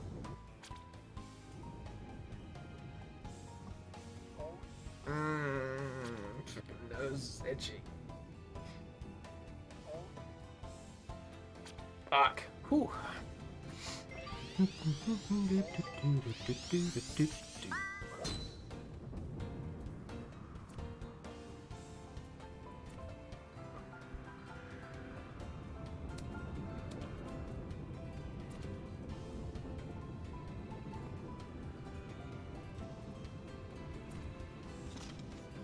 This is a nice, elegant track. Got a bit of, like, almost a classical feel to it. Well, that kind of sucked, but it could have been much worse.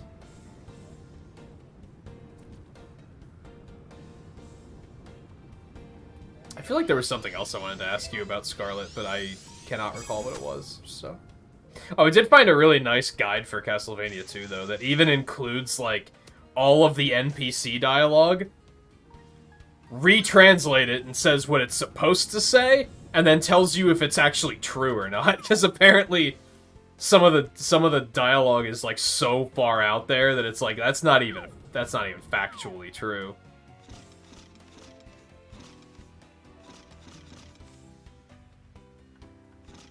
I don't want to kill it that hard. That seems like a bad idea. I just don't want to go so high that I hit this tree. And I don't want to try and bank around this way because we have that wind. I guess I could try to do that. I'm not liking the idea very much. I have a bad feeling I'm going to hit the tree if I do that, though. So I think we're going to have to try and do that. So we're going to want, like, maybe even 3 spin.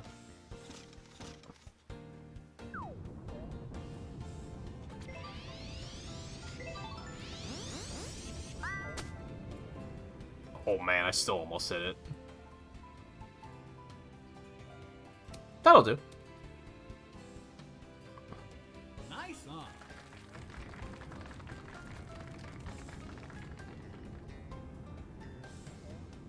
So basically, some people outright lie to you. Sounds realistic. Yeah, that one you told me about, Scarlet, about, like, the 6th flame in the woods or something, apparently that's supposed to just be wrong. Like, that's not a case of it was translated incorrectly. It was supposed to be incorrect. So apparently some of the, like, localization errors in that game aren't errors. They're supposed to be that incorrect.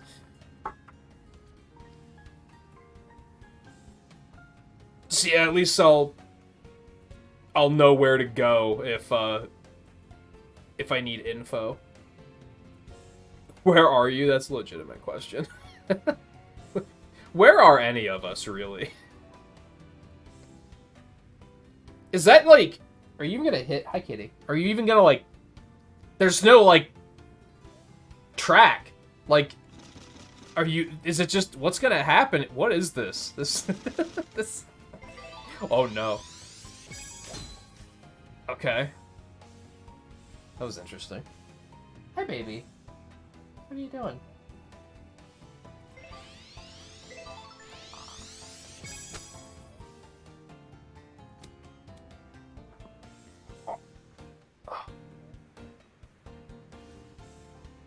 Hey, come here.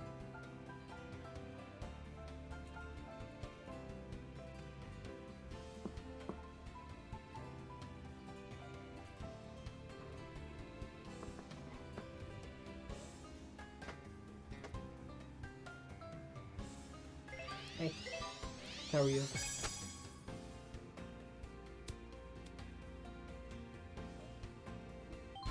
Birdie.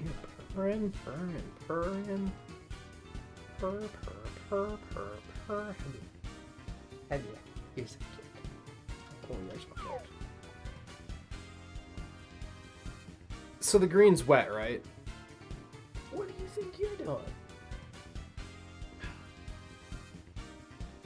Do you want out? Can I finish this hole first? Stop bringing your whiskers up against my leg. Tickles. And I know you're down there.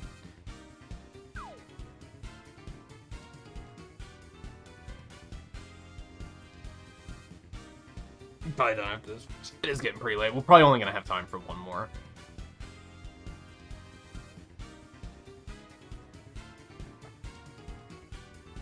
We have about an hour left, so yeah, we'll definitely have time for one more.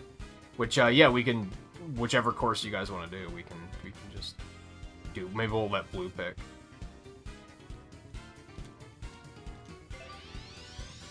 The green better be wet. Oh, well, okay. That was actually very close. We haven't done New Dunk, but I think we decided to not do the rookie course, Bonnie Greens, or New Dunk, because the scores get, like, way out of control. We did a Bonnie Green last week, and I think we both were, like, what, 7 under at the end? Like, it kind of throws the handicap way off. We'd almost have to keep a separate handicap for those particular courses, which I don't feel like doing that amount of math. And we have a pretty good variety of courses now, so I think we can just leave some of them out without too much difficulty. Whoa. Which sucks, because I really like Bonnie Greens in particular.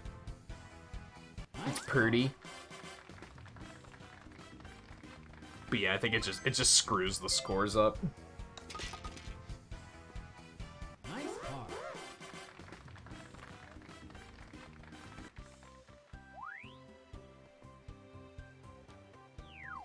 Unless we do some... Uh-oh. You know disconnected. I disconnected?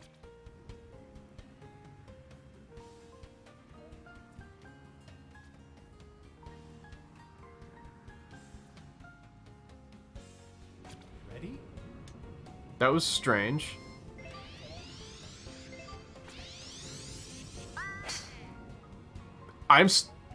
We're still live, right? So it's not my internet. I mean, it is possible that my Switch disconnected, I guess? It doesn't look like that's the case, though. I've been playing a lot of Asphalt 9 lately, too. I've been kind of hungry for a racing game, and I'm having a hard time finding one that's actually fulfilling the urge.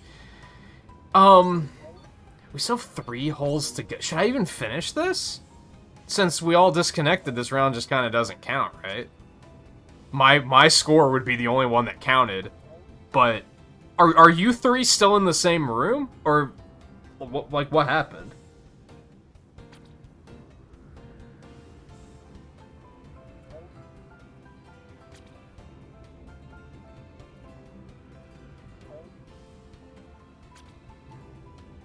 Are you all just solo, or did it outright disconnect you? That was probably the most violent disconnect we've ever had. Usually it only drops one person. I'm guessing that I, as the host, dropped for whatever reason, and I don't know why, because there haven't been any problems anywhere else. Yeah, I don't think it's worth finishing then, because only my score would count. So...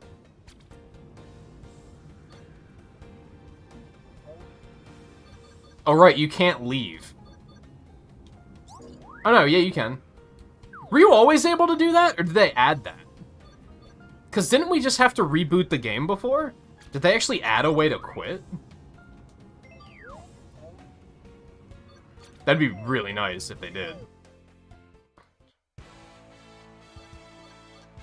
Okay, well, oh, so Theo, you said you had to go. That's unfortunate, because we were like halfway through that round, but...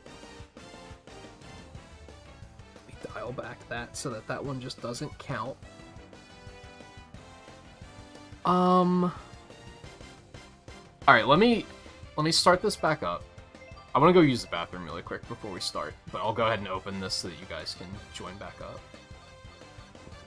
I wish we could use Mies. I wish they would add some sort of, like, stat normalization to Mies for multiplayer, so that if you, like, max leveled your Mii in online, or in campaign, that you weren't just, like, a total fucking god. So that we could actually use them. That would be pretty cool.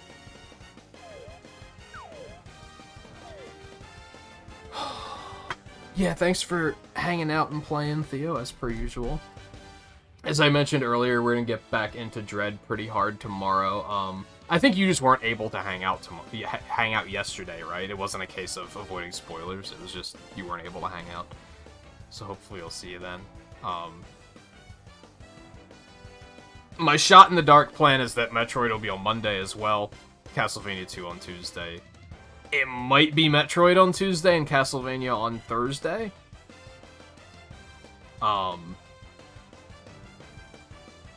We'll see what happens.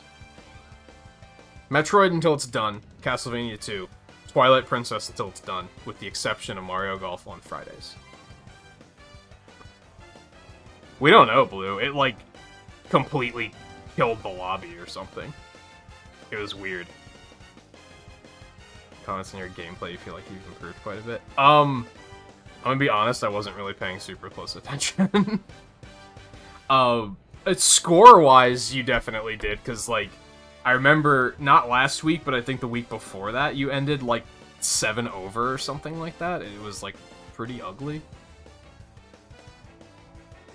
But yeah, score-wise, you certainly did a lot better. I haven't really been paying attention to, like, the individual shots, I hate to say.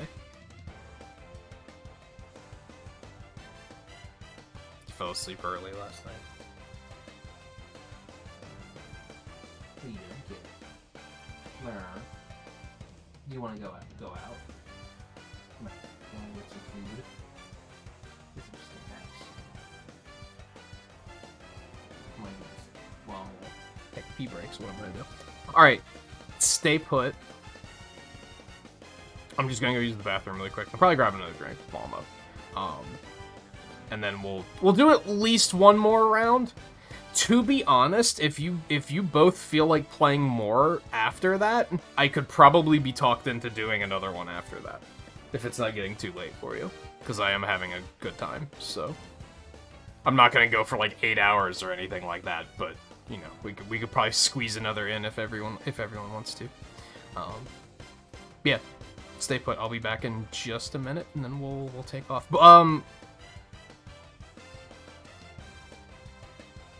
Discuss amongst yourselves. Do you want to go back to Spiky Palms and do the full round there, or do you want to go somewhere else? If we want to go somewhere else, where do you guys want to go? You can figure that out while I'm up, and then we'll take off as soon as I get back.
You don't really care what map, so either desert is fine by you?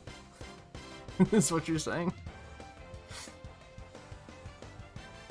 We do a lot of dunes.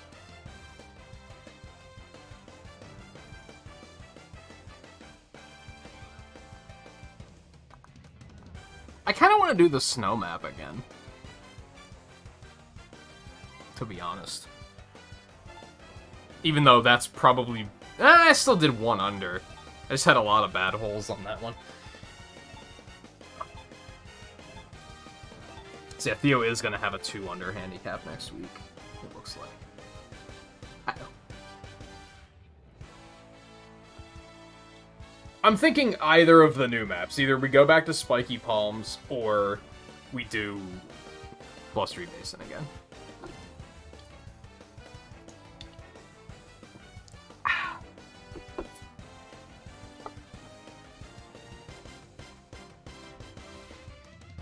Why'd you disconnect? Did you not ready up? I assumed that's why it was. Because I hit ready.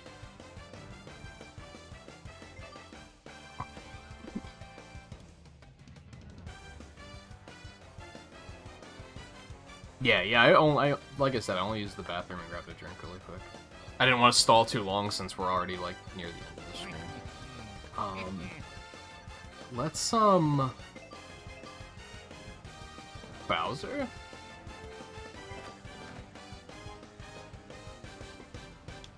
Let's Bowser. Okay, so now how do we handle it? Because Theo's not here. And he's the one in first. How do we handle it when the person in first isn't in the game? Does the highest person in the game have to do the standard club handicap?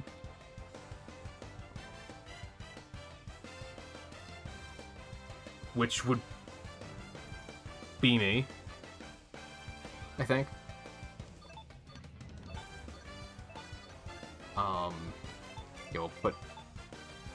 Yo, put Donkey Kong back in.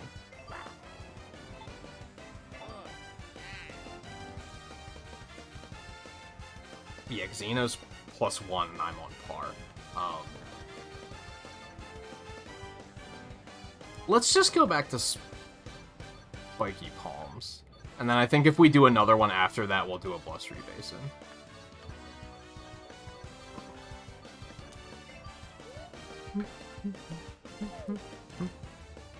Man, those handicaps fucking killed us tonight. I would like to do 2 because Blue only had 1 round tonight, which makes it that we can't really calculate. We can't recalculate our handicap very well.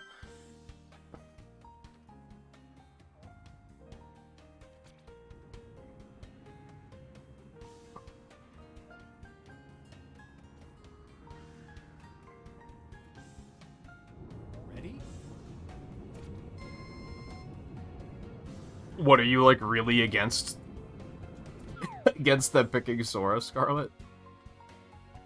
Or are you just trolling around?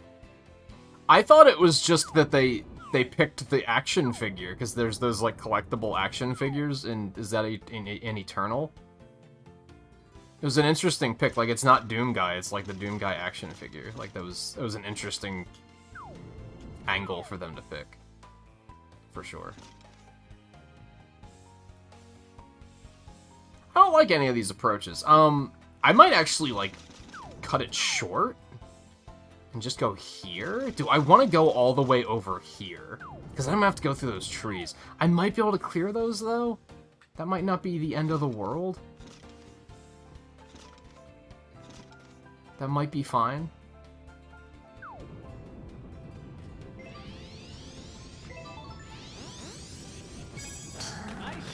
Oh yeah, they're not as tall as I thought they were. I'm just messing around. I mentioned earlier that something I really like is that the Doom community seems like super thrilled about the fact that he's a Mii fighter. I feel like most people just get pissed when their character becomes a Mii fighter. But the Doom community is like all about it. They're like, this is awesome. Which is cool to see.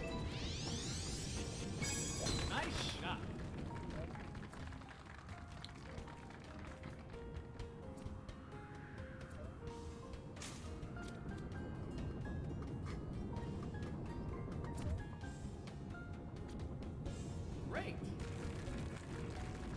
I wonder if, like, I should go back and check. I could have sworn that during the Kazuya presentation that they said that was the last set of Mii fighters. I could have sworn I remembered them saying that. Because I remember saying this is the last, like, group of, like, deconfirmations. So I wonder if, like, the outcry for Doom Guy got them to be like, hey, let's throw together a Doom Guy costume really quick.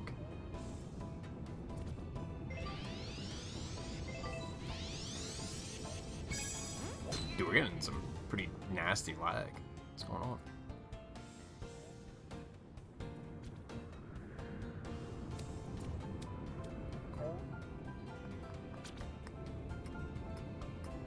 That would explain why the other two costumes were just, like, throwaway Splatoon 2 costumes, too. Because they were like, well, we can't just release one costume. We gotta find something else.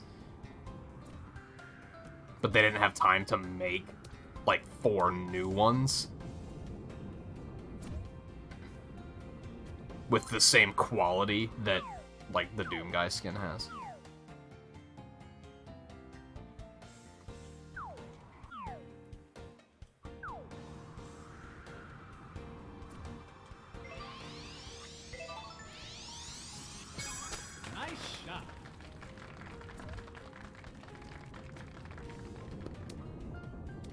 Skirt. Yeah, I can live with that.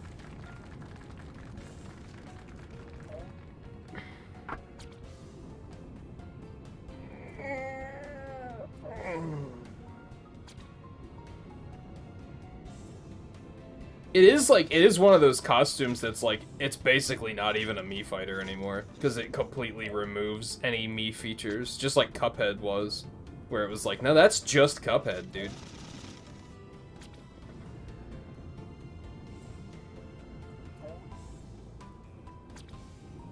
Which, like, is it me, or were they really favoring Mii Gunner in Ultimate? I feel like all of those costumes where you're just the character, Doom Guy, Cuphead, Sans, they were all fucking Gunners.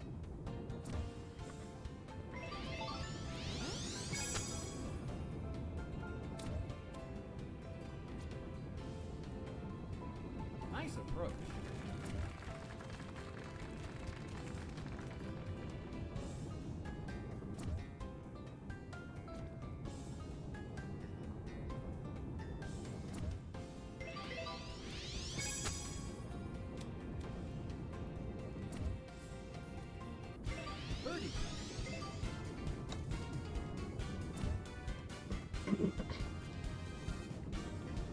I'm sure that there were some for the other ones, but I think the Monster Hunter one might have actually, you couldn't see the Mii face either.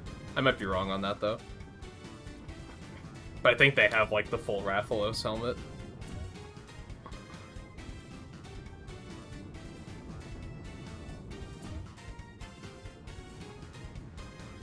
It's just a bullet bill launcher just waddling around. Not animated. The fuck is... What? Blue got an eagle? Excuse me? What happened to, like... Oh, I don't know about this one. She was fucking hustling us.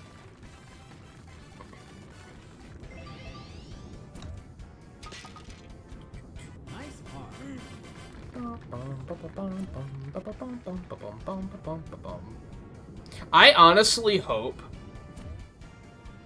And I don't mean to, like... I want it to sound like I'm like, oh, Smash Ultimate's over, time to focus on the next Smash game. Because I'm not really doing that, but I am thinking about, like, I hope they don't do this the next time around. I hope Mii fighters aren't a thing the next time around. I hope they just don't do that again. Because that was such an excuse for them to just add a bunch of characters that were also like, well, we don't want to actually make them a fighter, but we're going to put them in anyway. Because, like, some of them were really, like, kind of cheap looking. Some of them were cool, but there were a lot that were, like, kind of bleh. Mostly because Mii's look very bleh.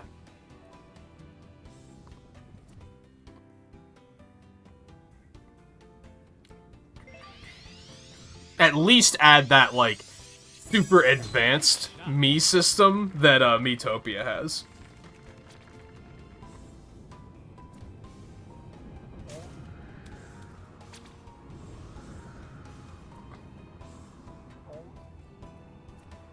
You were practicing before. It does sound like you've been playing. Even last week, I think I commented on that about how it sounded like you were playing. You were practicing a little bit. God, this sucks. Is that? Oh my god! What the fuck is this hole? Like, excuse me? What do I even do here?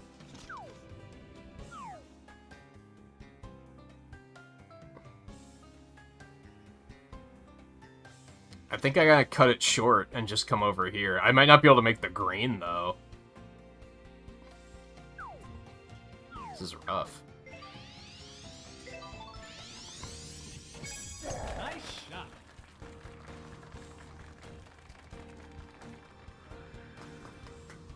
You also have superstar clubs with that character, don't you? So that's gonna help.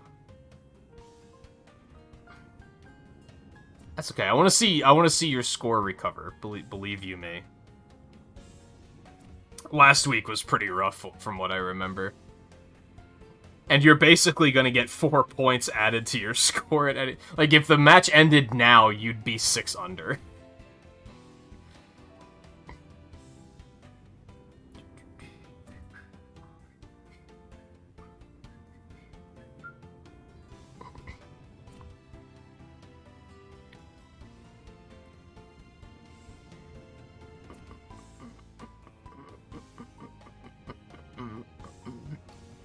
Man, I need to shave. You can see my shadow on camera. I think yesterday was a shave day, but I skipped it because I was feeling lazy. Definitely have to do it tonight.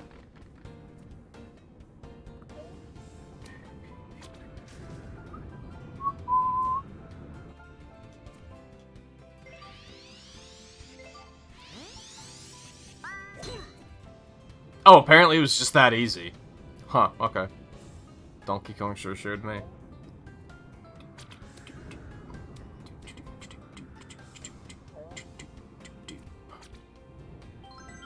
Oh, I can hit the green from here? Like, I mean, it's a long shot, but here we go, I guess.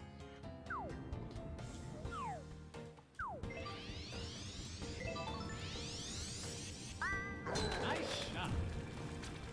That's beautiful, actually. I love it. Okay, I don't love it so much anymore. Oh, this sucks. I missed this. I clearly wasn't paying attention.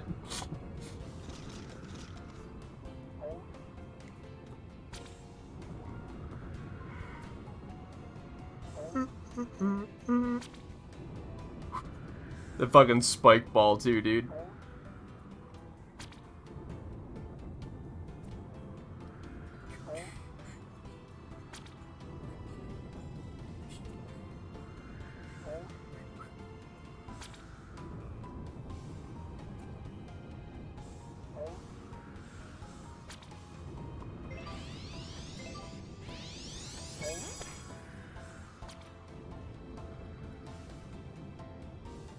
Damn, the lay, like, or the lie, rather, like, completely trumped the risk meter and the wind. Or at least balanced them out, I guess.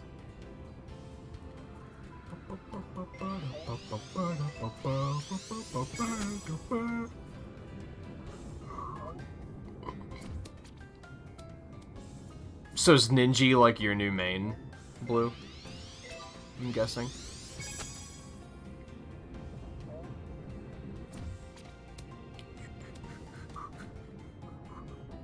Great.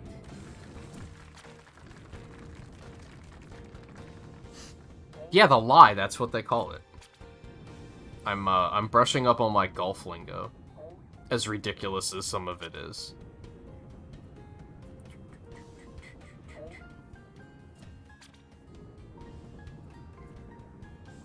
I feel like lay makes more sense because it's the lay of the land, right?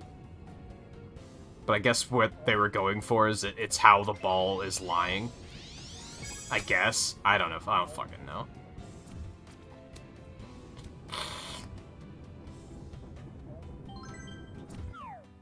Yep, hate this. Boom, boom, boom, boom, boom. Nice approach. That'll do. Well, still bird. Despite the weird way I shot this one. Dude, what if she just eagled again? Nice approach. Why does the course lie to you? Okay.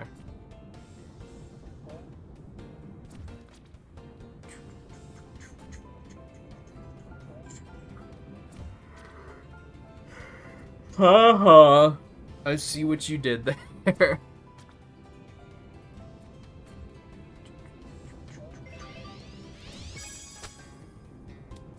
Oh, that sucks. Birdie. That sucks. I looked at, like, the way the green was reading. I was like, oh, you got this. Like, no problem. Fucking bounced right over it, of all fucking things. That hurts. Nice birdie. Birdie.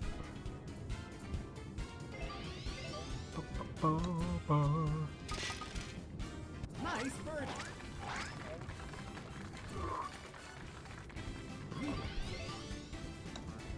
Dude, why? Why? Why? Why? Why? Why? Why would you do this? Nice birdie. You had that. I mean, it did kind of look like maybe he just missed. Maybe that wasn't sandbagging, but... Nice par.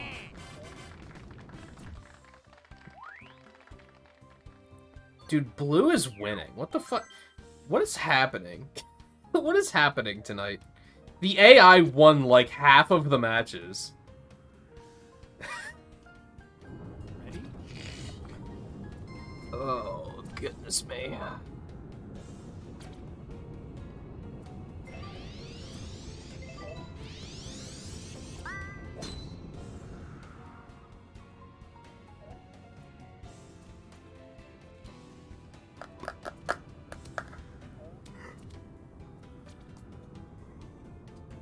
PGA Tour does have an auto handicap system. The first tournament I played in, I performed so well that they gave me a plus 11 handicap. So, I don't know what that says about the game or my skill level.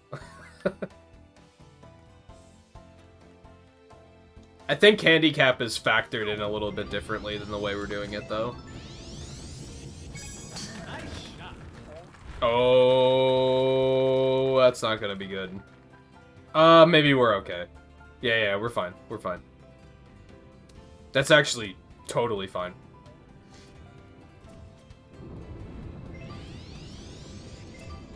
The other night I had a 2-round tournament. I shot 27 under. I turned the difficulty up after that because I was like, that's really good. Like,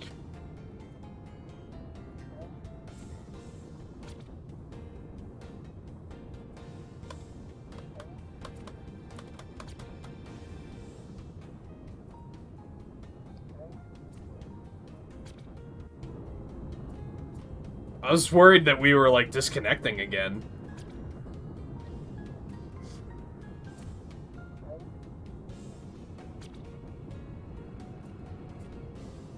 Yeah, I guess it was just barely rolling.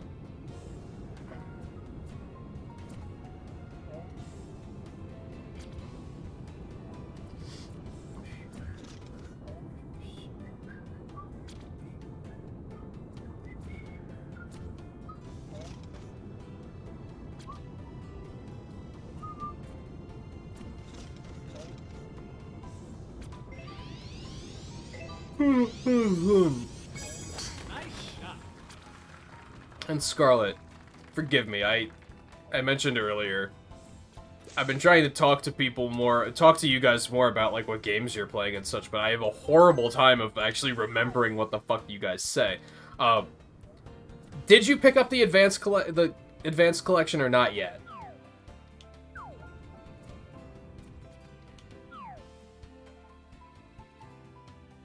Also, fuck this tree.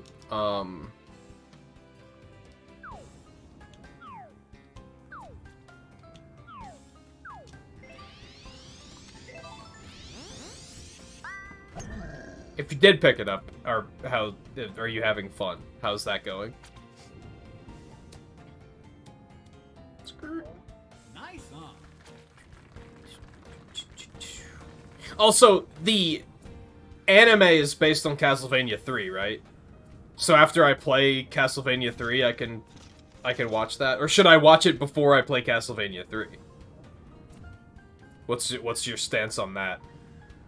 Should I make a point of watching that one of these nights?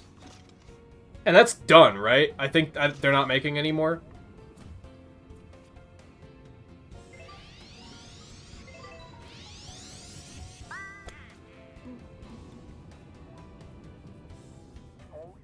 Watch it while I play? I can't do that for multiple reasons.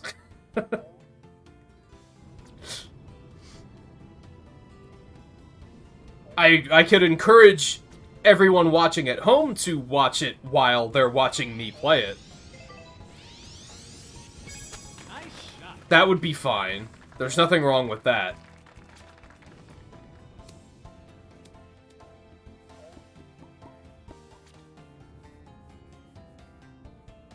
Nice on.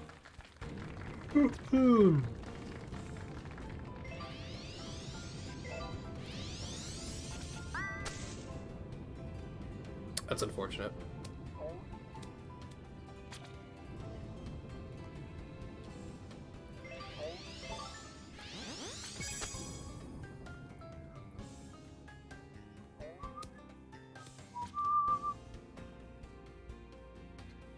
Oh, you know what? So I was thinking earlier about how I was pretty sure I had Mario Golf moved to a Saturday for another weekend in the month, and I couldn't remember which one.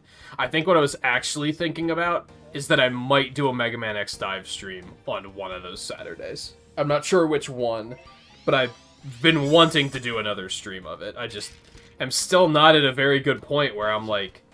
Honestly, the game got really grindy really fast. And I'm still not at a point where I have, like, a lot of content to do.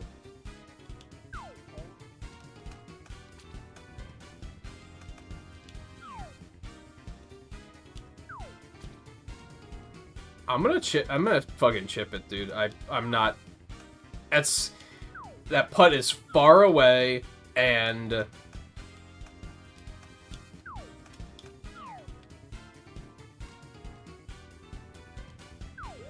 It's very hilly.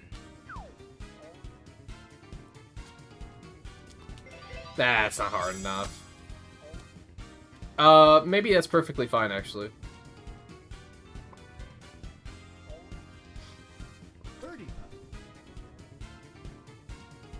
Seriously though, Scarlet, should I watch it before or after? Or not at all? It was good, right? I think it was mostly well received. I've just been putting it off because I was like, should I play the games first?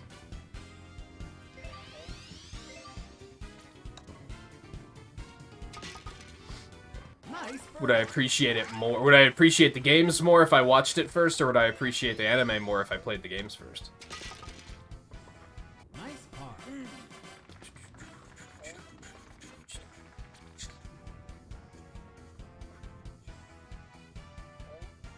Probably after playing all of them? Like all of the Anniversary Collection? Or like all of the main games? Nice par. Like 1, 2, 3, 4.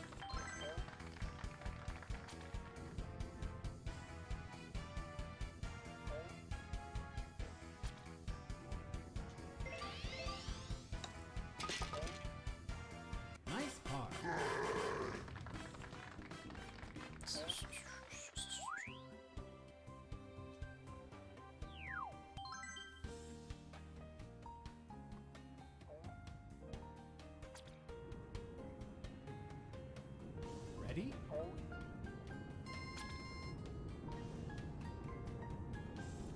I'll at least play 3 first. Does it cover the events of any games other than 3, or is it just 3?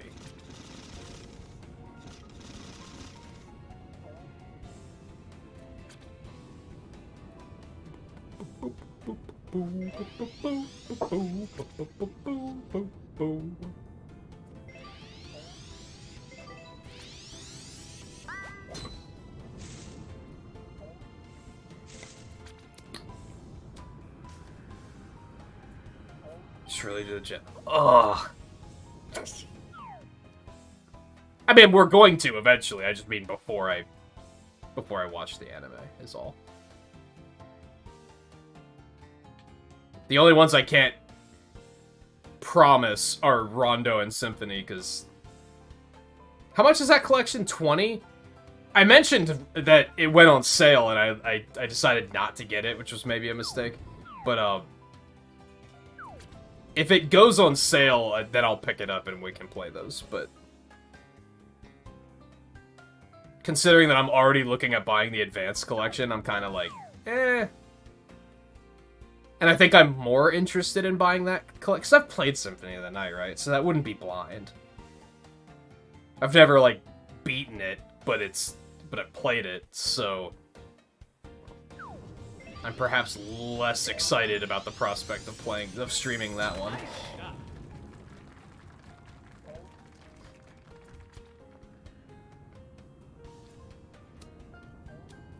Sure.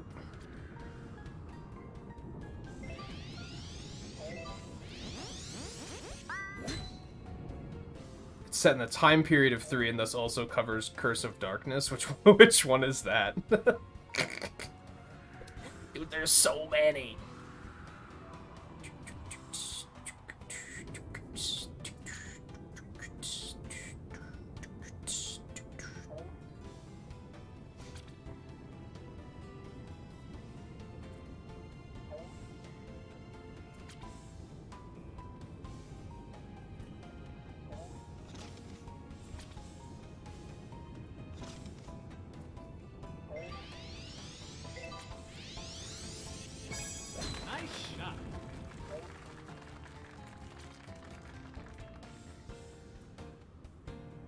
One of the PS2 ones. So yeah, I will probably never play that one. Unless they make a collection that happens to have it.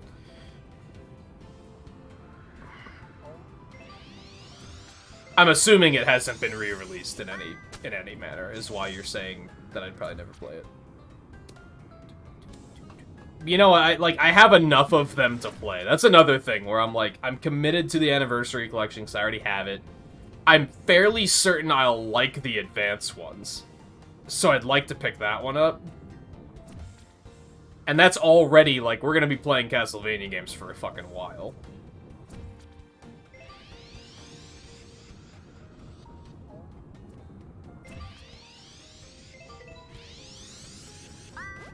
I'm glad I never bought the advanced games on the Wii U. I was going to at one point. I just never did. It wasn't even a, oh, maybe they'll release another collection, like it is with Battle Network, for example. It was just a... I knew I wouldn't have time to play them, so I was like, what's the point? They would just sit there.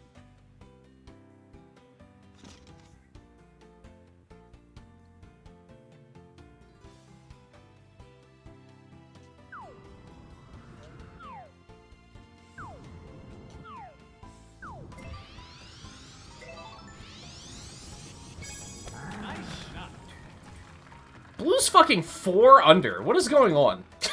What the fuck? Nice run.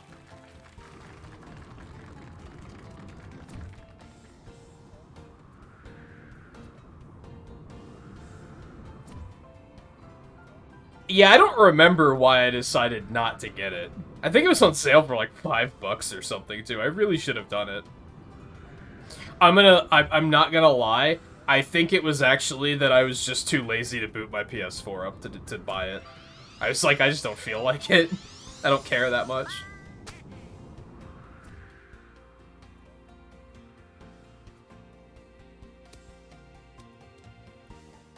It'd basically be just to play Rondo, and isn't that one, like, really difficult, too?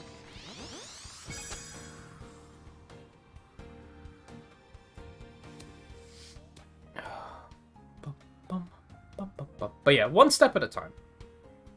One step at a time.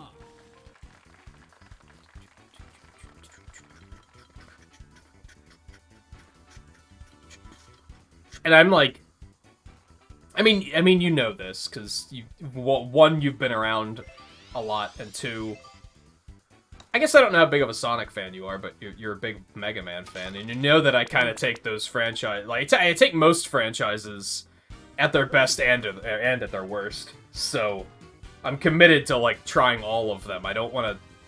All the ones that I have, like, readily available to me. I don't want to just skip one and be like, oh, this was the one that everyone doesn't like, so I'm just gonna not bother. It's like, nah, I wanna... I'll make up my own opinion of that. Nice birdie. You don't think it's really difficult? I mean, a lot of people consider every Castlevania game to be impossible, which I think is not true, so... What do you do? Birdie. Just fucking try. Could you just try? Could you just try? Nice birdie.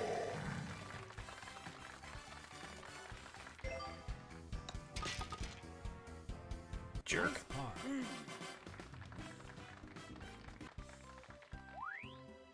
Like, that's the funny thing about Castlevania 1 is I think that was mostly balanced and challenging. It was just Stage 5 that was a fucking dumpster fire.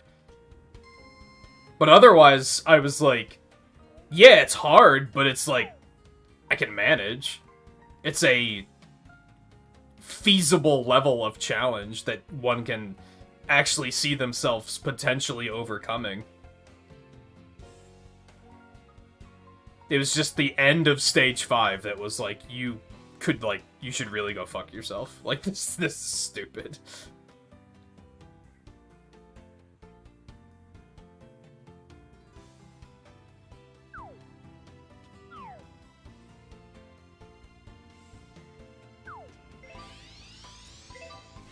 Might not be great. Nice shot. I love it, actually. I love it. Nice on. So, I'm sorry, you already tried to explain this to me once, and it was lost on me. So, Rondo is Dracula X, right? Nice shot. And then the one in the Advanced Collection is Dracula XX, which is a reimagining of Rondo with the exploration mechanics instead of it being a more linear game. Right? Whereas Rondo is more like Castlevania 1, where it's just you get to the end. Or do I have it backwards? Nice on.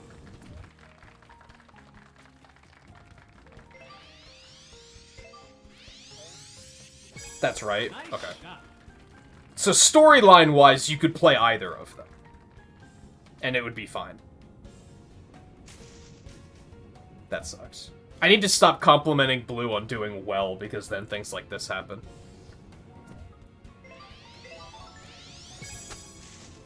Rondo's exploration. So, in a weird twist of fate, my chatbot is actually behind YouTube chat. That doesn't happen very often. So Rondo is exploration. Dracula X is exploration. XX is they reimagined it as a more linear game. Okay, so I did have it backwards.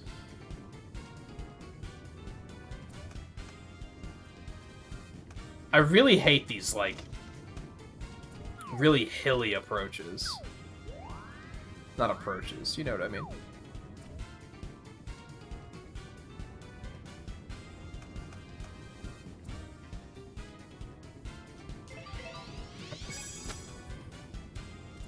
But storyline-wise, you could just play one of them, and you'd probably be fine. It's kind of how I'm understanding it.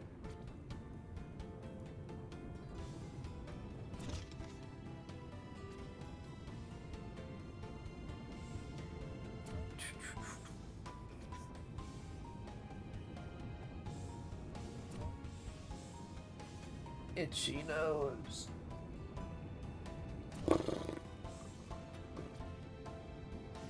Oh, XX's storyline is just kind of bare.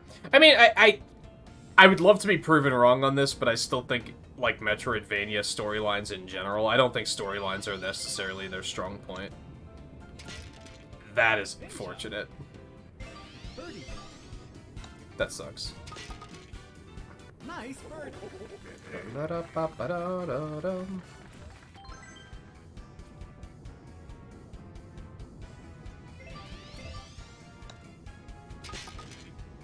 Nice par. Full, are we on? 5. Okay, we're almost done. That's why I'm like, Nice par. I've already had a couple of thoughts, like, letting... It's been interesting letting Metroid Dread, like, Nice. just live in my head for a day before we continue, because I've started thinking about, like, where's the storyline gonna go? But I'm also, like, trying not to get my hopes up, because I feel like storylines are typically pretty bare in games like that. So I don't think it's gonna be anything super advanced.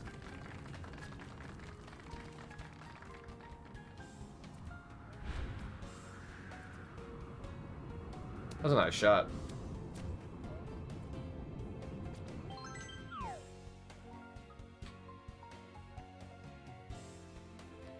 I think we're gonna go over here. Yeah, I think this is the way to go. Yeah, there's like no trees in the way or anything. Except for that one right there. So we're gonna dial it back a little bit, like here.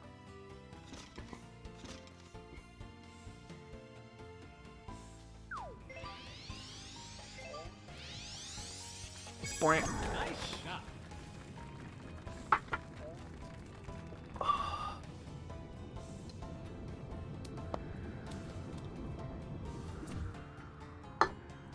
Yeah, it wasn't great. But that might just be my style of gameplay. You guys know storyline is like very secondary for me. So maybe the Castlevanias I've played in the past, maybe that was just a result of me completely ignoring the storyline and just being like, shut up, let me go explore and do things. Whip enemies and all that good stuff. Like, maybe that's all on me.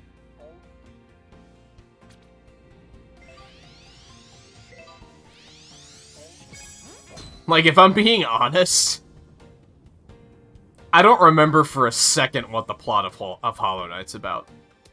I don't remember a bit of it.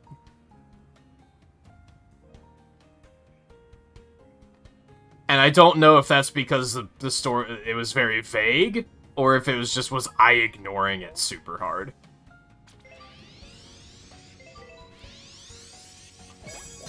I think it's likely that I was ignoring it super. Oh my goodness, what the oh, this is not good. Yeah, that was a little too much. I think you were trying to avoid the tornadoes. But that was a little too much.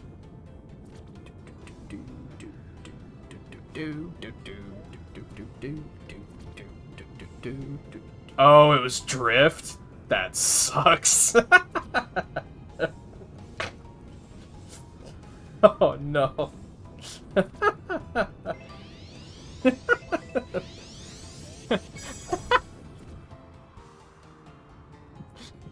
That's really funny.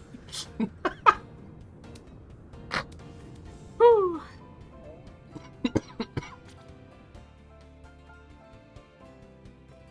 Where did you fucking drive to? What the fuck? Like, you just went and found another green. You were like, oh man, I think maybe we shouldn't do one more after this because maybe I'm getting a little delirious already. Nice shot.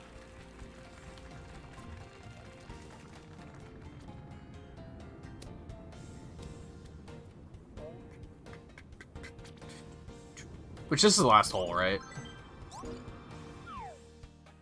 So yeah, let me know. Do you guys want to do one more, or is it getting a little too late for everyone?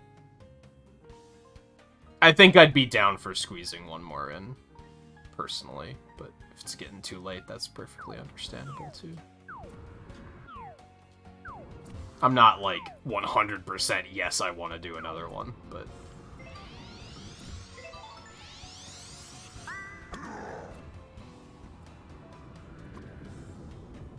Skirt. Nice on.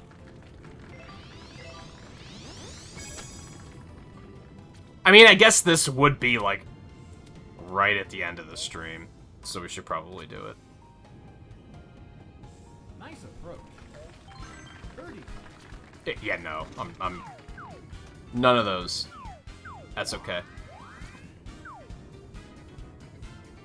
Plus, I think...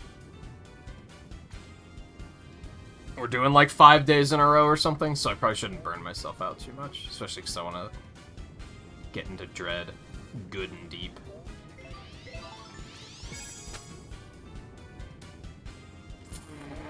Fuck. It's a little too hard. I think the big reason I want to do another one is just so we can actually calculate Blue's handicap. We basically can't calculate that off of only one round. We could, but it probably would be kind of unfair.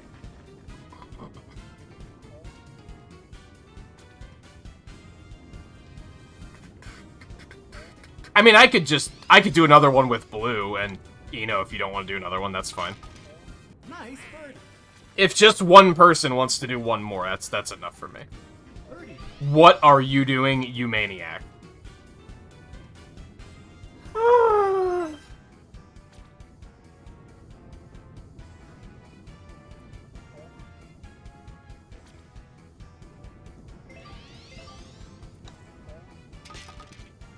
Nice par. That was a good round for me. Nice par. That was a good round for everybody. Everybody did well.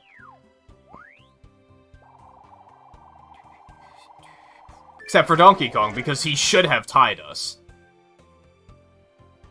Like, he should have tied us. And he just chose not to. Imagine being so good at a competitive sport that you just choose to not be good. Imagine that. Where you just be like, nah, I don't want to win this one. You know, I've won enough. I'm doing well enough.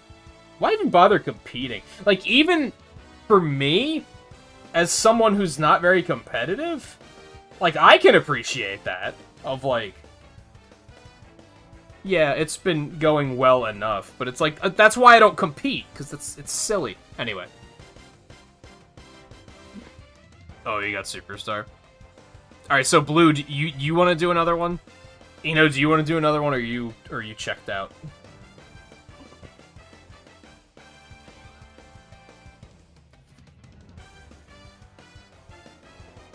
Thank you for being on par with your handicap so that I wouldn't have to do math. Which, on that note, I'm also on par with my handicap, so that's kind of nice.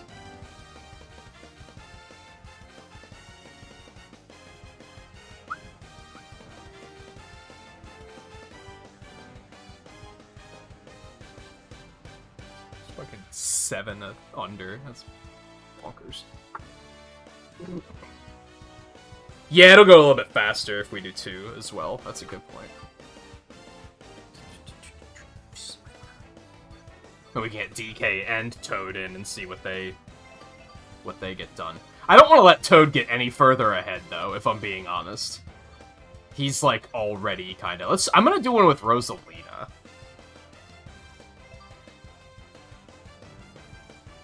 I'm technically in the lead, so yeah. So I'm actually gonna put Pauline in, because I don't want Toad to get any further ahead than he already is. Do you have a course preference, Blue? I'm thinking Blustery Basin. It's nice and snowy, and I'm very eager for winter to be here.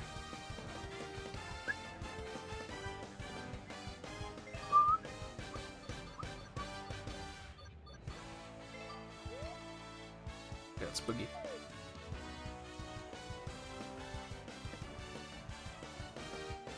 Hopefully I don't regret this. This was maybe stupid putting Pauline in, though, because now I can't calculate her handicap either. But computers are so consistent that I don't think that's necessarily going to be a problem.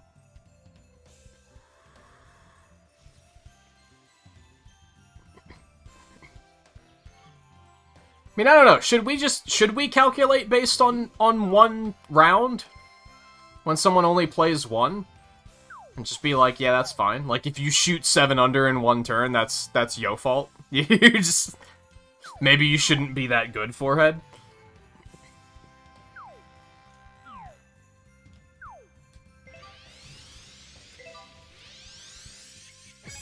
Nice shot.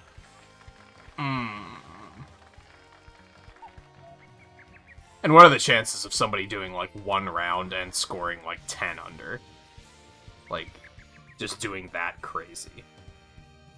The highest we've seen tonight is 4 under, which is still going to create one hell of a handicap for the next round, but... Nice shot. It's also... Yeah, it's their fault, I guess. I don't know. Maybe it depends on the context. If it's right at the end of the stream, we can just kind of... Yeah, we'll just add it to next week's totals. That's another option.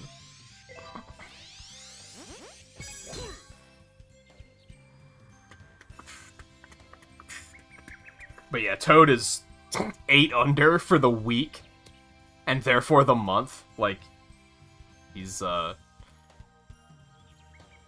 very good shape, so I didn't want him to get further ahead. And I didn't want to put in a new player entirely, which would have been Daisy. Shot.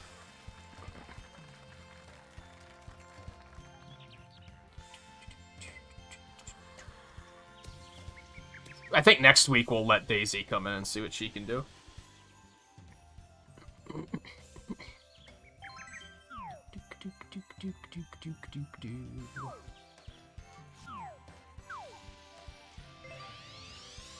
That should have been harder. Hopefully the fact that I did super backspin will kind of save it.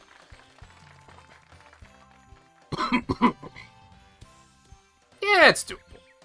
Nice on. That's doable.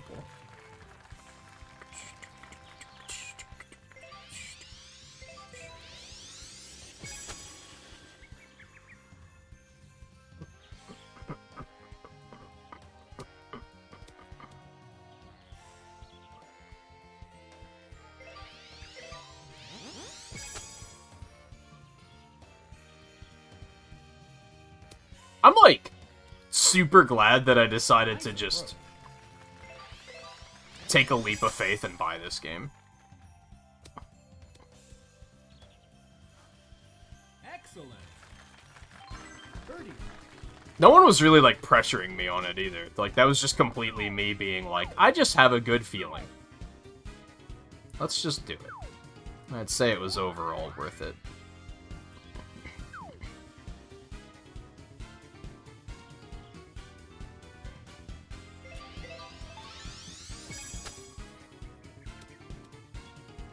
Oh, baby.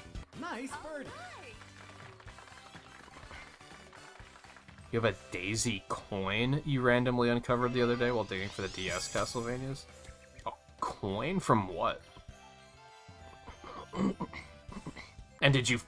perhaps more importantly, did you find the... What could be more important than Daisy? But did you find the DS Castlevanias? I guess that's the important thing. All of the DS Castlevanias I played belonged to somebody else. So even though I said that, like, that's probably there were 3 of those games, right? Even though those were the ones I probably have the most experience with, I don't own any of them, so... Which even if I did, I wouldn't be able to stream them, but you know what I mean. Nice birdie.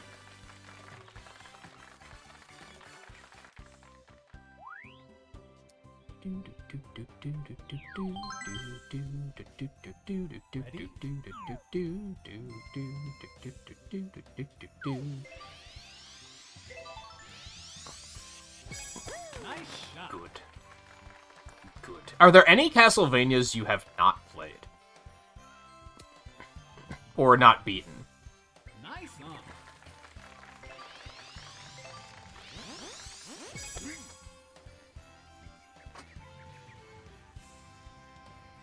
not played that's, like, not a crazy obscure one. Nice song. I'm sure there's some weird spin-off that was never released here or something that you've never played, Nice but... shot.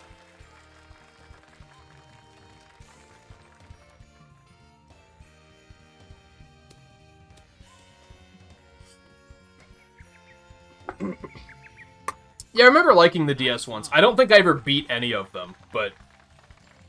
I don't know if I played all three. I vividly remember two. One has, like, the church girl, the brunette, that knows magic. And she has the tome that the weapons pop out of. And then the other one has the lady with the bare back, and she has, like, the tattoo that, like, magic comes out of. I don't know what the third one is, so I guess I don't know if I played that one. Birdie.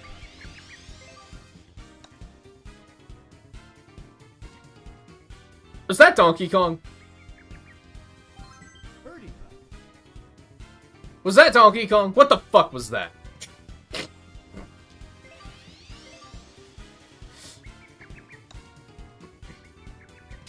Yeah, Charlotte. Nice birdie. Yeah, she was a bit of a schmooler, right?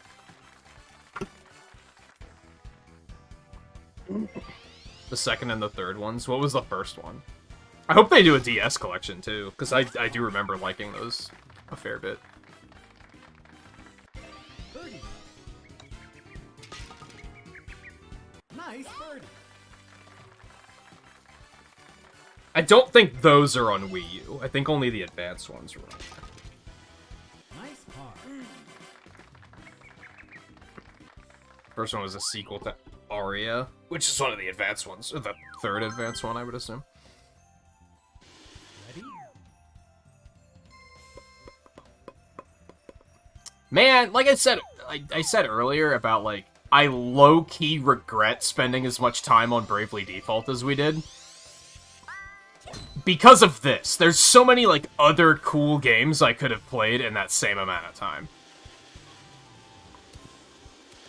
And I'm loving October, because now I'm playing, like, Castlevania and Zelda and shit. And it's like, I don't know. And Metroid. Super cool. As much as I did enjoy Bravely Default, it was also, like, there's no denying it overstayed its welcome. And we didn't even finish it. Like, fuck.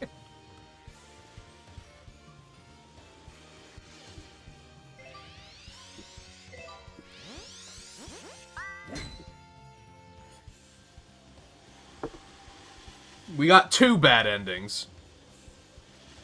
It's good enough, I guess. We just never got the good ending, which is unfortunate. How fucking shitty is it that, like, in one bad ending, Gloria dies, and we're like, well, that sucks, we don't want that to be a thing. And then in the other bad ending, Adele dies, and it's like, oh, this also sucks. Like, goddamn. It's just lose-lose with that fucking game. They make you work real hard for your happy ending on that one. Perhaps a little too hard.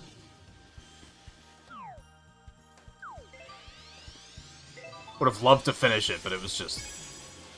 After that second bad ending and we started ramping up for, like, the real ending, that's when it got super fucking grindy, and that's when I was like, I think I gotta put my foot down here. That's a little too much.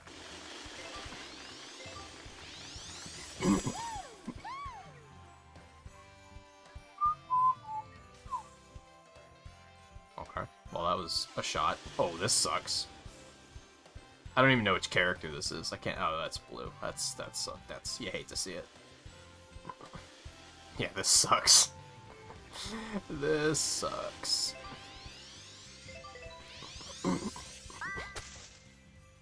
That'll do the. Oh no, you're just in the rough again. The camera didn't even bother. The camera was checked out.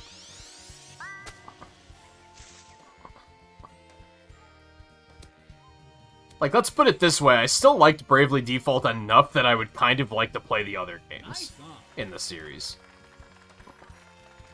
So, I liked it, it was just God damn. Just too long.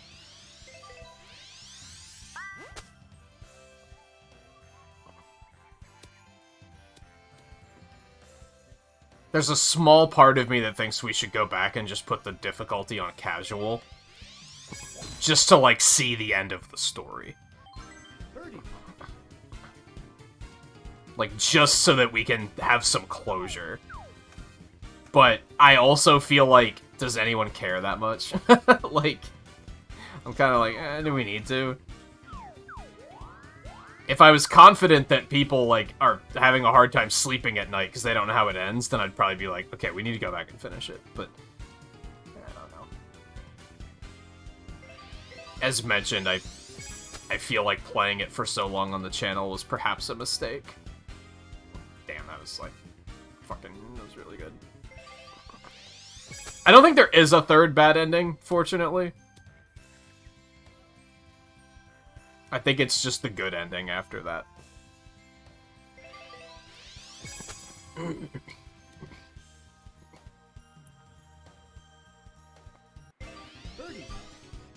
I think the part that makes it sting Nice birdie. is that we were playing that game for so long that that's now, like, a big part of my life. And it's kind of unfortunate because I feel like any JRPG we play is inevitably going to be compared to Bravely Default in one way or the other. And I think that could potentially be annoying for people, but it's like, dude, we spent 3 months on it. Like, that was, like, my life for several months.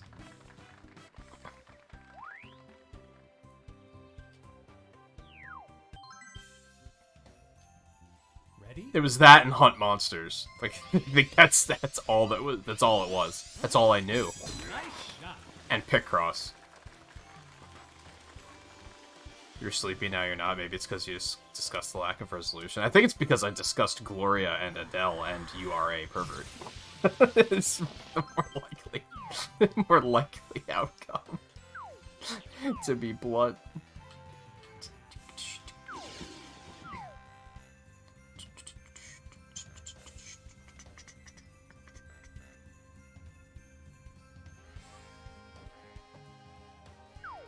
Yeah, just kill it.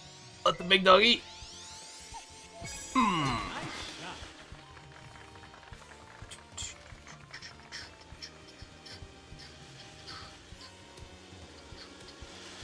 Well, that sucks. The wind. It was only 4-mile-an-hour wind, to be fair. I compensated for wind that's completely negligible in this game. How did that not hit the tree?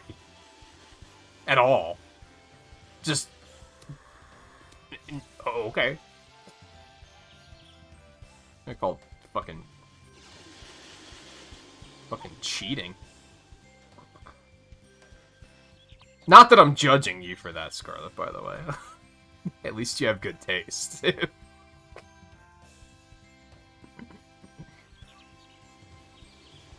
Oh, Brad's not live. I was gonna say we should go hang out with Brad when we're done.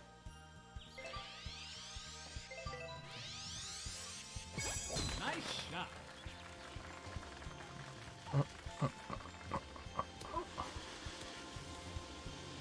Oh yeah, the one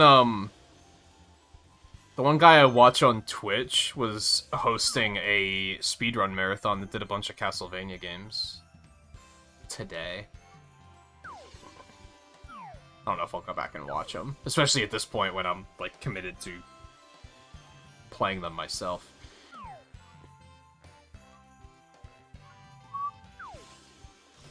Yeah, anyone else would have gotten murdered by that tree, hands down. Nice shot.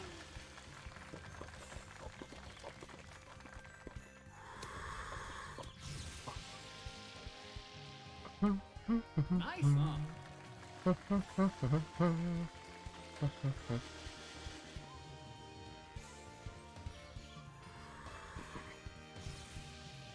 Let's see. Bloodlines, Portrait of Ruin, and Dawn of Sorrow, and then they also did Super Metroid, so it must have been like a Metroidvania race. Or event. Dude, you're gonna hollow out that penguin's head. Like, he's already dead and he doesn't even know it. Look at him. He doesn't...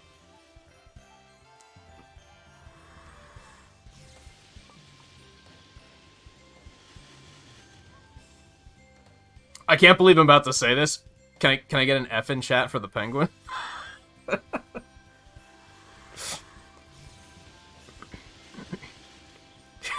like he dead.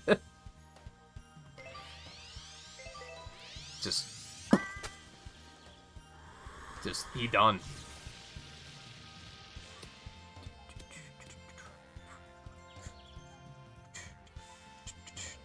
What hole is this? 4. Okay.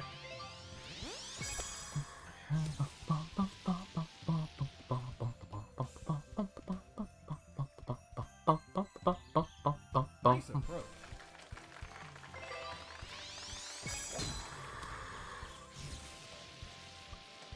Man, this green sucks. This green in particular Nice approach. is like, it's just really hilly. Like, you land on the green and then you just roll right the fuck off, like, without fail. Birdie putt. When the color turned red. Oh, because, like, the streak following the ball. That's really funny. Holy shit, dude.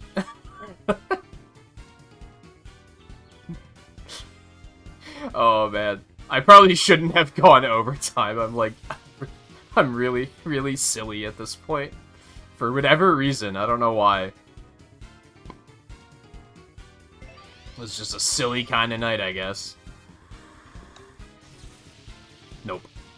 Oh, man. Oh, come on.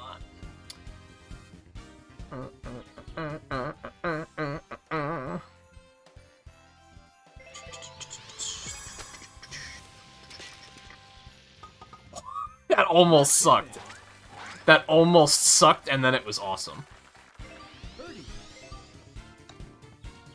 You didn't even try, bitch. You just, oh my god. What's Haunted Castle? I'm gonna be completely real with you. Do not feel obligated to throw money my way for any video game whatsoever, but if you were gonna choose any of them, I would say get Nice paw. Rondo and Symphony.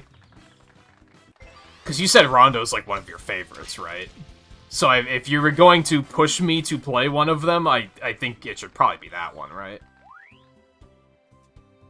But I would also still not recommend that you throw any money at it.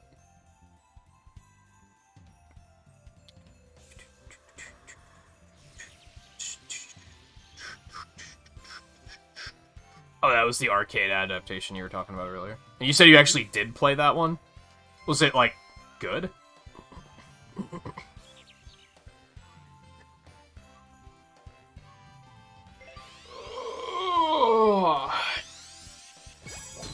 shot. What's your... so is Rondo your favorite? I was gonna say, which is your favorite Castlevania? But is it Rondo? Nice shot.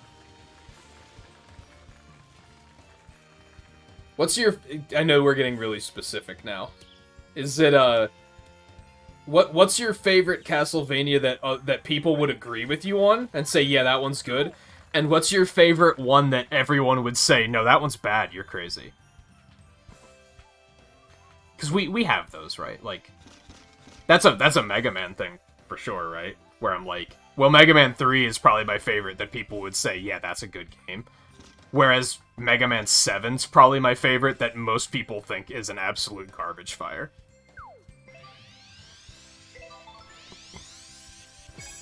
Nice shot. It's one of those, well, I like it. So it was like, you had fun, but it wasn't necessarily good.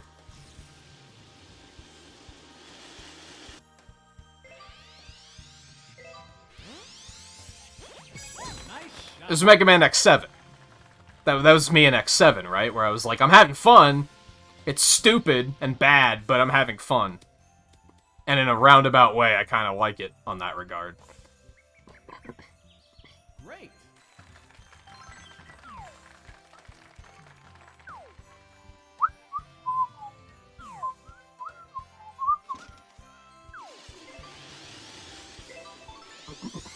I can't believe they didn't hit me. I'm gonna hit the tree. Fuck, man!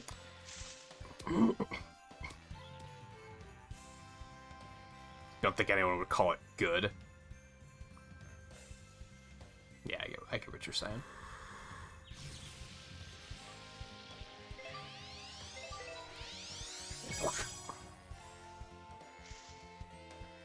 Well, the tree didn't fuck you like it fucked me, at least.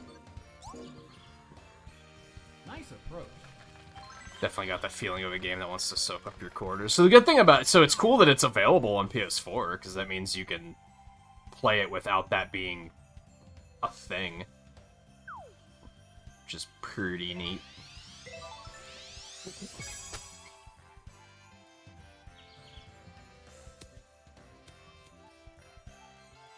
I'll take it. I feel like... I don't think my short game is very good, but I do think, like, my accuracy of, like, hitting the green is pretty decent. And getting, like, semi-close... You're not even aiming. Jesus Christ. Birdie.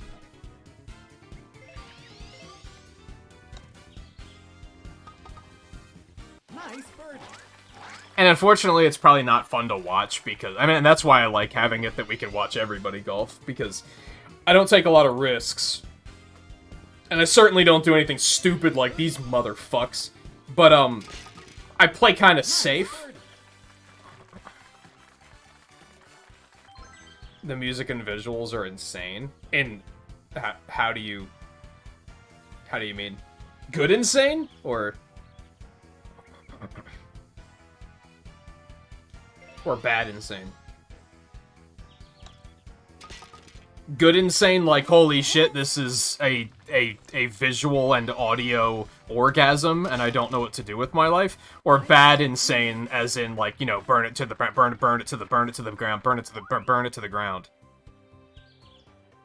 There's a very big difference. Ready?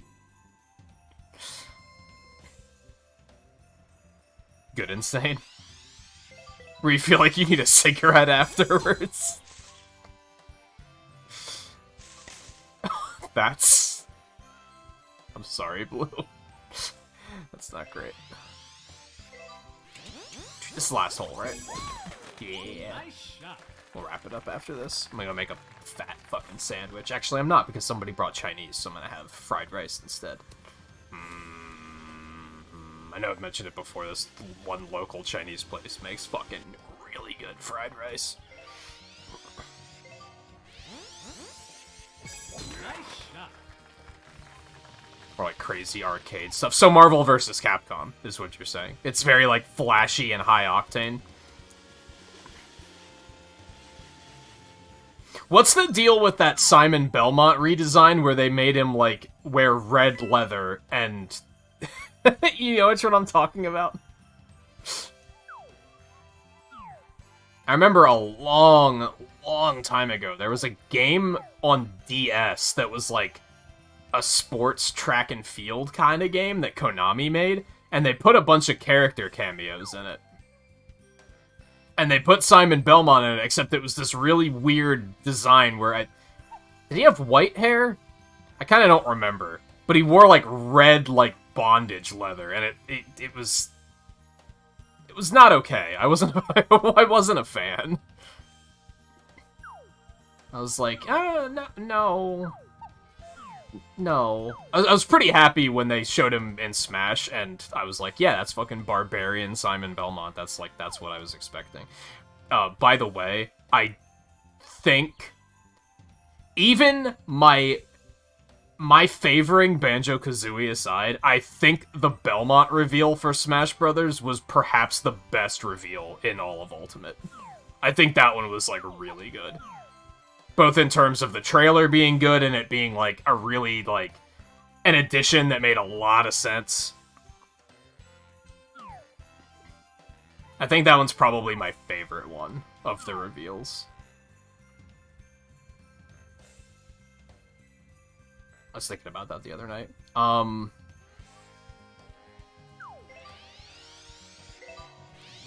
don't know, 2 might be too much, but... Are you fucking kidding me? That one fucking tree, dude. It's always that tree. I think last week I said that tree is the spiritual successor of the tree in Animal Crossing that was in front of my house. It came back as that tree. The one that I, like, the entire first, like, 8 hours of Animal Crossing was just, give me a fucking axe so I can cut down this tree that's blocking my house. Reincarnated as that tree.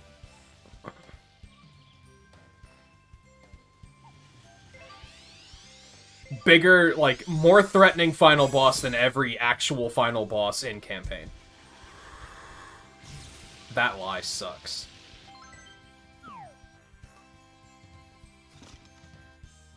You have my sympathies, is really all I have to say on that one. That's just unfortunate. Just fucking kill him, but let the big dog eat. Hope for the best. Nice shot. Ooh, we're gonna get blown off course. Maybe not. Okay, that's fine. I can deal with that.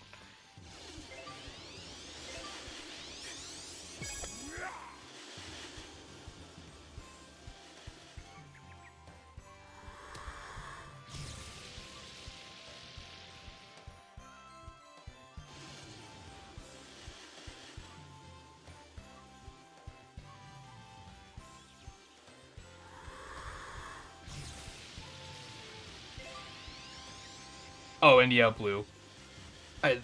Someone dropped off dinner earlier. I got Chinese. So I had pork fried rice and Nice. some chicken wings waiting out there for me. Recently discovered they also have really fucking good chicken wings. Nice shot. So that was a nice surprise. You're fucked. And I don't feel sorry about it. Yep, there you go. That one fucking stupid fat marshmallow cloud enemy, like... They're placed very cruelly on this map.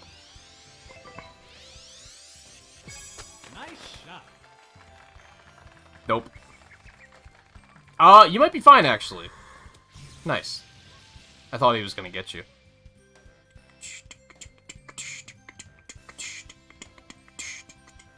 Something that sucks about... What the fuck are you doing? What was that? Did he just, like, glitch or something? Like, what was that fucking shot?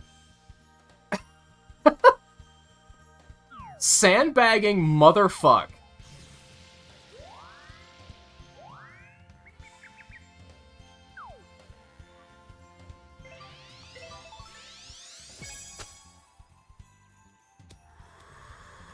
Nice approach. Was it? Because the camera didn't even follow. What are these AIs doing right now? I mean, that was actually not bad, but... I was gonna say, if one of these motherfuckers chips in, I'm gonna lose it.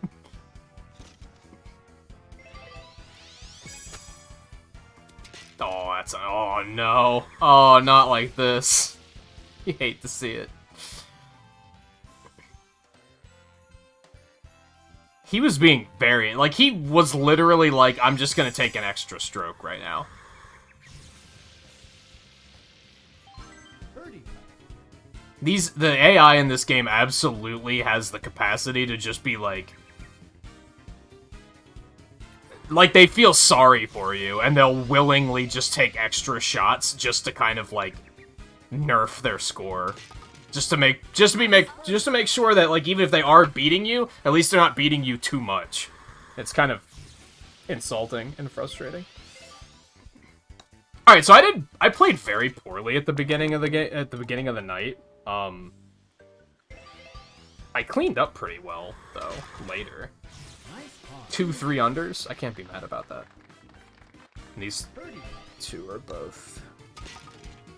Oh shit, Nice Pauline birdie. tied.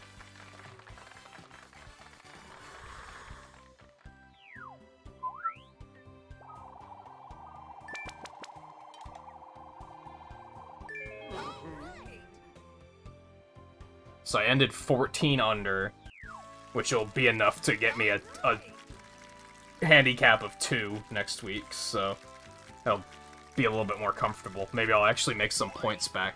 And did the night fucking par, which kind of sucks. Thank you for staying up a little bit later and getting an extra round in, Blue.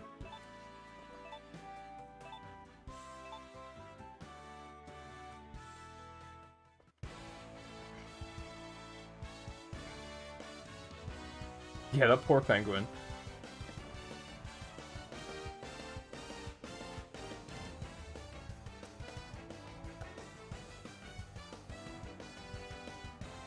You ended 5 under for the night? Is that right? Yeah, that sounds right. I think Pauline's we're just gonna... I think with only 1 round, we're just gonna leave it, and we'll just carry off from there next week. I think it's probably the way to handle that.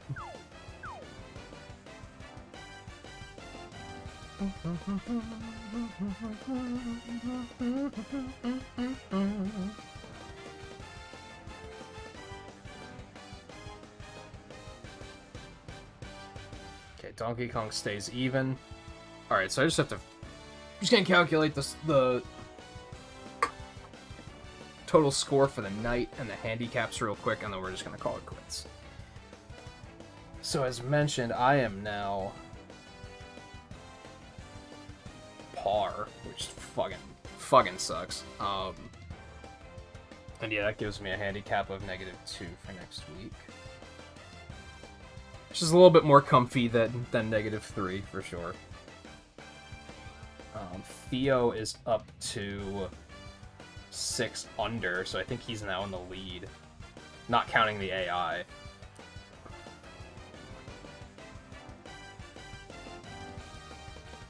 And then he will also have a 2 under handicap next week.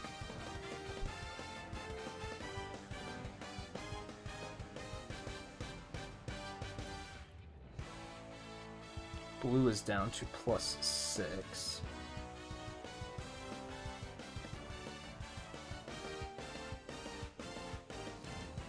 And your handicap will be... I think your handicap will just be 0 next week. Or no. If it was 1 under divided by 2, that's 0.5, which would round up, so it would actually be 1 under.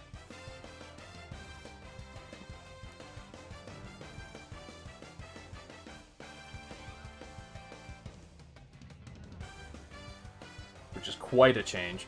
Pauline's we're just going to leave where it is. Eno is down to +1.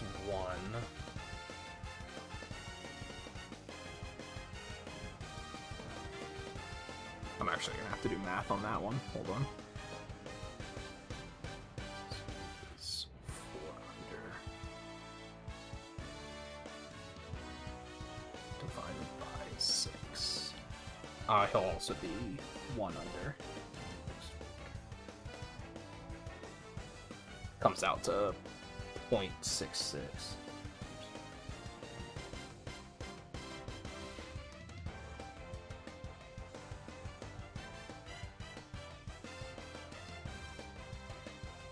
Donkey Kong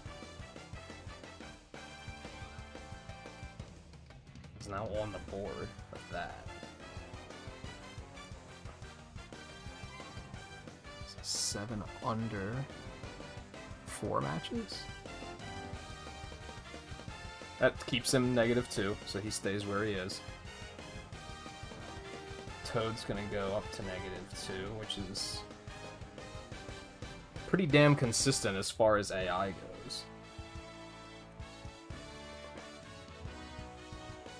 I think I'll leave tonight's scores listed. Damn, Eno and I dropped like fucking rocks, and Theo got like a massive boost. So yeah, we'll see how it pans out next week. Blue, you said you can make it next week, but not the week after. So I'll keep that in mind. We'll probably still golf though. I don't think I'll change the schedule or anything unless Theo winds up saying that he can't make it either, and then maybe I'll say, okay, we'll just skip it this week.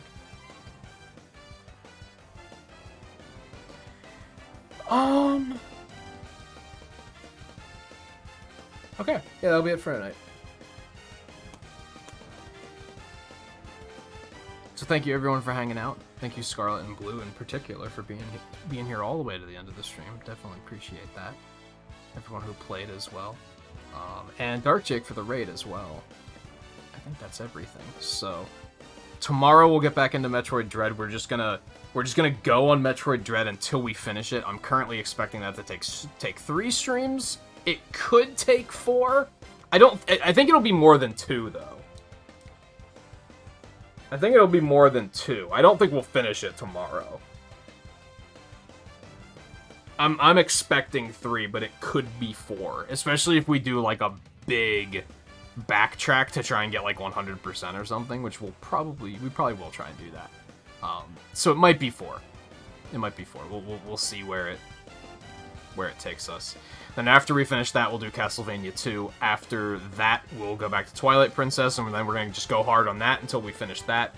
And then we'll switch back to the Anniversary Collection and just focus on that completely until we get through those. So that's the plan for the foreseeable future. The exceptions to that is I'll be off Wednesdays, I'll be off Saturdays, and we'll still do Mario Golf on Fridays, but otherwise that's what you can look forward to. Well, that, and on the 19th, Twain and I are going to do another Link's Awakening race night. So worth pointing that out too. So thank you all again, everyone, for hanging out tonight.